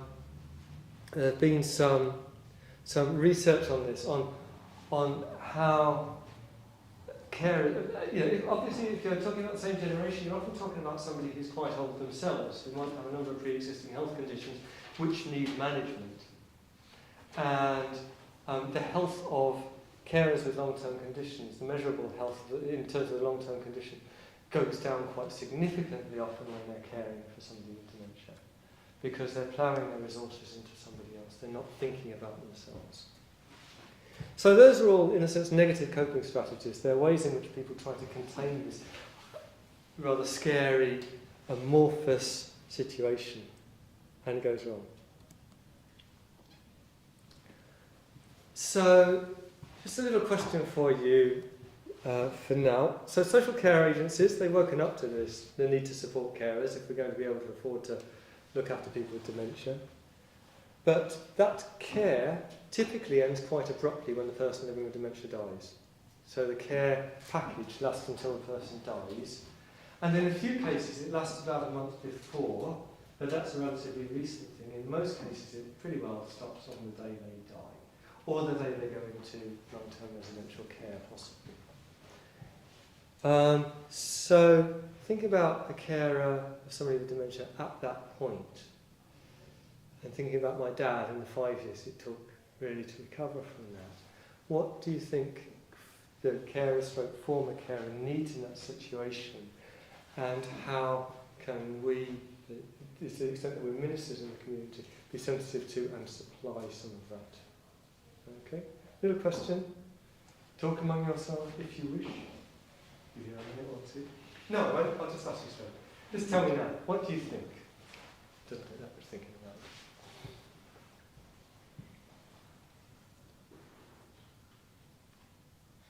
I think they need time and somebody or people around them that recognise the significance of what has happened to them. You know, in terms of they've gone from, say, visiting someone every other night for the last however many years, months, however long it happens to be, to then all of a sudden not. They've gone from having, say, a community, you know, where they're involved in terms of, yes, they visit the fold, but when they visited their mum, they also visited, you know, the other lady, or when they were in the nursing home, they always spoke to this, and all of a sudden that's removed. So there's almost like there's a bigger loss there than just losing the individual. It's a loss of purpose and a loss of role.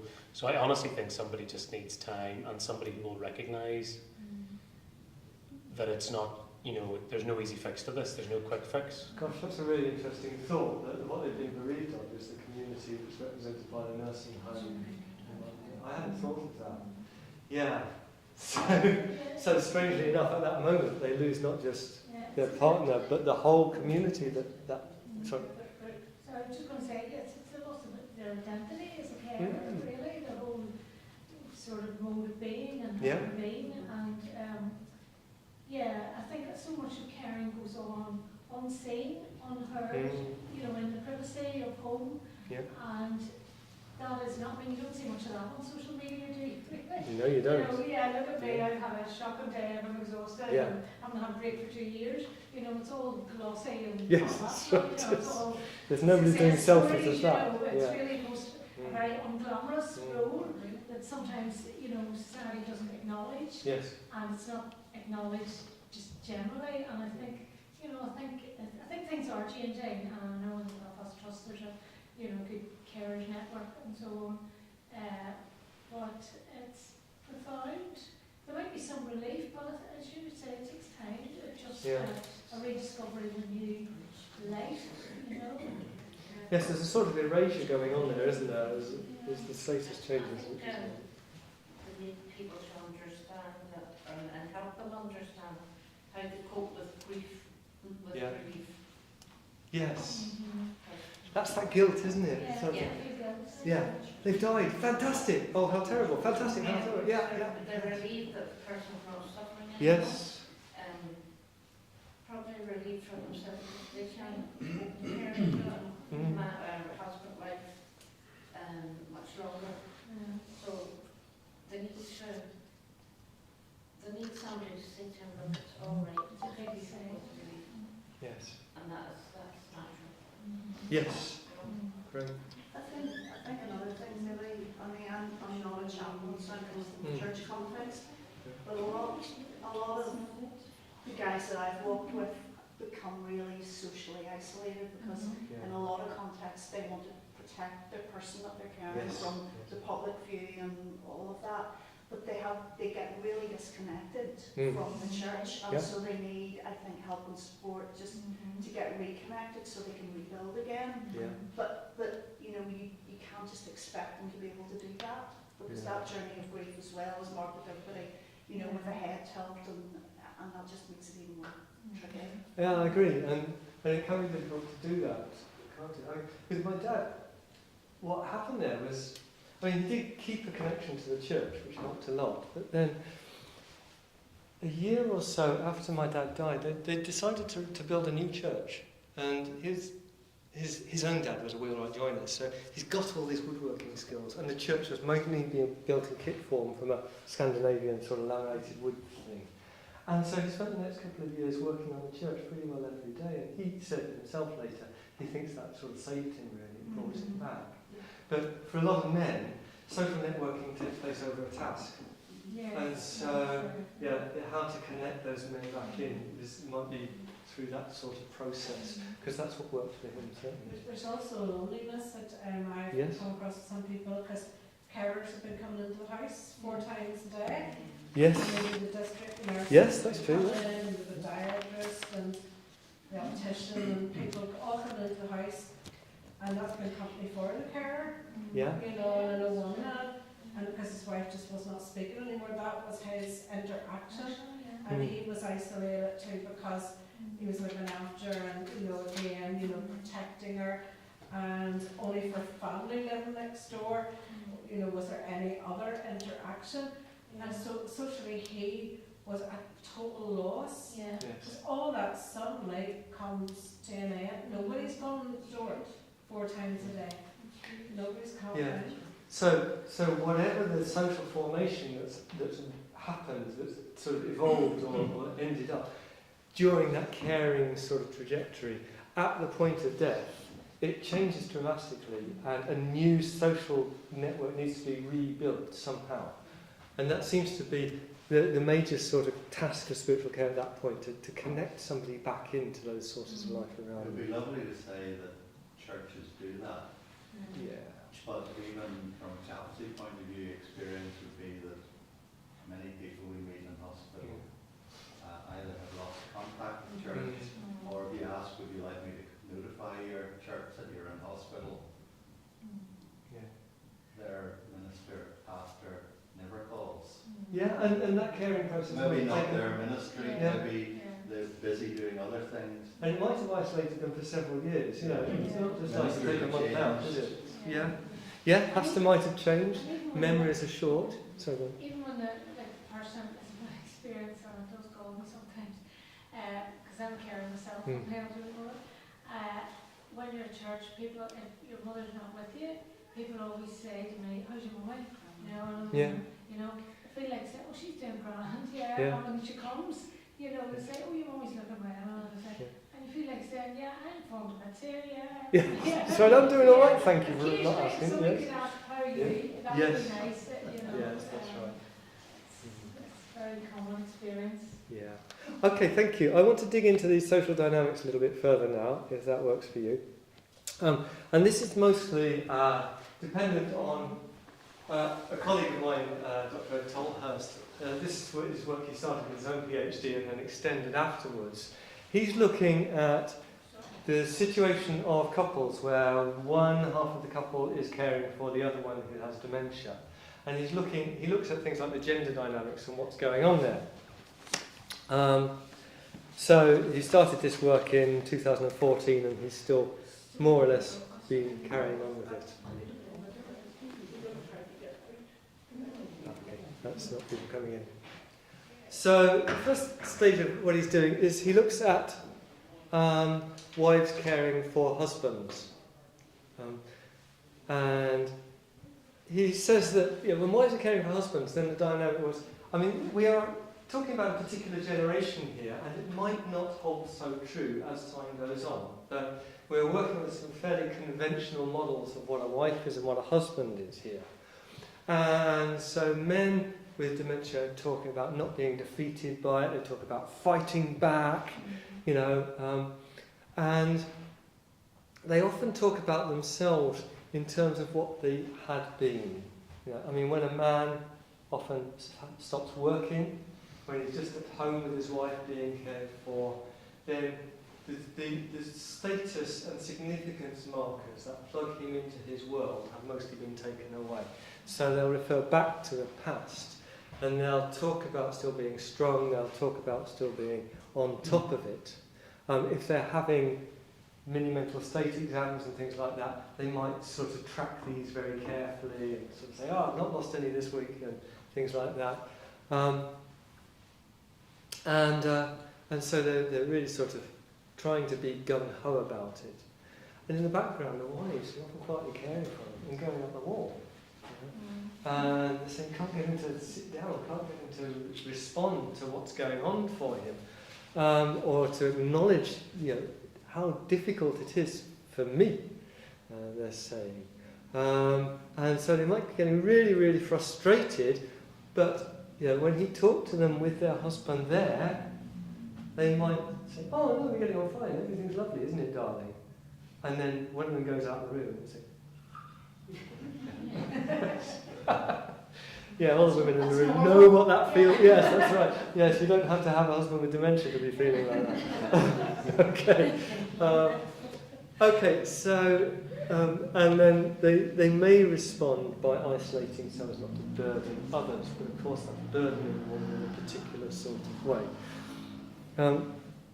And he says that women feel greater pressure with regard to, quotes, relational competence.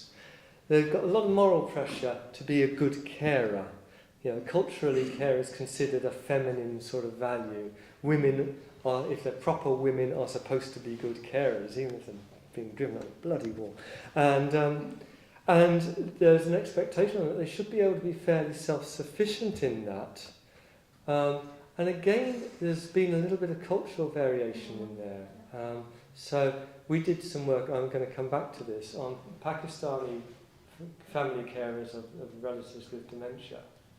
And they were getting a lot of pressure from the other people in the mosque not to be drawing on outside care, because they're saying, it's your job. Yeah, what are you doing? And we did encounter one very enlightened imam who was teaching in his mosque, your responsibility as relatives is to do the best for the person who needs care, for your elders. And if the best for your elders is to bring in external carers, then do that. But a lot of the time, what we're finding in the literature around Asian carers is that Asian people are getting diagnosed later with dementia and often too late with dementia, and they're often presenting with signs of really poor care and neglect. And it's not because anybody is wanting to care badly for them, it's because the family is trying to care for them way beyond the stage at which they need specialist help. Yeah. But that's all that pressure on, almost exclusively on women, to be able to carry the care themselves. And therefore they need to feel they need to justify themselves if they're bringing in external support or drawing on respite care or something like that. And they feel therefore that they can't also talk about the emotional challenges of caring. It's much harder for a woman to say, look, I'm just not a caring person. That's not what I do best. I'd rather bring in a man who is a caring person to do that bit for me than have to do it myself. And that feels a bit unfeminine to a certain generation. It feels a bit disloyal. Yeah. So, this was a nice little quote from one woman. I'm not going to read it out to you, but you'll probably recognise that sort of, I'm just getting driven up the wall. I try to remember myself. It's not him, it's the dementia, but even so. And then the next stage of his research was men caring for their wives. And he found there that men, if women tend to move into a sort of mother-child relationship, in a sense. And so what they're doing is they're trying to show emotional care for somebody, nurturing for somebody. Men are much more likely in that generation to be wanting to show that they can deal with this, they can fix this, we're going to sort this out, we're going to access the care, we're going to get the miracle drug, we're going to get the doctor to listen to you. And they're trying to solve it. And if any of you, some of you might have husbands who, if you tell them I'm feeling terrible, try to fix you. I've had to learn about that.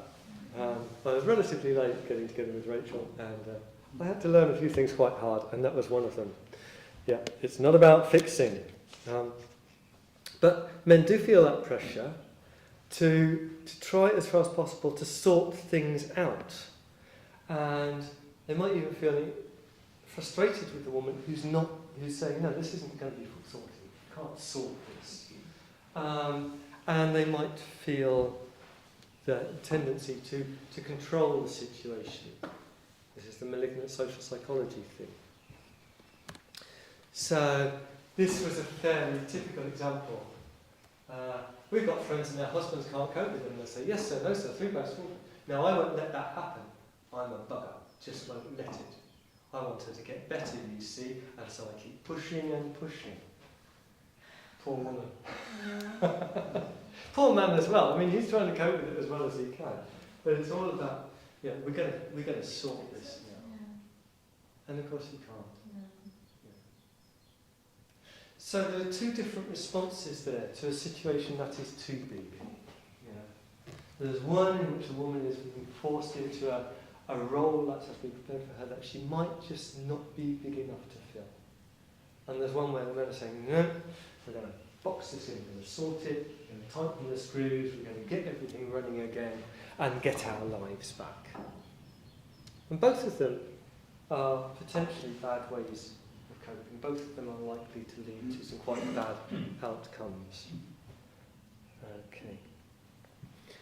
So some questions then about couples. And I think the first one almost answers itself. In what ways might a couple's relationship grow toxic under the pressure of dementia caring? But how will you deal with that? How will you respond to that pastorally?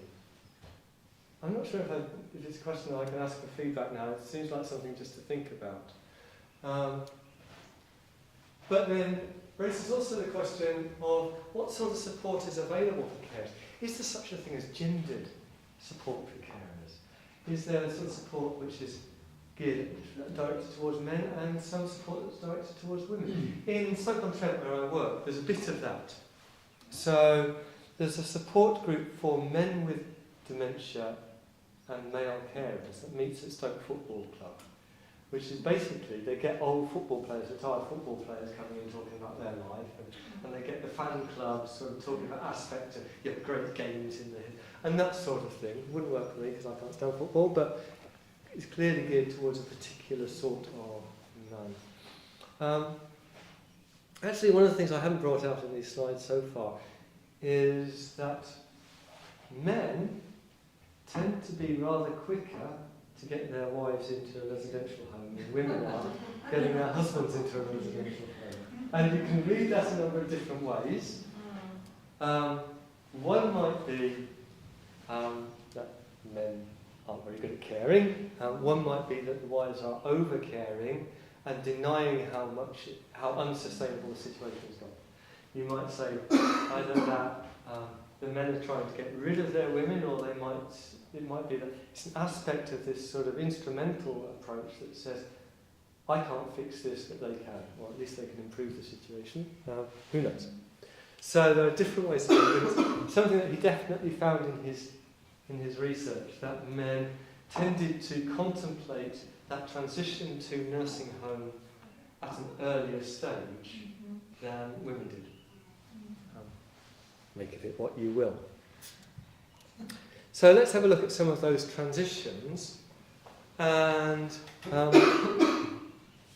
therefore what might be going on in this process. So I think it's probably fair to say that the times that a couple are most likely to need some help in terms of spiritual and religious care are transitions. That's generally true across the piece, I think.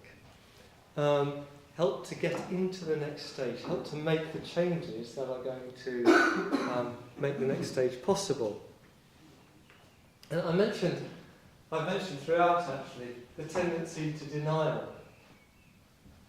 How do you get from denial through undeniability to some sort of acceptance? So Trish Williams, orientation, disorientation, reorientation, maybe a sort of way through that couples as with individuals, the whole piece is under strain as that process is taking place. And how might we sort of ameliorate that?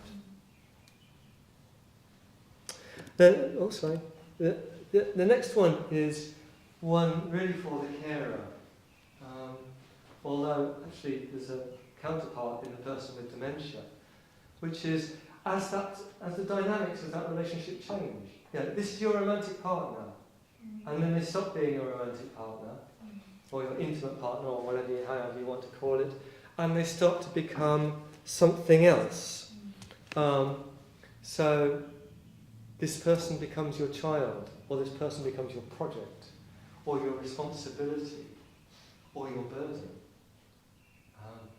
your problem perhaps. They become something in there, but they're no longer, and they're never again going to be, the same sort of intimate partner. And negotiating the way to that actually can be quite hard for couples. And some couples, if they're still sexually active, there'll be a point at which that becomes a difficult one. For example, where it's not clear whether this person's now sudden desire for lots and lots of sex is because of their dementia. Or conversely, whether somebody seems to want sex, but you're not really sure if they know what they're consenting to. Or, on the other side, the carer just not wanting to have sex with somebody with dementia. That's why would they? So there's some questions around sexual intimacy, but that sexual question then maps onto all the other questions as well. How do you deal with those times when you can't do things together anymore? Or you need to ask for special support? All those small bereavements that take place in that transition from a relationship between two able-bodied, healthy people to a more vertical relationship of carer and cared for. What's happening in that situation? The really hard one, I think, always untidy, is that transition from home care to residential care. I've never met a carer who feels they got that right. Because the hard problem is that there isn't a way to get it right. So, if somebody's dementia is well advanced, if they're somewhere into the mid-stage, and they go into a residential home, then the first thing that will happen is a sudden drop in their apparent capacity. Almost as if going into the residential home had disabled part of their brain. Because what's happened, of course, is they've moved out of their familiar environment where they know where everything is, they know who they're talking to. You're putting them in a strange environment without the ability, therefore, to adapt to it. And the first thing that happens is that drop. And some care homes, I'm going to say caring homes, I'm not sure they are caring, some care homes say to the carer, do not visit for the first month. You know that? Yeah. You know that? Because for the first, and I'm not sure, but they say that's to help the person adjust, really to help the person forget where they came from. I wonder how much of it is that, and how much of it is that when you come in, you'll see that person in real distress. And if you see that person in real distress, you'll want to take them away. I don't know how you do that. So the first thing that happens if you follow the care home instructions is you put them in and you walk away from them. Yeah, may as well go on a holiday to the Maldives or something. It feels all wrong, doesn't it? And yet we're told that that's the best way to do it. Obviously, you could partly resolve that by saying, no, we're going to do this much earlier when somebody can still make new memories, when they can still adjust to this. But who's going to feel right about putting their loved one into a care home when actually at the moment they don't need it? Yeah.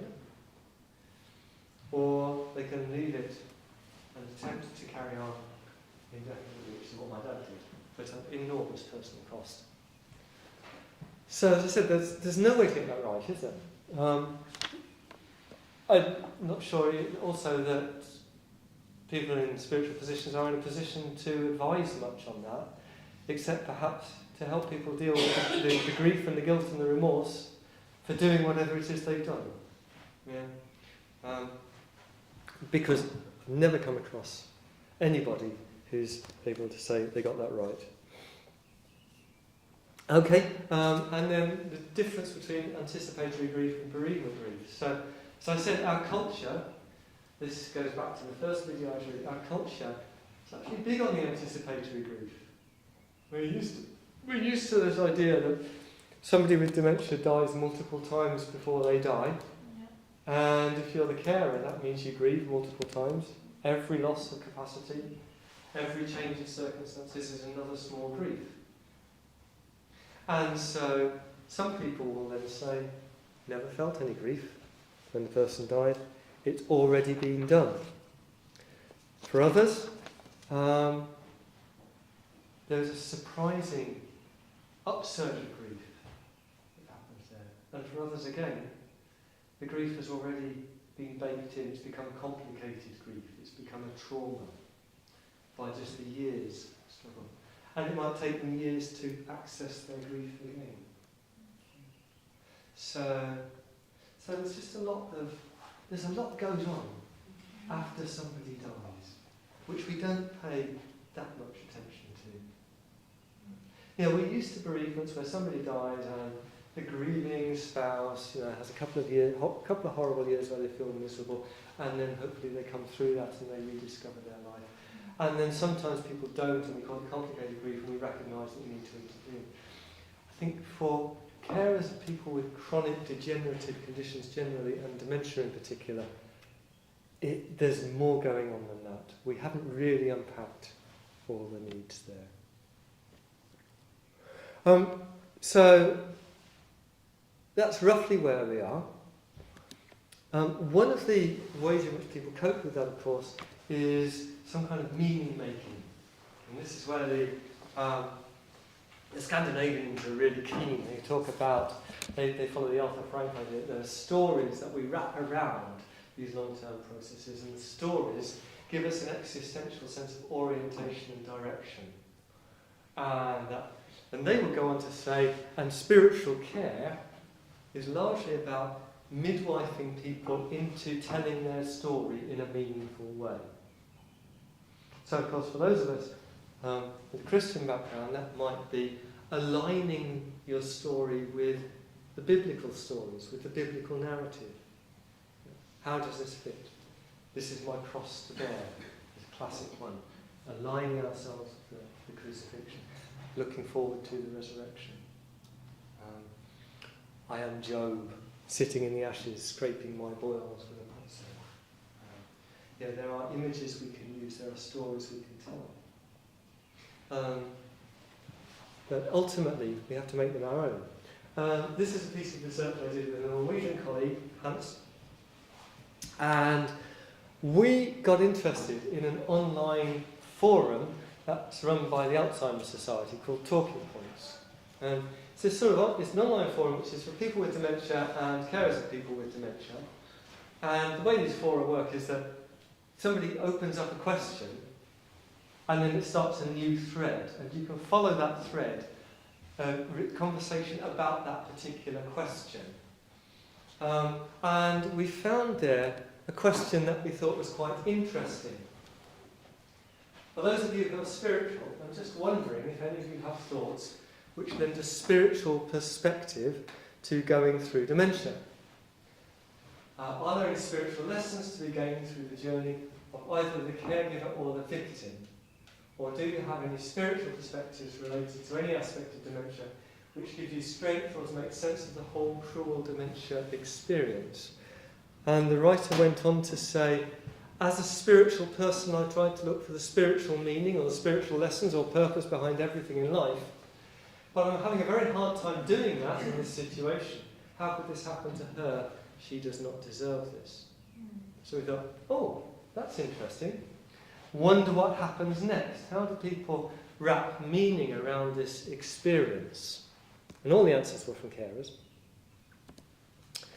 And all the answers took place in a really condensed timeline. People just kicked off. Bam, bam, bam, bam, bam, bam. Within the space of a week, it had all gone. 23 people wrote. They wrote 63 times. Some of them wrote at great length. Some of them wrote just a line or two. And we sort of analysed these posts, and we thought, and we worked out, we think we worked out, that they fell roughly into 6 kinds of answer. So there were 6 stories that could be told about the caring journey that either gave it or refused to give it some kind of meaning. So, top of the piece was the one who said, it's all right because the angel Gabriel told me so in a vision. Nice, get it? That there was a plan and that everything was going according to plan. And all this caring experience is all a plan. It's okay. Now, I don't want to diss that. Some people have visions. I'm not a very visionary person myself, but some people do, and I don't want to diss it as a way in which they process that. The reassurance that there is a plan in there is probably quite useful. But they found it because they've been told it. Now, at the other end, there was somebody else who said, well, basically, it's a machine getting old, it's worn out, more and more parts are falling off, and there's no meaning to that. There's a sort of comfort in that, actually. Once you've decided there's no point in looking for meaning, you don't look for meaning anymore, and he says that.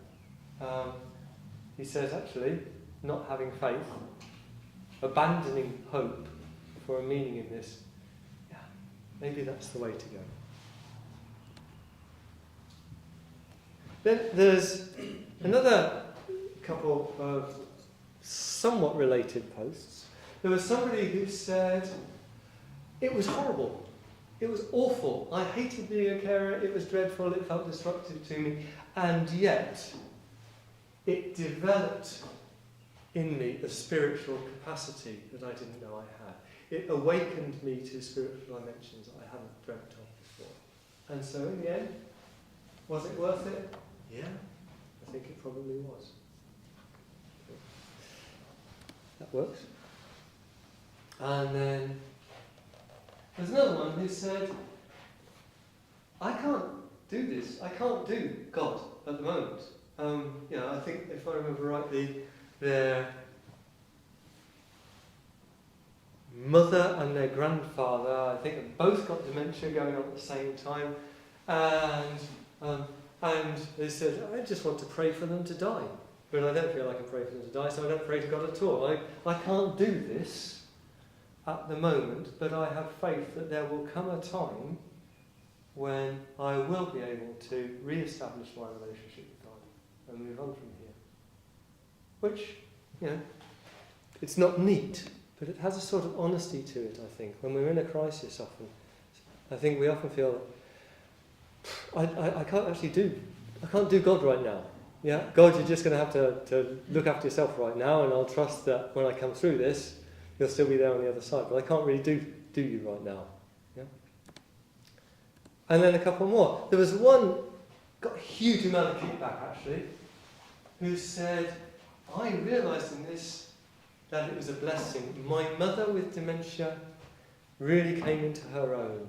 She was blessed and we were blessed through her. Caring for her was a lovely, privileged experience. My goodness, that got some feedback.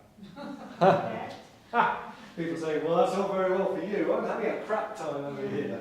Yeah, your mum might be great. My mum is a nightmare right now. There was quite a lot of kickback, which was unusual because on the whole, people were respectful of each other's responses. But this one, it scared a few people. And then there was a rather lovely one, a guy called Padre from Ireland, I think from the Republic, who gave this great long story in which he said, it seems to me that I was put on this earth and I was introduced to my wife so that I might have the privilege of caring for her in her final years. Mm-hmm. And he seems to mean it. You know, it's really odd. But he seems to mean it and it really matters to him. He's so grateful to her for what she's done for him over the years that he feels it's a privilege to be able to do these things for her and she died. And actually in his last post he says, you know what the real kicker is, now that she's died, I find that I've got terminal stomach cancer and I'm going to be dead soon, but I'm just so grateful I had the chance to see her through to the end. Lovely. So, what is this? Well, actually, theologically, you might recognise some of this. Because a lot of it looks like theological problem of evil and the standard responses to it. Why does God allow evil in the world? Well, one answer to that is it's not really evil. God is so good that it's all perfect in the end. If you think it's evil, it's just because you don't know what God's plan is. Another is to say, well, the fact that there's evil is proof that there's no God. So either of those says it's not really a question. The problem with evil, not a question. Either because God is so good or because evil proves that God isn't anything. But then in the middle, these are actually the standard responses to the problem of evil, pretty well. So evil is given to us in order to give us spiritual growth. Evil is given to us in order to strengthen us. Evil is given to us because it might look like evil to us, but it actually is a blessing for the person going through it.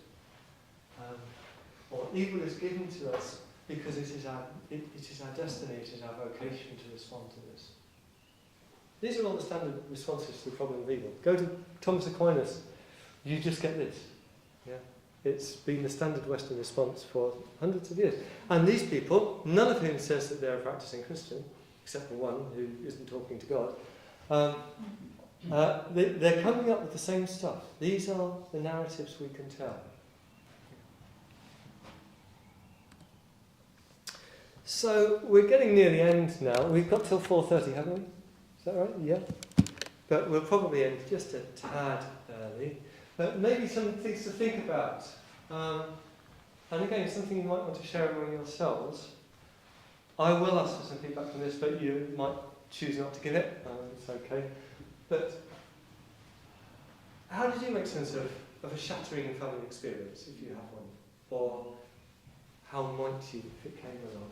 And how might that experience inform your support for carers of people living with dementia? A couple of things to play with. You might want to discuss, or you might just want to meditate on that. I'll give you a few weeks just to think about it. And then an opportunity to feedback if you want to. I'm aware that that's quite personal.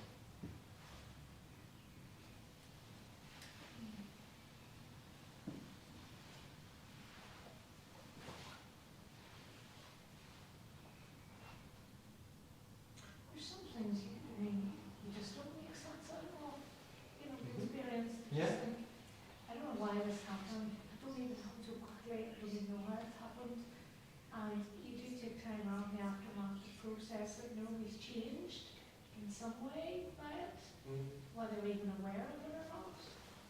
And there's some, I mean, I'm sure we can all identify periods in our lives where you just have to get through. You just have to get through. It's not, if you find meaning or purpose or something else more powerful in it, that's great. But sometimes that's too big an expectation, even as a Christian. You know, you just think, yeah, life is hard. There are things we will never know this side of the grave. Sometimes with God's grace we just have to get through it with His help and with the others' help around us. Something's just going to sit there like jagged boulders in the road, aren't they? But we do trust, we trust God that He will bring us through. But if we can find purpose and meaning and growth through it, that's great. But I think that's more of a bonus. Just to come in on that, I lost my dad through suicide when he was 49, so that was a sudden shocking loss rather than from dementia experience.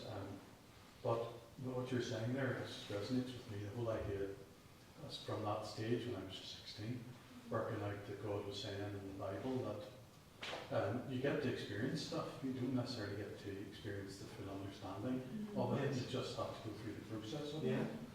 And that was based really on 1 Peter 1, where it says, though now you may have to suffer grief and all kinds of trials, these that come so that your faith, which is tried by fire, which is of greater worth than gold, might be proved genuine, result in praise, glory and honour when Jesus Christ is revealed. Now you read that, but you don't actually get an answer. There's no answer to why. But you are told that God can somehow redeem it all. And for me, that's a little bit like this whole process. If you go through a process, and at the moment I think our family, we're going to start going through a process with my mother-in-law. And it's, I think there are beginning signs. And all we can do is accept that this is going to be a process and probably a messy one, without necessarily having the capacity to make sense of it. But the faith element is somehow to trust that God can somehow redeem it and turn it around for good. And from a faith perspective, that's the best we can do, because this side of heaven, we can't rationalise it all out or understand fully what the purpose or plan of it all is.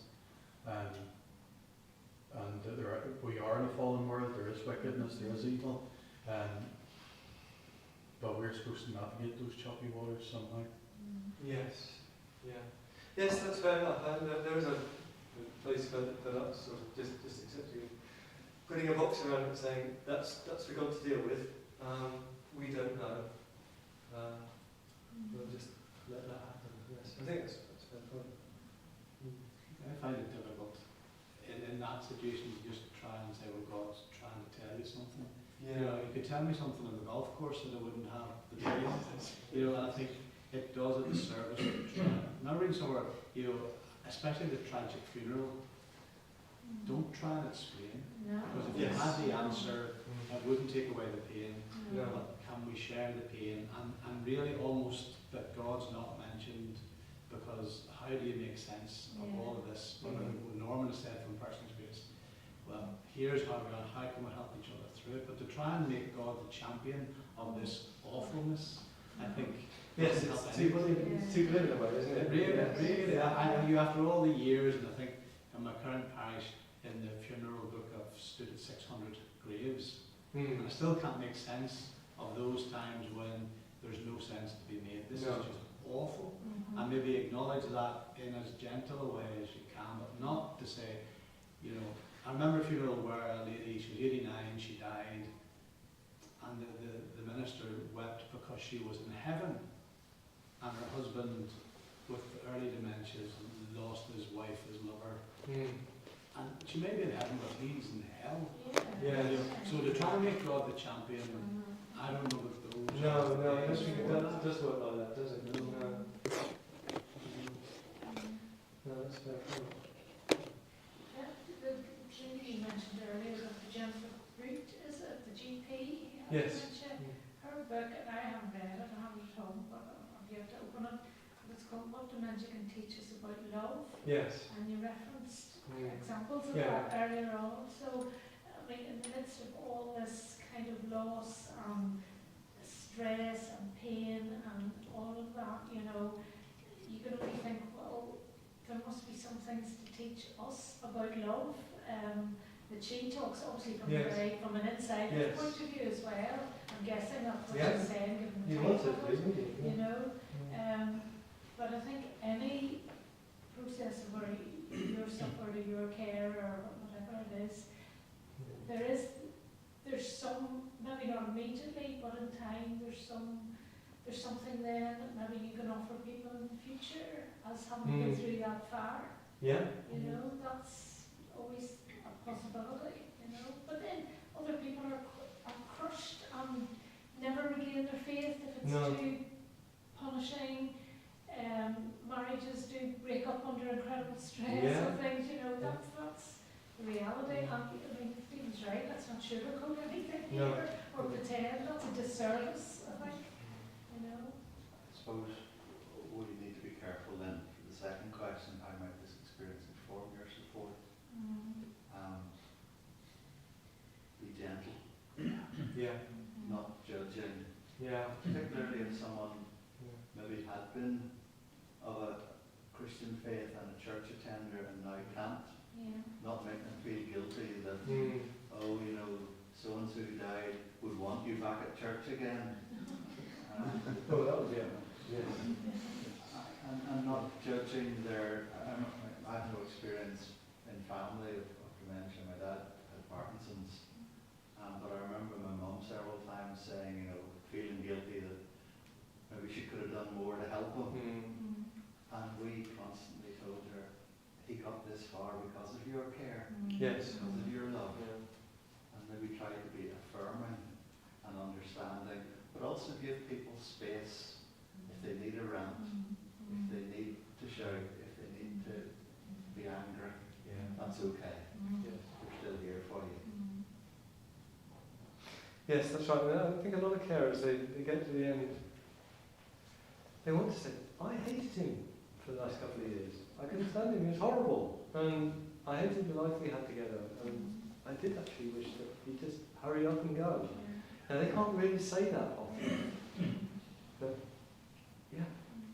I think there's a contrast in theological understandings of why these things happen. You've got the sort of understanding that says, you know, God sends these things for a purpose and he has a good purpose in it, etc., etc., and the sort of theology that says, oh, God will never send anything to you that you can't cope with, blah, blah, blah.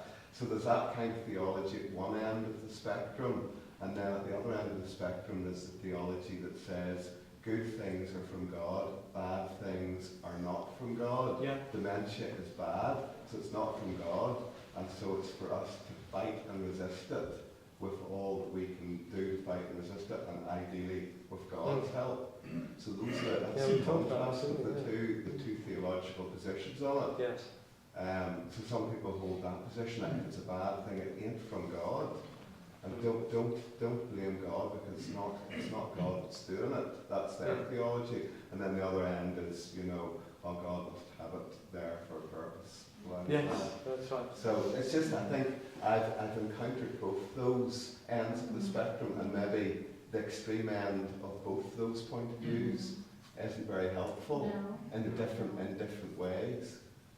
So whether the truth is somewhere in the middle.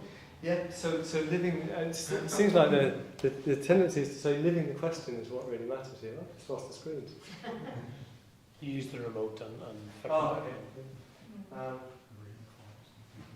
Should just come on another one. This year in the Cancer Centre, myself, well, the palliative care team and the consultants when it work with more than myself, a lot of 16, 17, 18-year-olds who didn't survive cancer and actually had them all very hard, and it wasn't just because of the family, because of how distraught the families were. And you know, it still doesn't make sense. You know, why in 1 year has 16, 17, 18-year-olds not surviving leukemia particularly, and other cancers compared to other years. And you know, we don't have any sense, but one of the things is, we've just read, you know, been all saying is, we'll just like give the family space to in one of the choir and just talk it out. So just whatever you say, and it's confidential, and we're not judging, etc.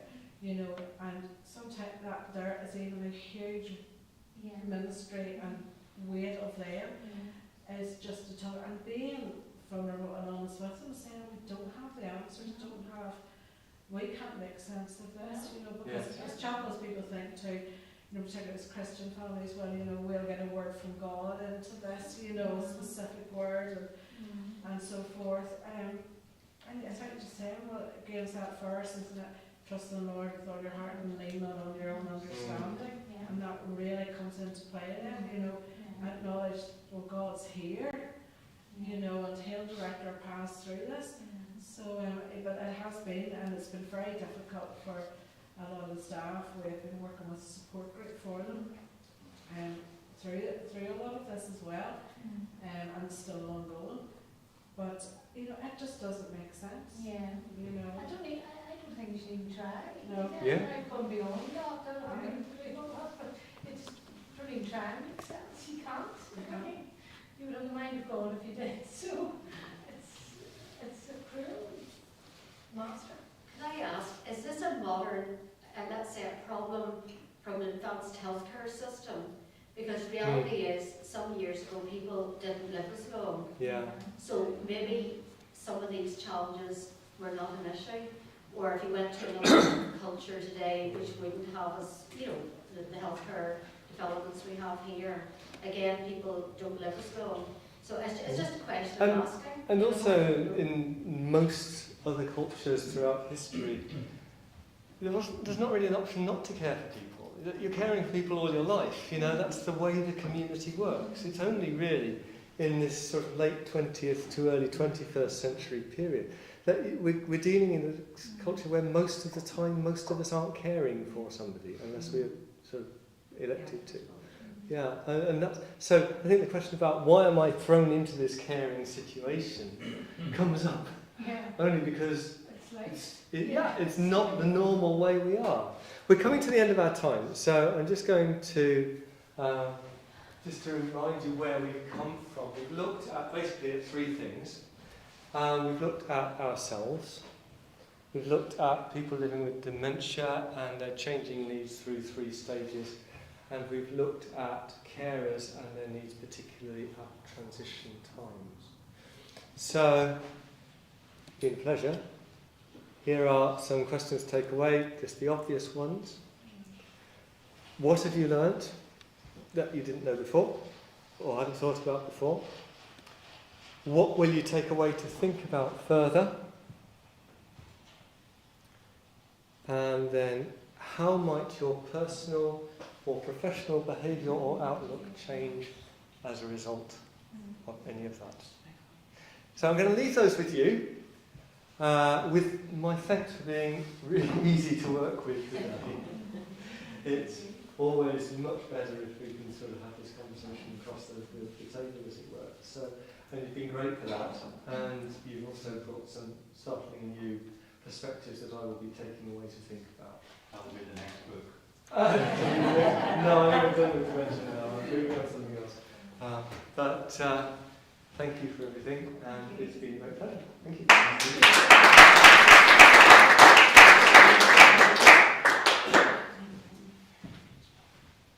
Folks, just very, very briefly, thanks again for coming along, and I hope those of you who are not usually with us have felt welcomed and certainly would consider coming back. If that is a notion in your head, if that's a thought, our training programme for the incoming year will be released after our AGM in May. So please do keep an eye out on social media and on the website. And if you would like to join and become a member, you're very welcome to do so. Either contact me directly or look at the membership section of our website. So thanks again for coming, and sincere thanks to Peter for the preparation that's been involved in today, and just coming and mucking in. And it's always great when a speaker integrates themselves well and chats to people and all of that, and we've all enjoyed his company. So thank you. And folks, a very safe home, and thanks to those who've joined us online. Thank you.